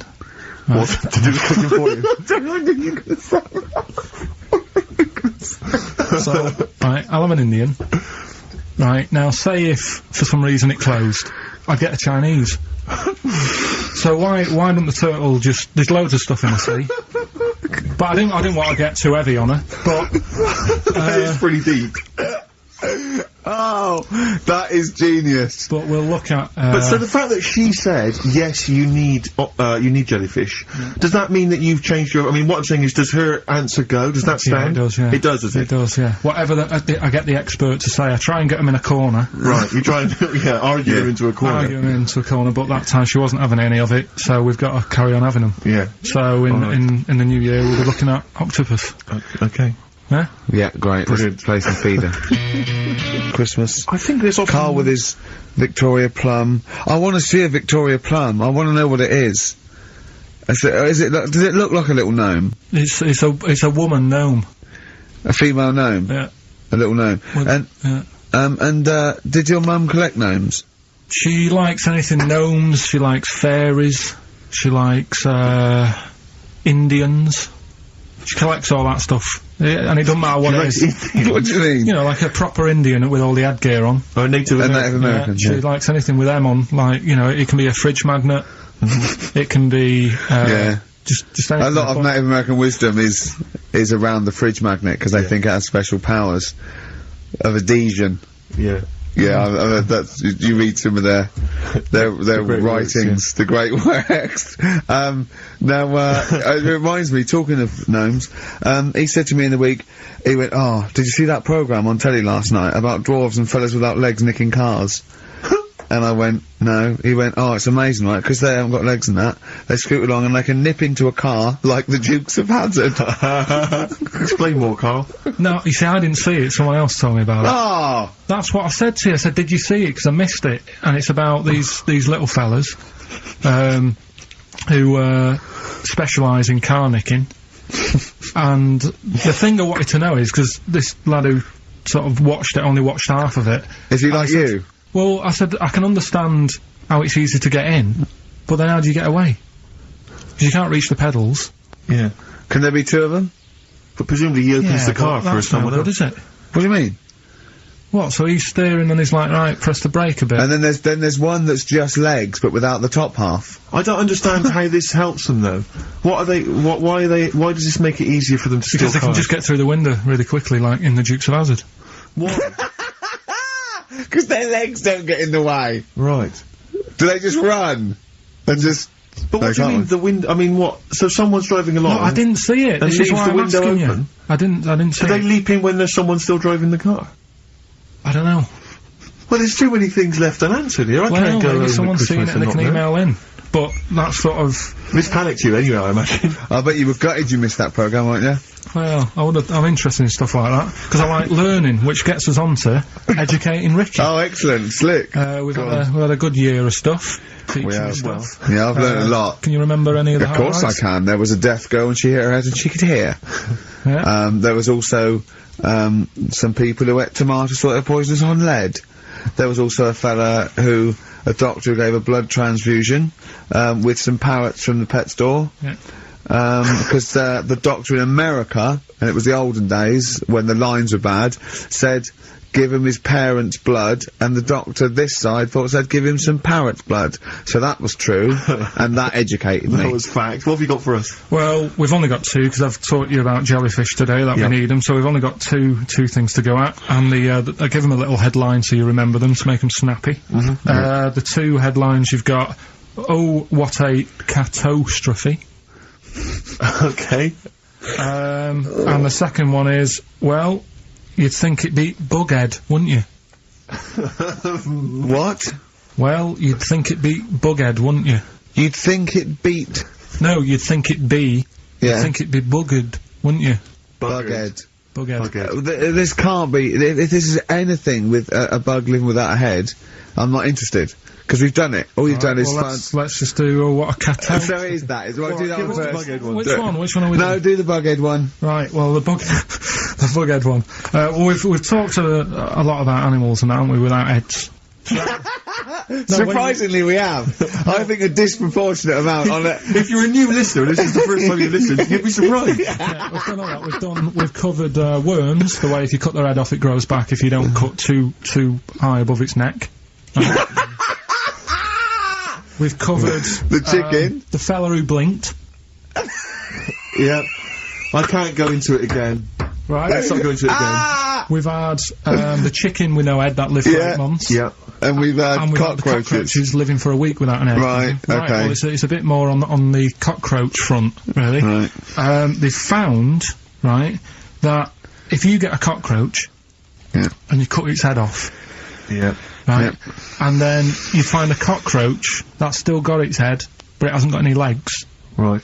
Right, it's not over for both of them, right? Because what you can do, you get the one that's got the legs, right, with no head, sort of running around, get the one with the head, sit it on top of it, right, get a little tube, okay, so that the fluids... So is this Auntie's go out of the room? Finish. This is like Blue Peter. Let him finish. You could get this for Christmas. Right, you get a little tube, you sit that on top so the bodily fluids are still running between the two. Right. The head of the one on the top will control the feet of the one on the bottom. Okay. What about that? Good. And, will it continue to live? Yeah. Okay, you don't know that for sure, do you? No, that was just a question out of the blue he wasn't expecting. What do you think of that? Good, yeah, it's great. Yeah, just a primitive nervous system that can, yeah. Did you expect us to be more impressed and excited by that? Well, did you fall off your chair when you read that?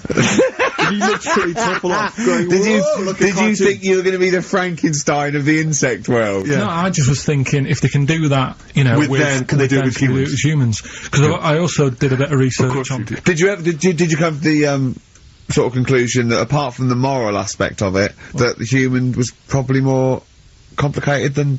Yeah, but do you know what I mean? Things move on, don't they? Do you know what I mean? Science, Rick. You know, I had Binatone as a kid. Now they've got PlayStation 2, and the difference in 10 years They is have amazing. found that if you lose your head, a cockroach can live normally on your body, but not the other way round. Your head on it cannot control its legs because it's too complicated It's for too your confusing. brain. So, yeah. Well, then other research, because I thought if you don't learn from that, I'll give you something else for free, right? Go on. Free. That they can clone people. The only reason they don't do it, right? Say if like Ricky needed a lung, right? They could clone you and make you the same, but the only reason they don't want to do it is because it'd be a bit horrible, wouldn't it? So And it would take sort of 18 years for me to get an adult lung. And there's all kinds of moral implications. yeah. What do you mean, yeah? You hadn't thought of that? So sorry, because lest we forget, Rick, he ended with the only reason they don't do it is because it's a bit horrible and that. Which scientist said that?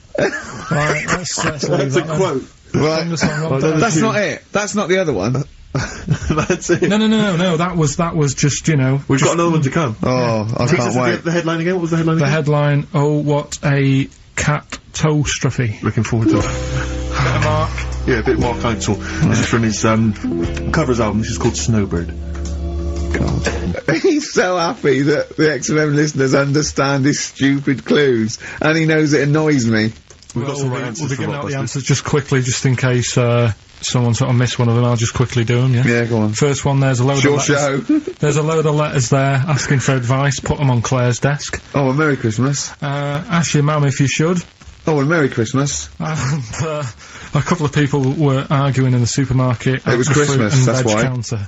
And that's B. Okay, we'll give those answers out shortly. Yeah. I just have to show you something, Rick, before we move on. I know we've got another Educating Ricky, but someone just sent this in. Yeah. They've been looking on eBay for Victoria Plum. You're joking? Come here and see the photograph. Oh, God, that's fantastic. Have a look. That's it. Oh, God, he got that for his mum. It's the worst piece of tat I've ever seen. Carl! Carl. Imagine how... Oh, Gutted. Carl. Imagine how... Look, think of him now, right? There it is. That's the worst thing I've ever seen. I'll tell you, it looks like a Diddy man gone wrong. It's it looks like a extraordinary. Diddy man prostitute. That is... Is that the one, Carl? Is that- Well, it was a different colour. It had a yellow at mine. No, but look, how do they get... Tell them they Okay, so, go into eBay. So you need to log on to ebay.co.uk. I'm sure you've used it before. It's the online marketplace, ebay.co.uk.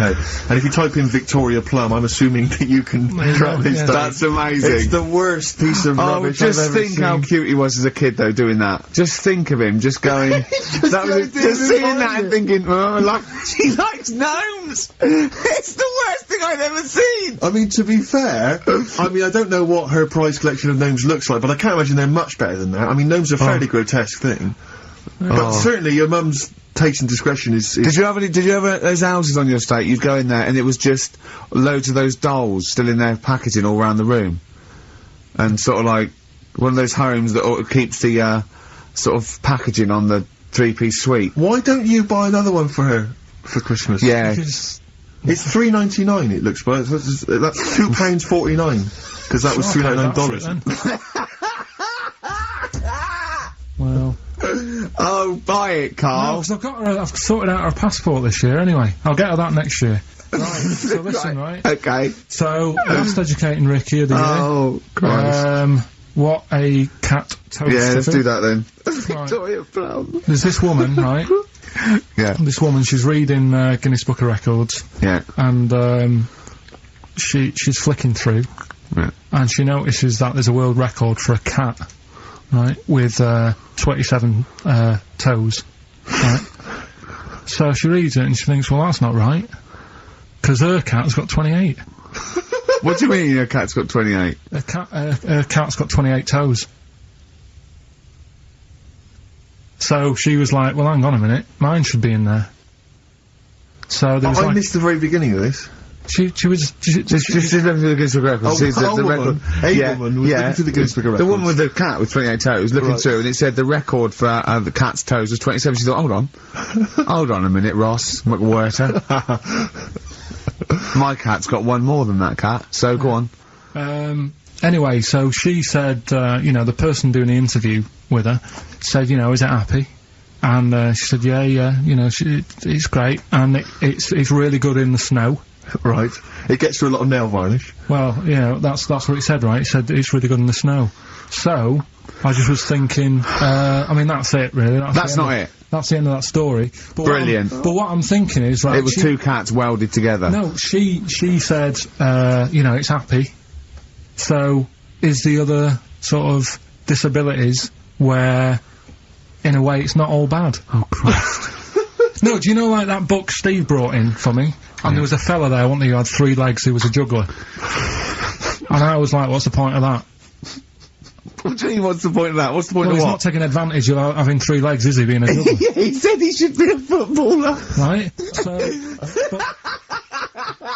no, but in a way, he's used it, hasn't he? He's probably not even that good at juggling. But, because he's got 3 legs, people have gone, well, I'll give him a chance. Let's go and see him anyway, see if he's any good. Yeah. Right?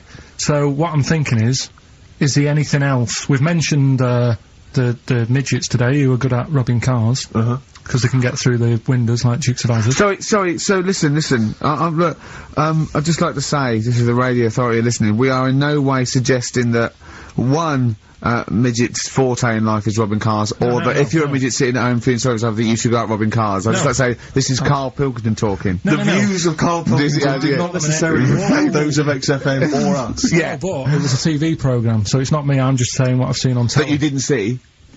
That somebody told me about. Yeah, just so you could be wrong, just like a lot of your spurious facts you just see on the internet, you know. I'm just saying. Yeah. So, is there anything else? We've seen the fellow with 3 legs. So what you're saying is there a disability that is actually an advantage? Yeah. Right, I mean, okay. Steve mentioned about the disabled loo. They're always really roomy, and like got multi-gym facilities in them. Multi-gym facilities! Oh, do you know what I mean? Multi-gym facilities! What do you mean, Carl? There's always bars everywhere and that, isn't there? That's not parallel bars. Yeah, That's they to help don't them do get up. gymnastics! They're not in there working out. I'm just saying though, do you know what I mean? So in a way, they've got that. So, always, what I'm saying is, when you look on the brighter side, it's like Elephant Man would have never got up and gone, oh, look at my hair today. Nor do you! No, but, do you know what I mean? He would never have that problem. You're a maniac. Forget it. I thought we'd be able to, like, get a serious discussion going here.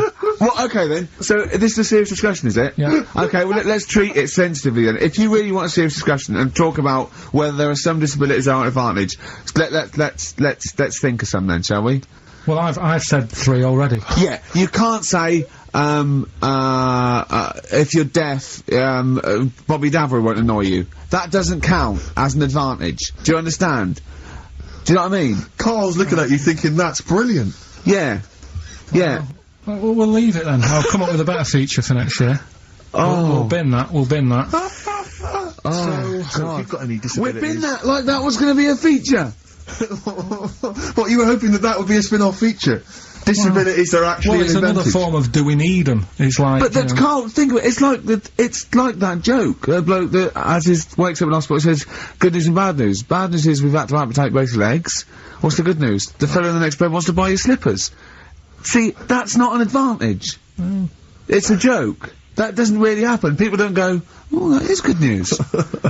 Yeah, I'll probably get a quid from him. Do you know what I mean? But the fellow with 3 feet, what would he do? Well, he'd buy a pair and then just nick one of those because they put out one shoe, don't they? Are those, yeah, if you've got one leg, you can nick shoes. Good point, Right, Carl. now I'm getting you thinking. Yeah. Right, so we'll do Rockbusters Answers next then. Happy Christmas, war's over and all that. Indeed, yeah. Brilliant tune. Great tune. And Well, lovely I've sentiments. had a great time. Merry Christmas, everybody. I hope we haven't offended you by some of Carl's rantings. Just think of what he's gone through in his life. That Victoria Plum incident. Carl, I've got a little gift for you here before we go. Oh, you're joking. I haven't got you anything. Well, no, I don't, you haven't got your girlfriend anything. I wasn't expecting much. It's not exciting, but it's worth taking. In fact, why don't you just re-gift that straight away? It's alright, cheers for that. You don't even looked at it. Champagne. No, that's not the champagne we got free from the BBC, is it? It's not actually, no, Rick, because, that is far too good for the likes of Carl. Oh, right. And I wasn't gonna give it to you, you wouldn't appreciate it, that's just sparkling wine. Oh, brilliant. Oh, I love that. Yeah, he doesn't know the difference. I'm seeing Carl on Christmas Day, 'cause, he's around Christmas Day in London, so I'll get a little gift then, Carl. Alright. That'd be good, wouldn't it? It'd be a nice little... Okay, answers, we must give the answers. You would have to go to bed at 6, though, so we can play. Right, here's the last clues of the year. You had, there's a load of letters there asking for advice. Put them on Claire's desk. Go that on, was no idea. F. That was for foreigner. For Rayner. I don't know what you mean. Claire Rayner. She took advice. She gave people advice. So that's a foreigner. That is shit. Right. I'm sorry. That may be Christmas. That is absolute A lot of people got the right answer. I know. Well, that annoys me even more. Number The 2. second one, ask your mum. Foreigner. Yeah. Foreigner. Second one, ask your mum if you should. That was S. That was Shalimar. Shalimar. Right? No, bizarrely, what was the clue there? Ask your mum if you should. No, we got a lot of people saying Smashing Pumpkins as the answer to that. But I don't know who's saying that today, Mum. Smashing Pumpkins.